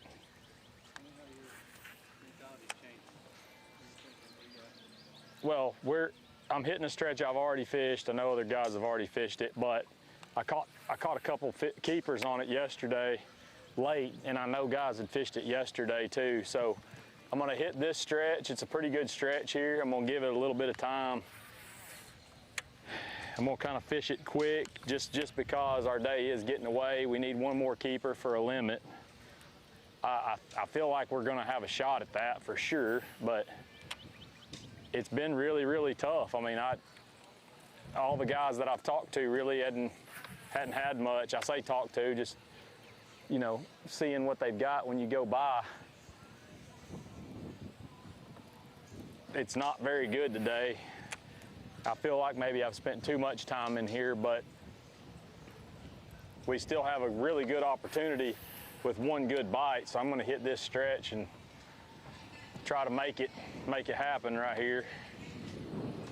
And then we're gonna run out of here and go try somewhere else till we gotta quit. And hopefully somewhere between here and time to leave, we at least get one good quality fish to boost that limit up. Ooh, that was a little one right there, bit me.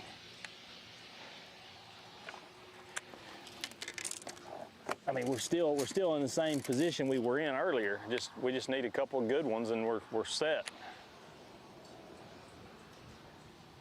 I feel like maybe this afternoon with the shade on these trees, high sun and shade, maybe we can get one going here. So many guys fishing that one stretch back there. I just feel like they beat it all up. And it was definitely the stretch where the most bites were, but I think we've all done a number on it for the.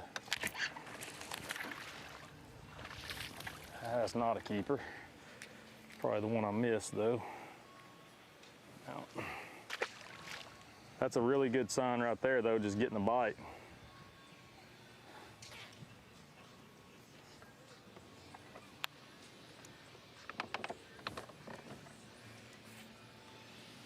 Hopefully that's a sign that we're going to catch two or three quality ones right here. Finish the day out.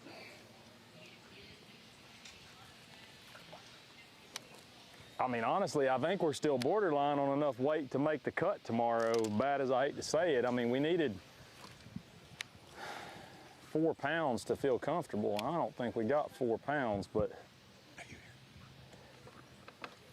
I think the weights are going to go down for sure today.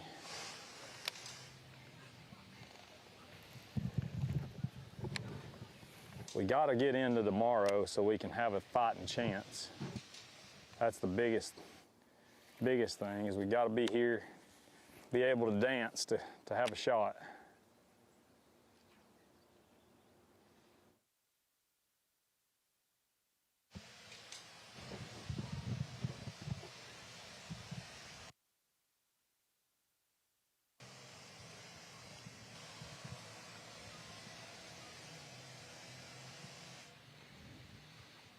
Stetson Blaylock needs one more keeper.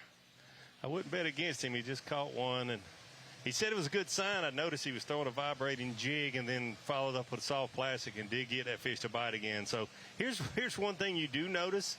When they start wanting to feed, they'll bite multiple baits. You can pitch another bait in there and you know, a follow-up type bait and catch some. Unfortunately, that was not a keeper, but Stetson Blaylock just said maybe that's a good sign.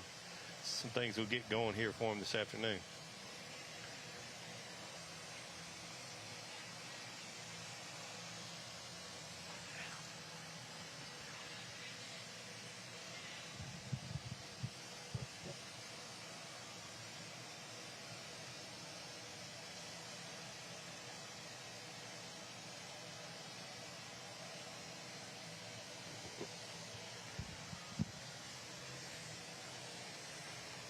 Well, as Stetson labors on, hoping for something to start to develop, and the sun getting in the position where things can get tighter to cover. We're going to take you on a little tour of what we're seeing out here. That's our broadcast position right there. Or that's the weigh-in stage right there. We're just in the foreground from that, and this is the big, the great lawn that they have all the festivities in as far as the weigh-in goes. And of course, that's not the only attraction here at this big piece of property at the Orange City Dock here, I think, is the official name of the place. The expo goes on, and all the advertisers, partners, and so forth have got their exhibits set up. Everything's being made ready for a huge weekend here. The food trucks are varied, and they all have the local flavor right there. And it's a good thing we have to stay here in the seat, or I'd be gaining even more poundage that I don't need, Davey. Oh, yeah, they're firing up the food trucks, and not many people here now, but it's 12:30. The fish don't show up for another couple hours. The anglers don't show up for a few more hours. And then, of course, the band coming in a little later this afternoon also. So I guarantee you this place will fill up this afternoon, tomorrow, and Sunday. It's a great place to have a bass tournament. Absolutely. They like to party here. It's a good way to put it here. And it's a fun one. It's a family event, and it's all free to get inside. And yeah, man, just a great setup for a great weekend here on the Gulf Coast. Pat Schlapper from way far away from the Gulf Coast up in Wisconsin holding down the lead. Dakota Ebear, big move on this day to 16, 5 pounds on the day. He is in second place.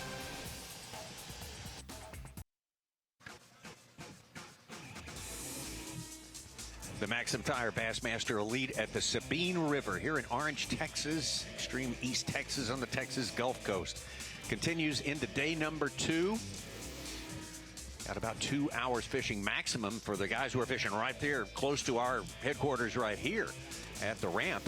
And for outlying areas, you may have a little over 1 hour, depending on where you have ventured during the course of this day. Today is all about making it into the top 50. We got Pat Schlapper at the top, but at the 50 spot right now, just above it is Scott Canterbury. Right below it, Kyoya Fujita, how about that? And even below that, a couple of names, 54th and 55th, Trey McKinney and Patrick Walters.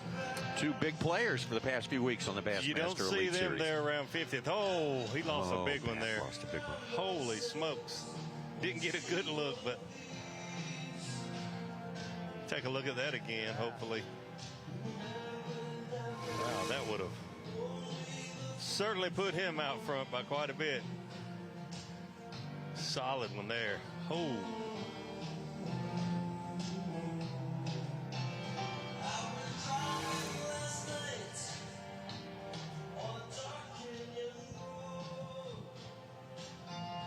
Notice the bites are coming. Bo Browning just filled his limit, second biggest of the day, 814. From 42nd place, he's up to third. Fish. I got one in there that's a pound. It's like 0.99. So get a couple like that one. I just lost.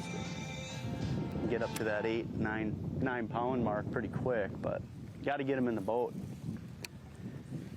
It's just hard for me to put this jig down, but it's just I haven't had. They're just not getting it good today. I don't know why.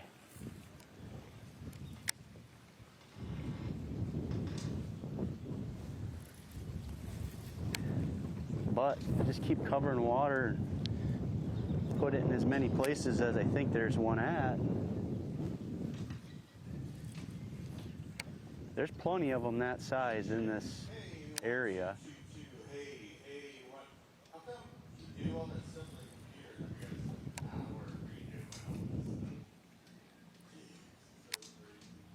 Just got to get them in the boat. I don't really feel like I did anything wrong on it. I just maybe rushed it a little much, but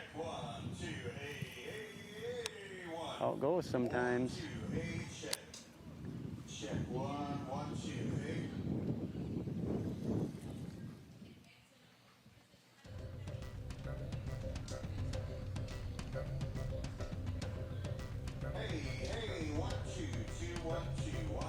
All right, we're going to take a move back over to Stetson Blaylock here.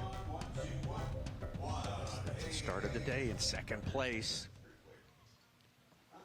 Down there in eighth spot right now. Still one left to a limit. Get one quality good bite, and we'll be right there.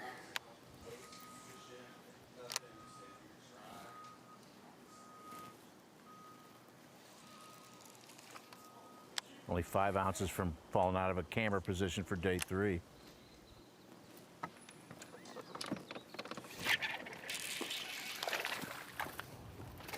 I believe that is number 5. I do.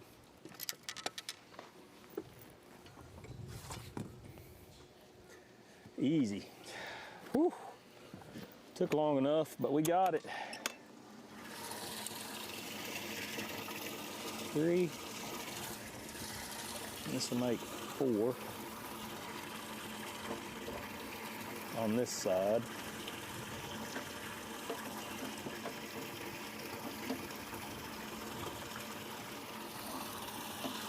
And the one over there makes 5. What a grind.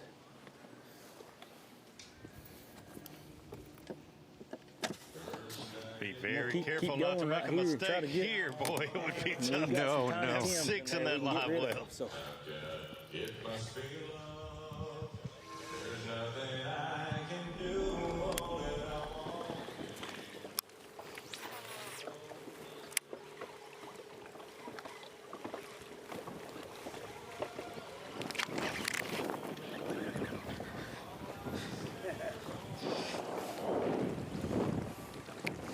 Right around you. Like literally just wrapped around your head.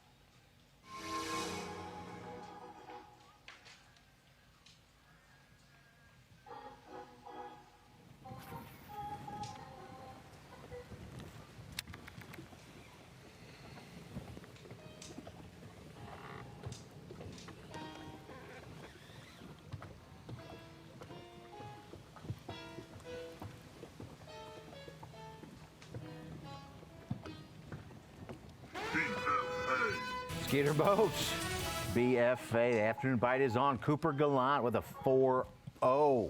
Gives him 8 pounds even on the day, and he's in second place right now. He started the day in our top 10.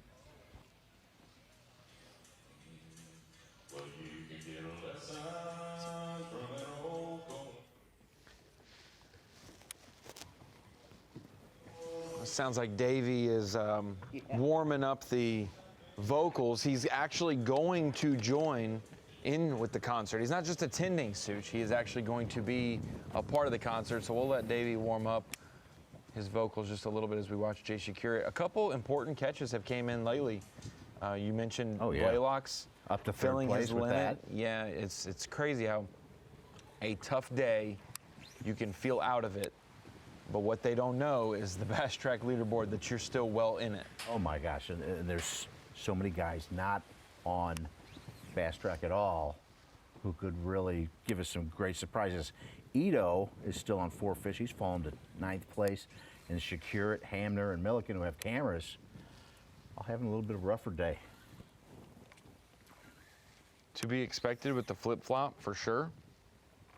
Boat numbers, boat draws. I don't know if they mentioned it, but watching the Moultrie Behind the Tanks on our YouTube channel yesterday, I was listening to Pat talk to some anglers, and Brian Schmidt said he had went all the way from takeoff, pulled up to fish a spot, and that is where he saw someone that he believed would be the eventual leader of the tournament. Now, not sure if that is Pat Schlapper or if he saw someone else that was 2nd, 3rd, 4th, 5th. But when you think about long runs, small windows of where biting fish are, you're bound to get a flip-flop. And unless there's communication or mutual respect, you flip that line up the next day, and all of a sudden you're unpressured water. You are now fishing behind people all day long. So we see Jay Shakura making a move. What a solid tournament he has had. Over to Justin Hamner.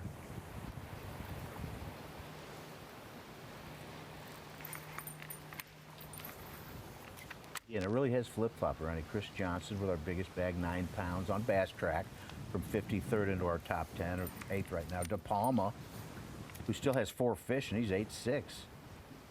He's up from 40th in our top 10. So Bo Browning was 42nd. A little bit of movement today. Expect more at the weigh-in.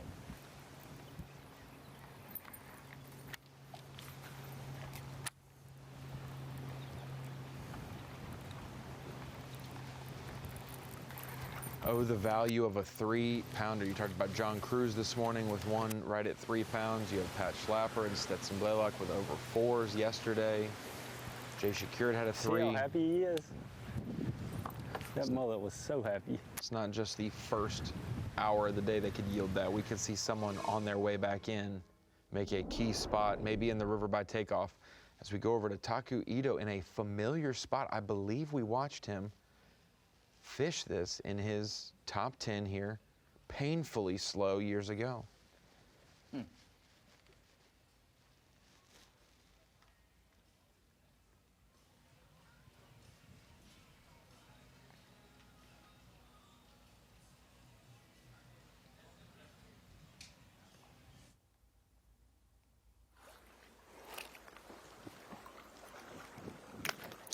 Thank you.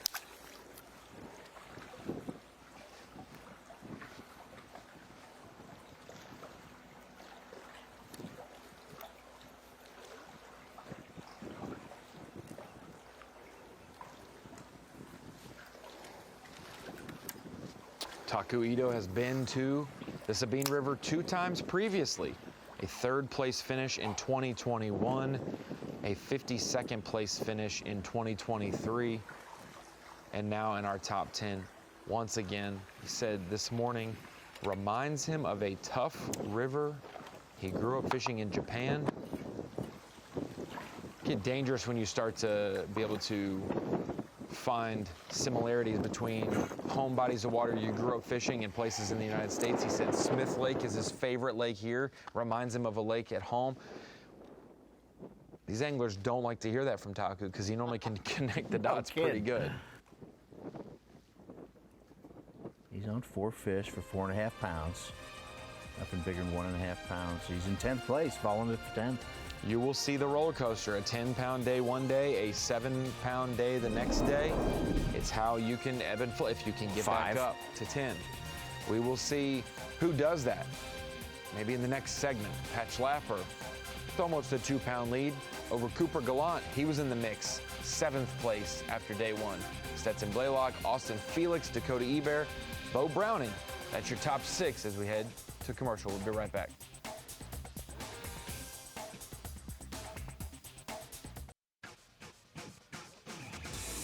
Get down to the final hours of our day here at day number 2, MAXAM Tire Bassmaster Elite at the Sabine River.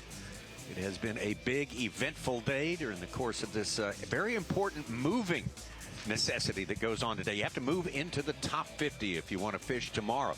Pat Schlapper of Wisconsin has held down that lead for most of today. He keeps improving on it. He seems to be in good shape. Cooper Gallant of Canada has moved up into the 2nd position right there. Seen a lot of movement here in the last hour and a half. But right now, let's take it back to our home studio, and Ronnie Moore's at the Screen of Knowledge.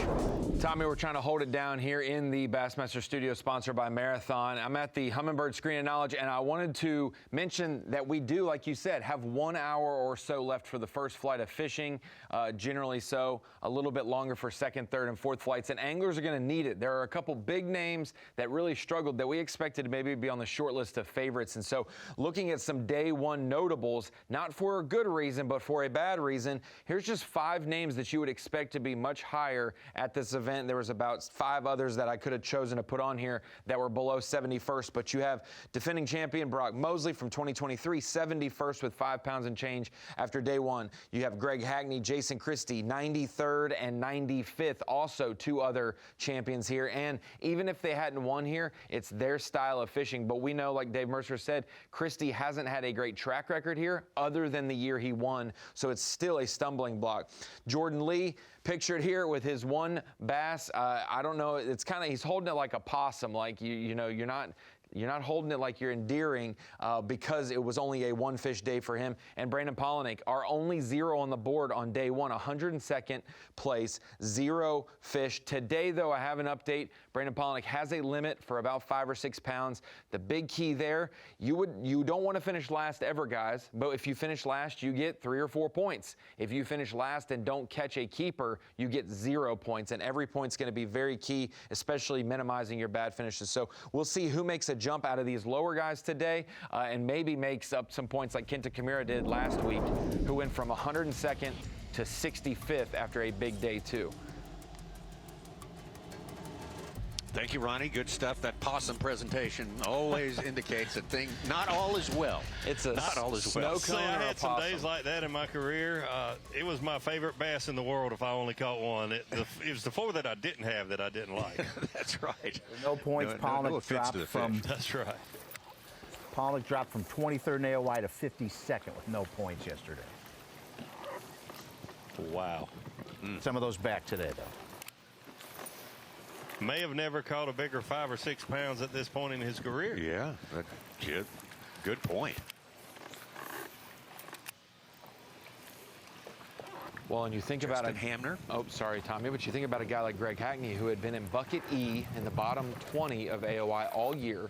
He pulls off an 11th at Fork, and you think he's turning the season around at the midway point, all good to go, and then has a bottom 10 finish here, and he's still going to be in the bottom 15 of AOI with only 3 more events to try to make the Classic. Now, he can win the Mississippi River event, but guys like Greg Hackney, you do not expect to see them there through 6 events of the season.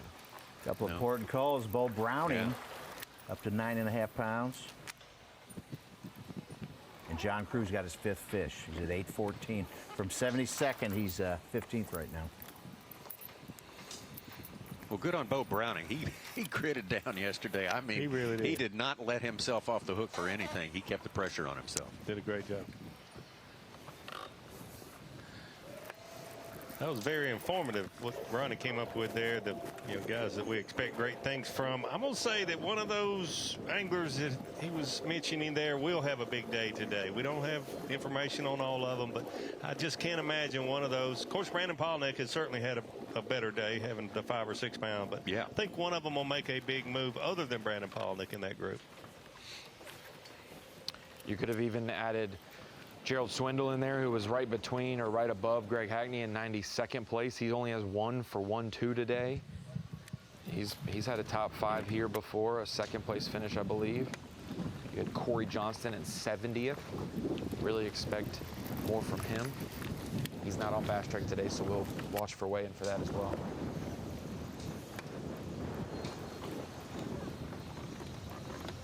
Yeah, I was on the water covering the event that Gerald finished second in. He lost a fish late on that 4th day that probably would have won the tournament for him.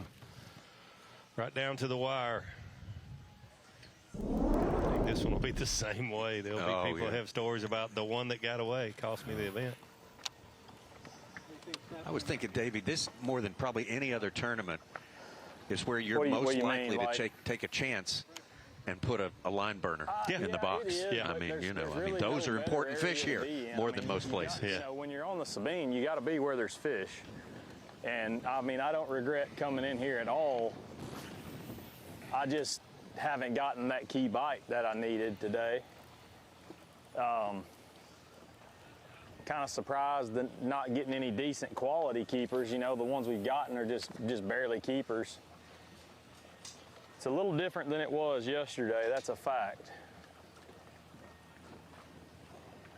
But yes, I think the pressure, and along with the changing, you know, the wind blowing and the water getting dirty from the traffic running back and forth, and then it's trying to clean up coming down, you know, with all the rain that's pushed through.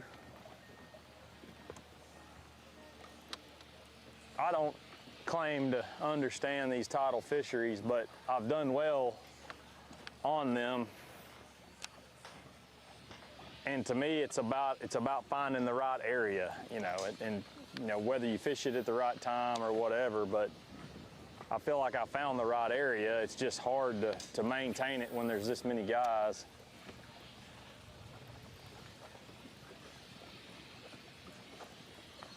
We're gonna give this just a little bit longer, and then I've got one other stretch I actually haven't even fished yet that we're gonna run to and spend an hour and a half on it and see if we can capitalize.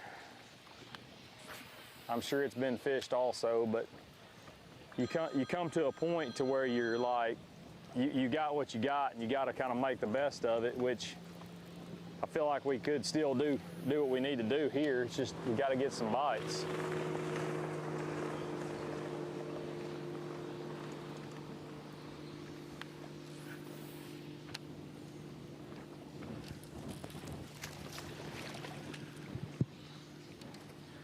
Well, that's a plus, but that's not what the size we're after, but that's still a plus. We got a bite.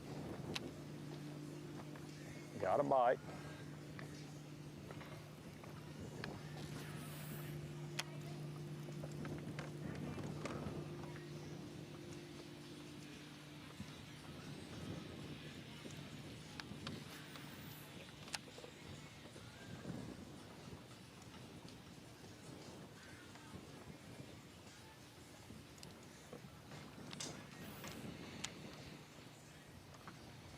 That 1-pounder that Stetson caught about 15 minutes ago moved him back up to 4th place. That was a meaningful fish for sure. Davey, Tommy, we were talking about it. I've noticed from early this morning that. Go ahead, Ronnie. I was going to say the high tide, where Stetson is now in Taylor's, the general region, the mouth of Taylor's high tide is at 1 o'clock. So it is right now high tide getting to the mouth of Taylor's, which means it's still going to obviously be rising where he's at for the next 30 minutes before it would make its way up that far. So still plenty of good opportunities to catch a late key fish or two before he has to get out of there.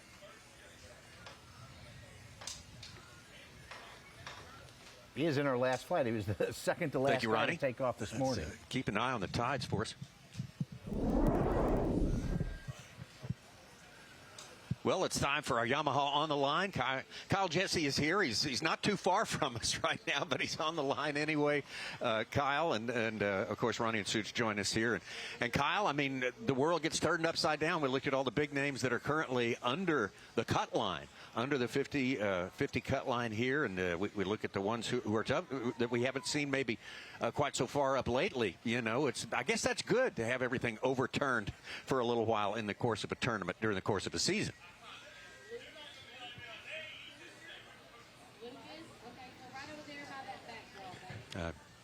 I don't think Kyle could hear me. We'll get Kyle. Kyle, can you hear us? No, Kyle can't hear us. Okay, Kyle, you got us? I got you, Tommy. There he's. Okay, we got you, Kyle. We were just looking at the leaderboard there, and you know, we look at some of those big names that are out of the cut right here. Everything, the status quo seems to have been turned upside down. The script is flipped at this time, and I guess that's good to have a tournament like that once in a while. It sort of puts everyone on their toes. Yeah, no question, Tommy. I mean, I think coming into this tournament, that was obviously one of the biggest questions, is a lot of the guys that are so prominent in these tournaments where forward-facing sonar is a factor, you know, curious to see how they would fare out here at the Sabine River, where it's not going to be as much of a factor, you know, very traditional river-style fishing. And that's certainly been one of the crazy things to see. I mean, you also have to consider, you know, the Sabine River, obviously, just one big bite is what propels you a lot of times. So, you know, it's not to say that a lot of those guys below the cut right now aren't getting bites, aren't having the opportunity. It's just they need that big bite to propel them the rest of the day. Kyle, do you feel, let's just say we're halfway through this event, we're seeing Chris Johnston on Bass Track just like we're seeing Jay Shakeup, so their weight should be accurate in terms of matching up for Angler of the Year. Does Jay have any kind of lead that's safe? If he leaves the Sabine with a 50-point lead or so over Chris Johnston, do you feel safe with 10 Killer, St. Clair, and the Mississippi River left if you're Jay Shakeup? I don't think you can feel safe just strictly based on the guys that are behind you. Obviously, some guys that have, you know, obviously, like you said, Chris Johnston just won the Progressive Bassmaster Angler a year ago. I do think the schedule sets up well for Jay. I mean, at this point, it's hard to say that anything, you know, is going to phase him as far as type of fishery is concerned, but I don't think there's any lead that's safe at this point in the season. 3 unique fisheries coming, and I think he's got to be feeling good about it, but also, again, the guys behind him certainly making it tough on him. So, Kyle, I have to ask you a little on the same line of what Tommy is talking about, but somewhat different. I respect you as an angler, as someone who keeps up with the sport and knows a lot about the sport, but I just wonder if it's the old school of me, the old guy in me, that I appreciate these tournaments like this, the ones that it takes 10 pounds a day to win, maybe 12 pounds a day. We had a lot of those back when I was younger and first coming in tournament angling. Do you enjoy tournaments like this, or would you prefer that we be on Slugfest all the time? I mean, honestly, I just want your honest opinion. Well, Davey, it was hard to focus on anything you said after you said you respect me as an angler. I didn't expect that to come out of your mouth, but I would say I definitely look forward to these types of tournaments. They're really fun. I mean, when you get to the end of the year, me and Mercer talked about this on day one of the halftime show. When you get to the end of the season, whether you made the Classic, you know, winning Angler of the Year, whatever it might be, you want to be challenged. You know, you don't want it to be all the same type of event, style of fishery. I really enjoy this because, I mean, these Sabine River tournaments, they always come down to the final day, the final moments. You know, anybody inside the top 10 is usually one bite away from making it happen. And for me, as a fan of the sport, number one, like you said, obviously the old school traditional river style fishing is just fun to watch. I grew up in Arkansas. I really enjoy that style of fishing and watching it. But again, when it comes to the end of the season, when you get your Progressive Bassmaster Angler of the Year, all the guys that made the Classic, you want them to be tested, and that's exactly what they're getting here at the Sabine River. I just had to know. I just had to know if it was because I'm so old. Thank you so Kyle much. Jesse. Good stuff as always. Yeah, all the stories just get a little juicier as we get closer to the end of the season. It gets a little more, kind of pulls you in a little bit more. And Kyle's on top of that, and we're following suit. We're looking forward to seeing what happens at the weigh-in today, and we're getting ever closer to that time with Pat Schlapper on top and Cooper Gallant of Canada in second place. New Jersey's Greg DePalma, Arkansas's Bo Browning and Stetson Blaylock holding on in 4th and 5th place. And we've got more fishing time left for a lot of anglers.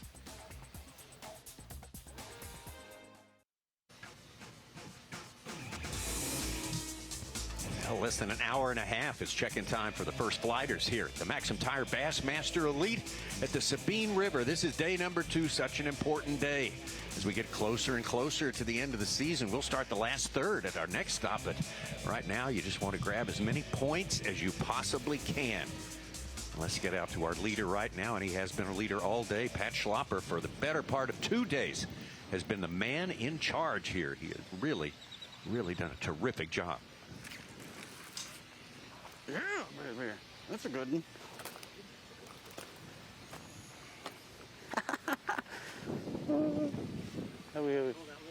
Oh yeah, that's a solid one, dude. That's a... Got him right in the snoot. That might be second big bass of the day for me. See, like, I mean, they're not eating that jig. They're just not eating it good enough. Oh, a little Sabine. Good one. Solid one. That's going to be a big call. I think it's going to be like a 160. He doesn't have a hang gut on him, but he's...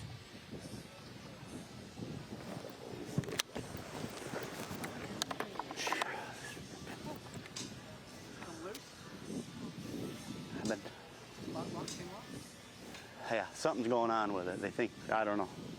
Won't put that on the air. I'm glad we got footage of it though, so now I can tell them, like, this is what happened. Come on, stop.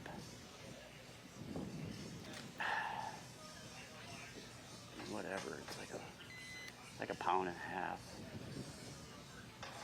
It means a lot. You still got a 116. That one's going to go in at a pound and a half. Actually, bumps Pat Schlapper up over the 20-pound range for 2 days. Pretty darn impressive right there. And we will get back to him in just a minute because it's very important business to take care of right now. As we say, we are so happy and so thankful to be here for the 6th time as the Bassmasters. Been here at Orange, Texas, in the Sabine River, and it's just the most welcoming place on earth, and really built for this sort of an event. And it takes the efforts of a lot of people to put a thing like this together, not just for this year. This has been going on for years. And Davey, I want you to make the introduction to someone who's been in on it since the beginning. So he's been in on it since the beginning. He and his friend John Gauthier really are the ones that got behind. We want a Bassmaster Elite Series tournament in Orange, Texas. David Jones, without you, none of this would be happening. Well, I'd love to take all the credit, but, we have got an incredible team here in Orange County that came together. Great salesman, and, of course, now he's our Orange County judge, Judge John Gauthier. Back then, though, he was rolling off the chamber as a past chairman, and we got together and, ended up having a conversation with Jerry McInnes back in 2012, and we just had a little local, discussion about having a chamber tournament here, and we thought maybe the Open or the Collegiate Series. And when we met with y'all's team, they looked at the place, over Google Earth, and they was like, wow, there's a lot of water there. What's it going to take to win? What size bag? Of course, John knew all those details. And, Jerry McInnes said, if there's 3 fish out there, these guys will catch them. We've made a great show since then. It's been awesome to have you guys back since 2013. And, setting records of attendance and kind of changing up the format, around fishing, It's been great to have y'all showcase our area. When you look at all the water here and the industry and stuff, it's just awesome. So, yeah, so Tommy reminded me, I had forgotten this, 2010, when you and Zona were here, it was the first Elite Series tournament with live coverage here. The first time we did live was here. That's right. Yep. It's exactly right. And, to have y'all back here on site, and, we got bands coming in tonight and all that. We're going to have people that come out and want to see what these guys are doing today. They always put together a great story. I like calling this the Masters of Bass Fishing because, it's tough. It is a fishery, though, so it's a contest, and watching them come off Lake Fort and them coming down here, saw your blog the other day talking about, we went from fastballs to, maybe a little more consistency to something that's changing every day. Todd Faircloth said years ago when he won, the guy that figures out a 4-day plan that's different every day is the one that'll probably win. And I remember when Lane won, he said, this is one that's worth bragging about, because it's so tough, but it is a fishery and you got to figure it out. So it's been neat to watch these guys every year when the guy does hold that big trophy up over their head that figures it out. It's a well-earned trophy, so it's awesome to see that showcase through Bassmasters here in Orange. So you've been in it from the beginning, and I think about Orange, Texas. I think about Waddington when I think about great Bassmaster Elite Series tournaments. For other communities, for other chambers, what would be your piece of advice on how you've been able to be so successful and have the whole community really embrace this whole Elite Series tournament coming here for the 6th time? Right, that's a great question, Davey. It really takes a community to do this. There's Orange, the city of Orange, but then we have Bridge City and Vidor, some other in Orange County that come together. The EDC had to get behind it, and back it financially. It's really cool to do that because when you ran it together and you put it out on Bassmaster, you're really showcasing not just local. You're showing Orange across the United States, and it's televised. It's watched globally, and it really takes that whole team at different levels from the city to we got over 100 volunteers out here from, the Scouts are involved, United Way, not just the Orange Chamber, but also Vidor and Bridge City. So, you got to pull all those people together, put everything in place. We put about a year of meeting, to discuss what we're going to do and what the needs are. We didn't have a pavilion here when we started. We used to bring a stage in here the first year I were here, Tommy. And it's just continued the infrastructure with electrical, roads, all those things have come around. And when you get the community behind it and you see what happens, the economic impact just here locally for us is over $4 million just in a week. So to me, it's a no-brainer. And it's a great show when you get these guys behind it and you put the music to it and you bring these guys. When they get up here on the stage later and over the weekend and they see the crowd, you got to build your brand too. So it gives them a chance to, show their sponsors off and, to all the fans that come out. And I think we've actually created a lot of new fans that maybe didn't know bass fishing originally. I've heard people for years now. We got the high school fishing that took off after y'all were here. They started out with 200 two-person teams after 2013 when y'all were here. Then it went to 300 the next year, and now it stays around 500 two-person teams with a captain. Their guys are over there volunteering at the kids' fish tank, giving back, and it's had a long-term effect outside of just what happens here today, changing lives. That's awesome. That's awesome. Yeah. David, I got a question for you. I'm from one of the neighboring states. 3-4 decades ago, I might have thought of Orange, Texas as a little sleepier little small-town community, but it is a growing place now. We went by a giant project down on Bridge City Way there, and it's becoming bigger and bigger, but the feel with the people is still that of a small town. It's like a close-knit community. Everybody's so friendly here. Oh, absolutely. That's one of the reasons I fell in love with living here. I actually grew up north end of Lake Sam Rayburn, and got relocated down here with business. And the people going to local salmon stop, people by first name. Industry, is a big. They built a lot of ships here and lumber back in the day. Those things after World War II kind of tapered off, and it was kind of stagnant for a while. There hadn't been a lot of major investment, but some of the major industry like Golden Triangle Polymers, $10 billion project. When we did this, Bass, it helps us show off our resources here in the water, but it also shows our community, education, interstate, intercoastal, and all that works. And I always said we were looking for a diamond in the rough. And I really think with Golden Triangle Polymers being one of them, the newest investments we probably had in 80 years, it's going to be life-changing for our community. Yeah. And I believe that Bassmasters, through what we did with our leadership that came together, put on what we did here, it helped kind of put the right leadership in place when those people were coming to look for a community to invest in. So it's really cool when you add that value as well. All right, David, can't thank you enough. Great stuff. All the hospitality, all the hard work. Yes, sir. We are appreciative. Thank y'all. You should know that. Yes, sir. All right. Well, we are going to take you back to the fishing here and get a look on the way at the food trucks as they get set up here. Everything is in place. All the expo is ready to go. The entertainment is getting set up. They had sound check behind us a little bit ago. We could hear that real well. That was pretty cool. It's going to be some big fun here in Orange, Texas today, tomorrow, and Sunday as well. Pat Schlapper of Wisconsin still on top. He's busted over the 20-pound mark for 2 days of fishing, and guess what? He's not done yet. Greg DePalma, Cooper Gallant, Bo Browning, and Stetson Blaylock, Felix Ebert, Johnston, Perch, and Ito.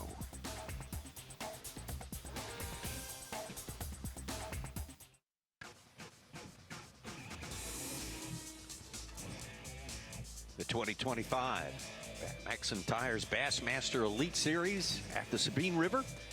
We got to thank David Jones for appearing with us a little bit ago, and all the other heroes who do so much really all year long to put together a big event like that. Among those heroes, the Greater Orange Area Chamber of Commerce.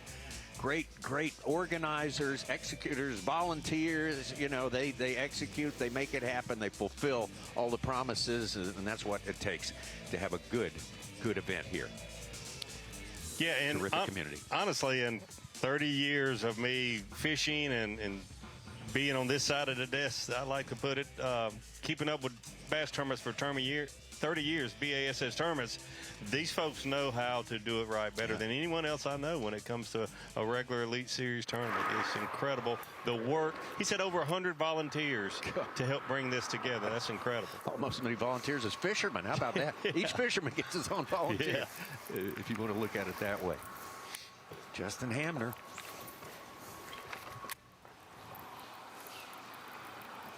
Justin started in the top 10, trying to hang in there. He's fallen a few spots down, but you know he's not going to give up today. He's going to leave it all out there. Number 4. One more.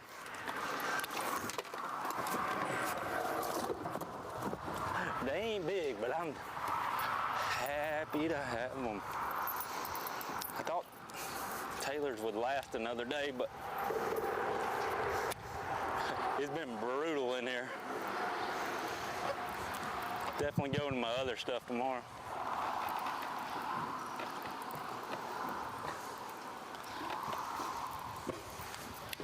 There you go. You hear part of the strategy. One more. Sounds like Justin Hamner has some other stuff and wanted to stay in this area, getting the most pressure as long as he could.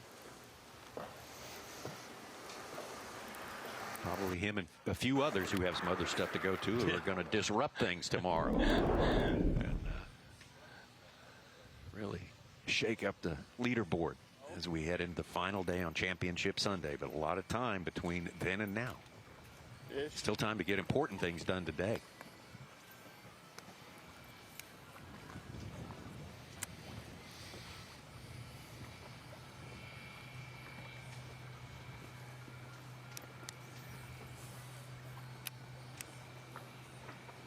And Milliken still shy of a limit.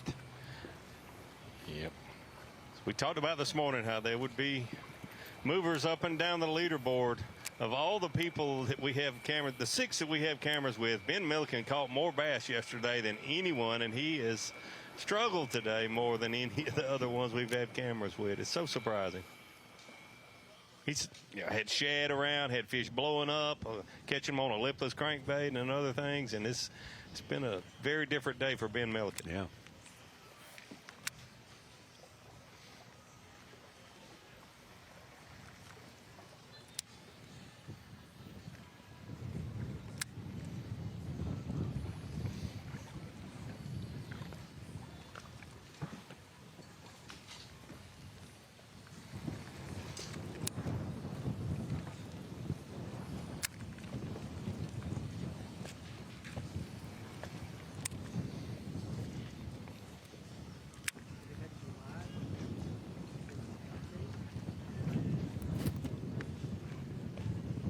Well, we're just still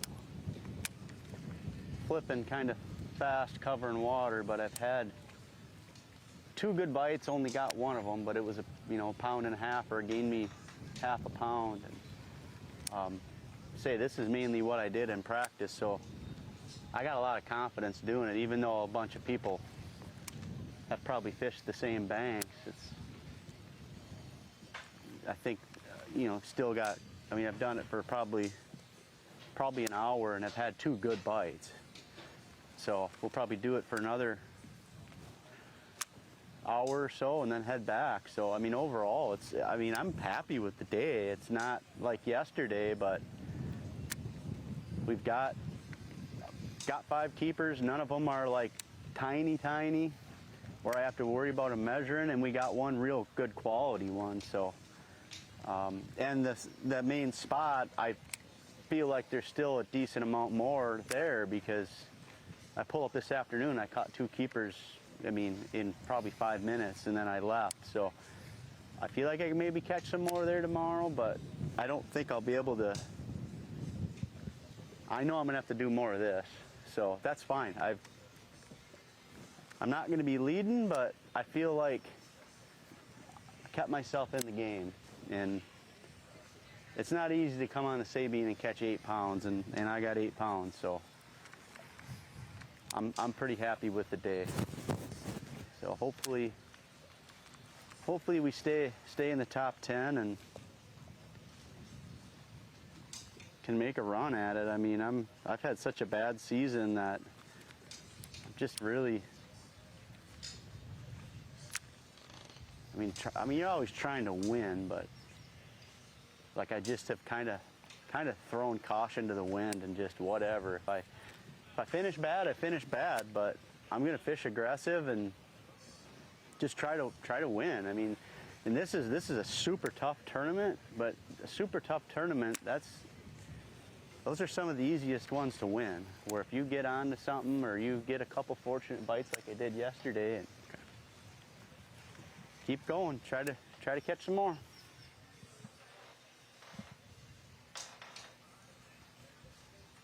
Pat Schlapper not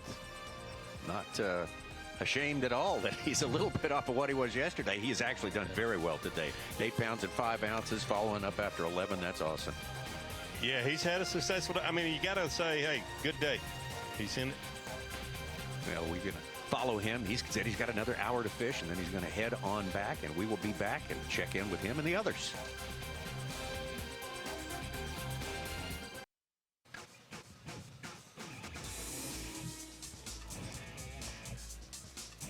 That's the weigh-in stage right there in less than an hour's time.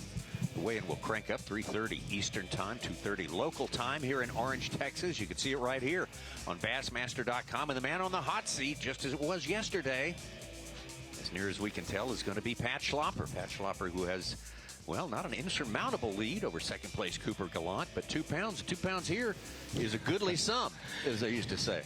It really is. A 2-pound lead here is significant. Let's just put it like that. We don't know quite how significant, but you know, you got to catch those 3, 4, 5 pounders like we have seen here, but they're few and far between.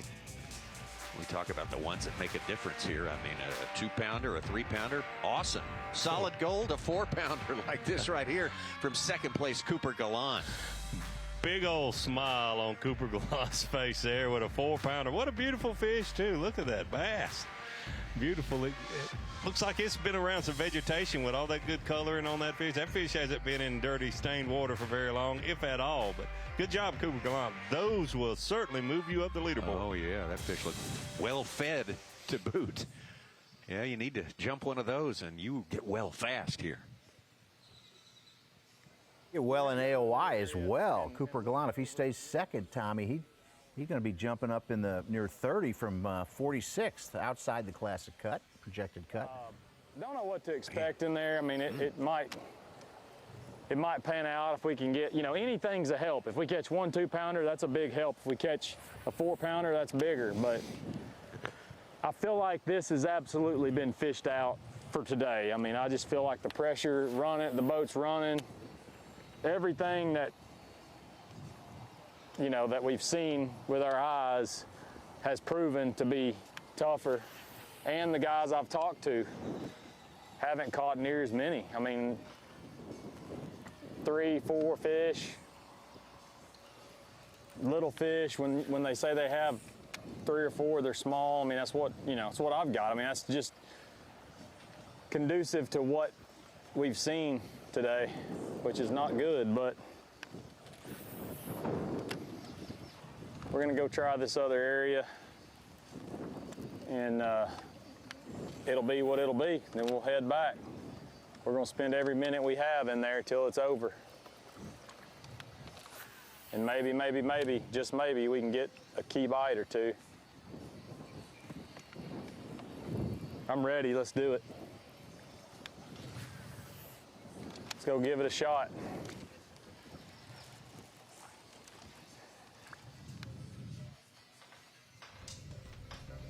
So here's something I noticed this morning that Stetson was doing different than any of the other anglers we're looking at, especially now that it's high tide. He's not casting or flipping or pitching up to that visible vegetation. He's parallel and off the bank, probably 10 or 15 feet, different than anyone we've had a camera with. What do you think's behind that approach?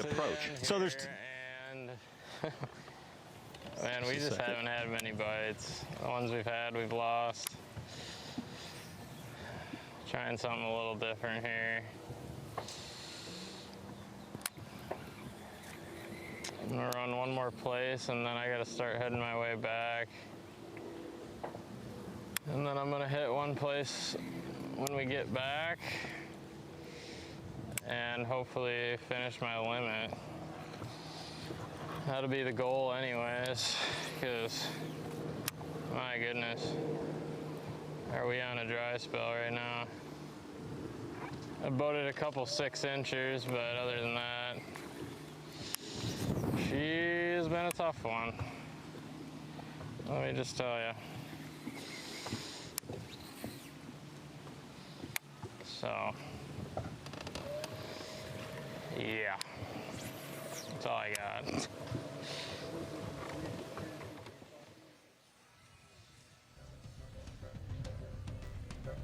So back to the Stetson Blaylock. Yeah. He's focusing on some other target other than that visible vegetation up there. Yeah, we see every angler fishing. It's probably one of a couple things. Number one, it could be a different type of vegetation under the water that fish are using for ambush point. It could be the shelf itself where the bank comes off and then has a different drop that those fish could be staying on even though the water's high. The other thing, it could be a color change from the boat traffic. It could be right on a dirty, cleaner water line right there, but it's some sort of change there that he's focusing on off the bank. Certainly do have so many different environments. As we come close to Taku Ito now, as you know, he's come back in the area now, and Okay, let's go. Trying to work some magic not too far from our vantage point here. We've seen him do well close by here before. He hasn't spent his whole day. He went over into Taylor's area, which we've had more anglers there than anywhere else. But he has spent the last hour and a half or so, and I'm sure we'll finish the day here. I'm not sure what flight he's in, but I'm sure he's going to finish. There you go. There's our flags. Yeah.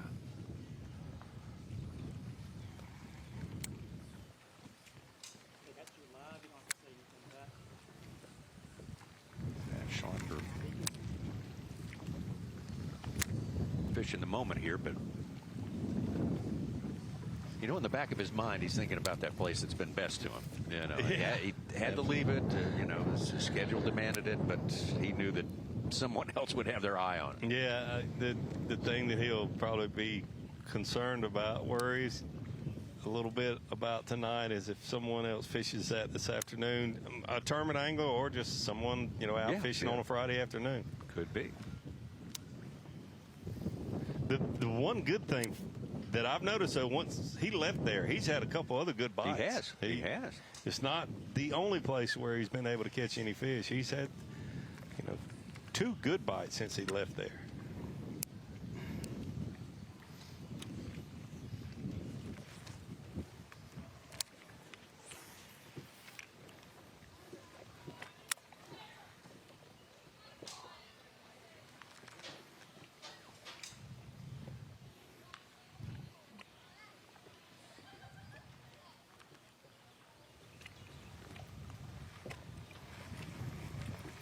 Schlapper has been very good throughout his 5-year elite career of qualifying for classics. And there's been a few classics where he has made some noise persistently throughout the 3 days.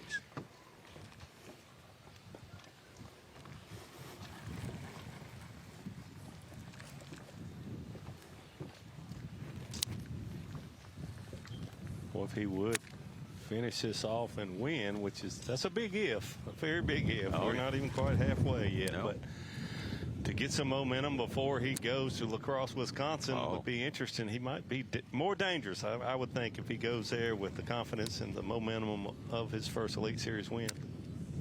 Gotta be.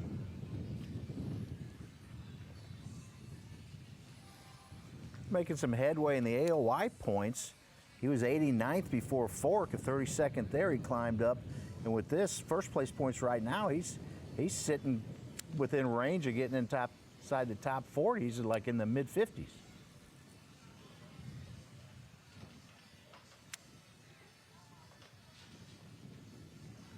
Yeah, this has been a good stop for Pat Schlapper, to be sure, so far.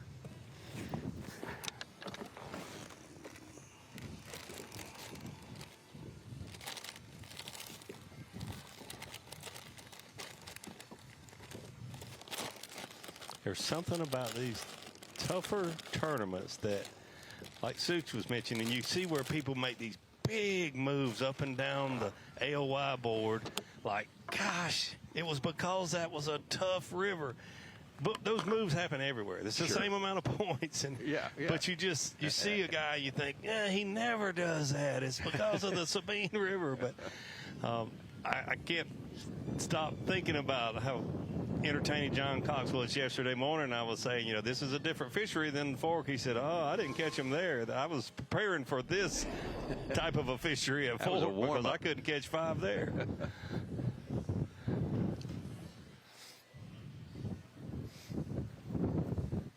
We are just a little ways from that flag right there. Kind of behind that brown shed that you see to the left of it. Yep, that's us. The big pavilion you see there, they built just for these events. And there's Taku Ito.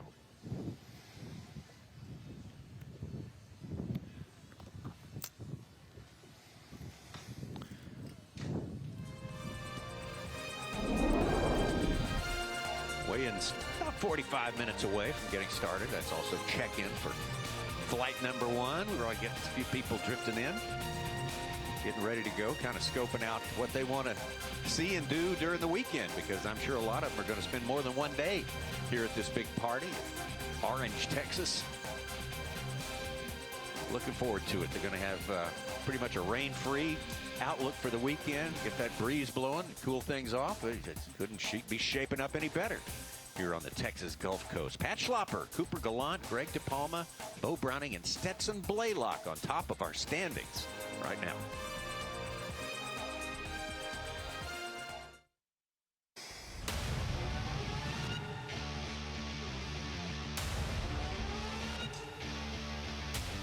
The MAXAM Tire Bassmaster Elite at Orange, Texas is sponsored by Toyota, by Nitro Boats,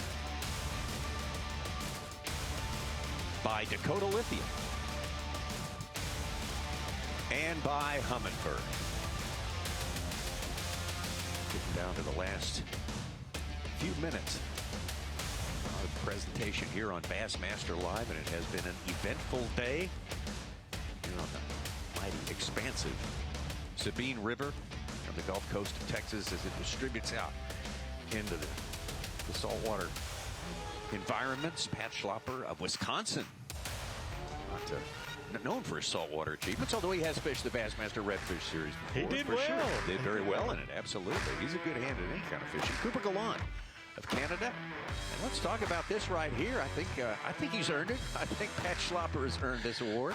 Absolutely. Marathon peak performers, Pat Schlapper, yesterday's leader with 12 pounds and 2 ounces. Getting it done today. He started out with his first keeper and a real good one, his biggest fish of the day at 8:29. Pat Schlapper got it going there this morning. Had a little bit of a run, so it didn't take him all that long fishing time to catch that fish. But then these others, boy, they kind of came tough there at 10:35 before he caught a second one. Then number 3, 4, and 5 by 1:02. Pat Schlapper, marathon peak performance of the day.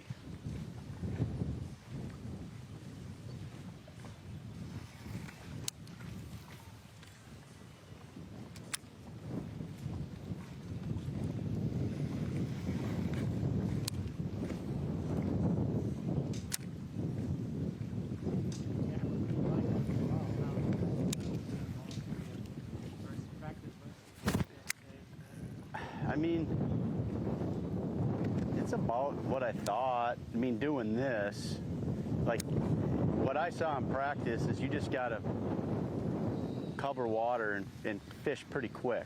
Just flip at everything that looks decent. And that's kind of how it's been. And we've been doing this for a little while now. And I mean, I've had about the amount of bites I figured I'd get this time of day. Now in the morning, it seems like they bite better. It seemed like in practice anyways. But once it gets in the afternoon, it's just like I said, just covering water, trying to be efficient. And I've covered, I mean, I spent almost my whole practice in this area. So like, I feel like I know some of the better stretches. But at the same time, you could just be on any stretch and get a bite. It's like where I lost that first one, I didn't have any bites there in practice. So it's not like you're gonna catch 30 a day, but if you put your head down and go, I think you can catch them. I'd like to get one more 1.5 pluser to.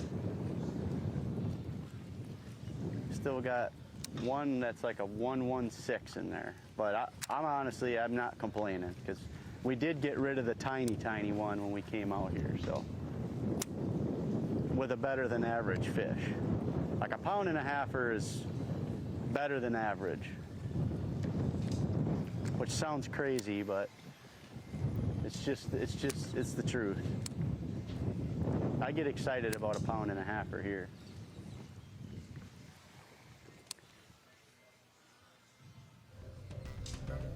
He's spot on there. 7 pounds for the 50 cut yesterday. Yeah. 5 pound-and-a-halfers is going to give you 7.5. That's just a little better than average. Back out to Jay Shakeup. Probably by Jay's standards, not a good day. Jay's standards are high. His standards are high.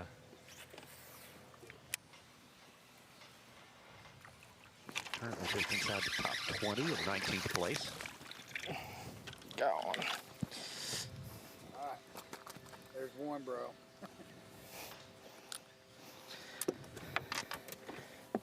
Go. Got one. Come on, let's go. One more, baby. Then you gotta say go ball.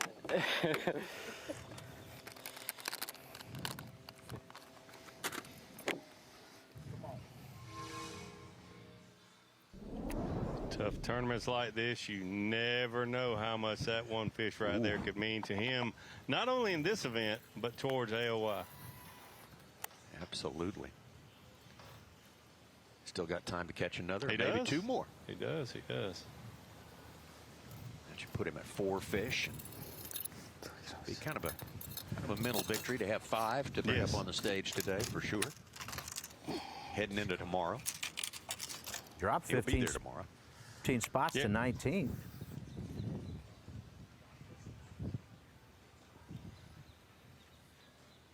Yeah, so what, 20 points or so, that one fish?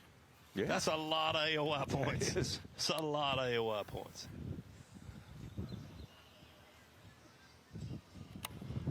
$15 anyway.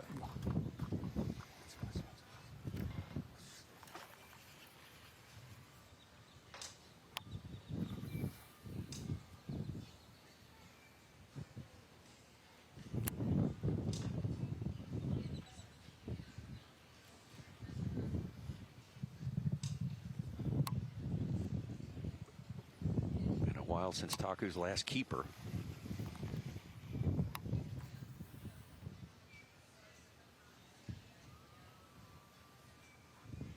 Cameras today have not been very kind. Only Schlapper and Blaylock have limits of the 6 cameras today.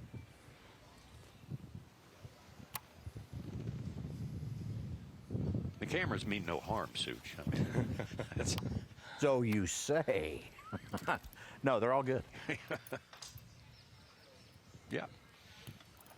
Guys do get nervous with the camera in their boat. I mean, nowadays they should be used to it. Davey said he took a little getting used to when he first had a camera in his boat. Oh, yeah. Every cast, hoping I don't backlash on national TV. Which people would love to see because it make them feel like, wow, he's a human being. Absolutely. Once you realize everyone's human, it gets a lot easier to just be yourself. But I promise you, I thought of those things, and I'm sure a lot of other anglers have done the same. Well, especially on a body of water like this, or when you go into a day 3 of a tough tournament, you don't know how much of your area you've used. And so, yeah, I might be in the top 5, might be in the top 10, but my outlook tomorrow is not a I'm in the top 5 type of outlook. It's like a, oh, Lord, I don't know if I have anything left. Sure, it was nervous today about catching 5 fish. There it is, baby. Oh. It's going to be close. That is going to be close. It's like 10 inches. You guys fishing? Nope, nope. Come on, please. One. Right here.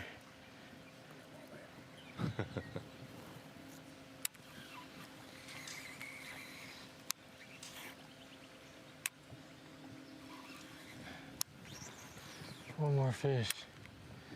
One more legal fish. Yeah. Keeper fish. Keeper, come on. Give me a keeper. Taku's breaking out the buzz bait, looking for that big bite close to check-in time. Why not? Test as many things as you can in the little time that you have left. Maybe get a glimmer of hope for tomorrow. All these guys know it's not going to be any easier tomorrow than it is today. No, it's not going to. No one's on coast right now. Yeah, it'll be so interesting with only 50 anglers tomorrow. How many people try to expand and go to different areas. We heard Justin Hamner talking about that. But also some anglers say, hey, Taylor's might be a lot better with only half the boats there. And it could be. Then you have the cows. Yeah, absolutely. Who's going to even be in the top 10? We'll have cameras with the top 10 tomorrow. That'll be a lot of fun. And at the end of the day tomorrow, only the top 10 will pass on to the final on Sunday. Championship Sunday, but you got to be in that top 50 today. Yeah, as a tournament angler, you never know what tomorrow might bring, even on some of the best fisheries in the country with a lot of big bass. But they certainly do not know what they'll be facing tomorrow when they make the top 50 and they head out. Coverage continues tomorrow, 8 a.m. Eastern Time. You will find us on FS1, also Bassmaster.com. 3 hours of coverage on FS1 for you tomorrow. And just around the corner, here in a few moments, well, about 30 minutes, I should say, 3:30 p.m. Eastern Time, 2:30 Central. Bassmaster.com here. That's when the weigh-in kicks in, the first flight checks in, and we'll begin the process of finding the 50 who will fish on semi-final Saturday.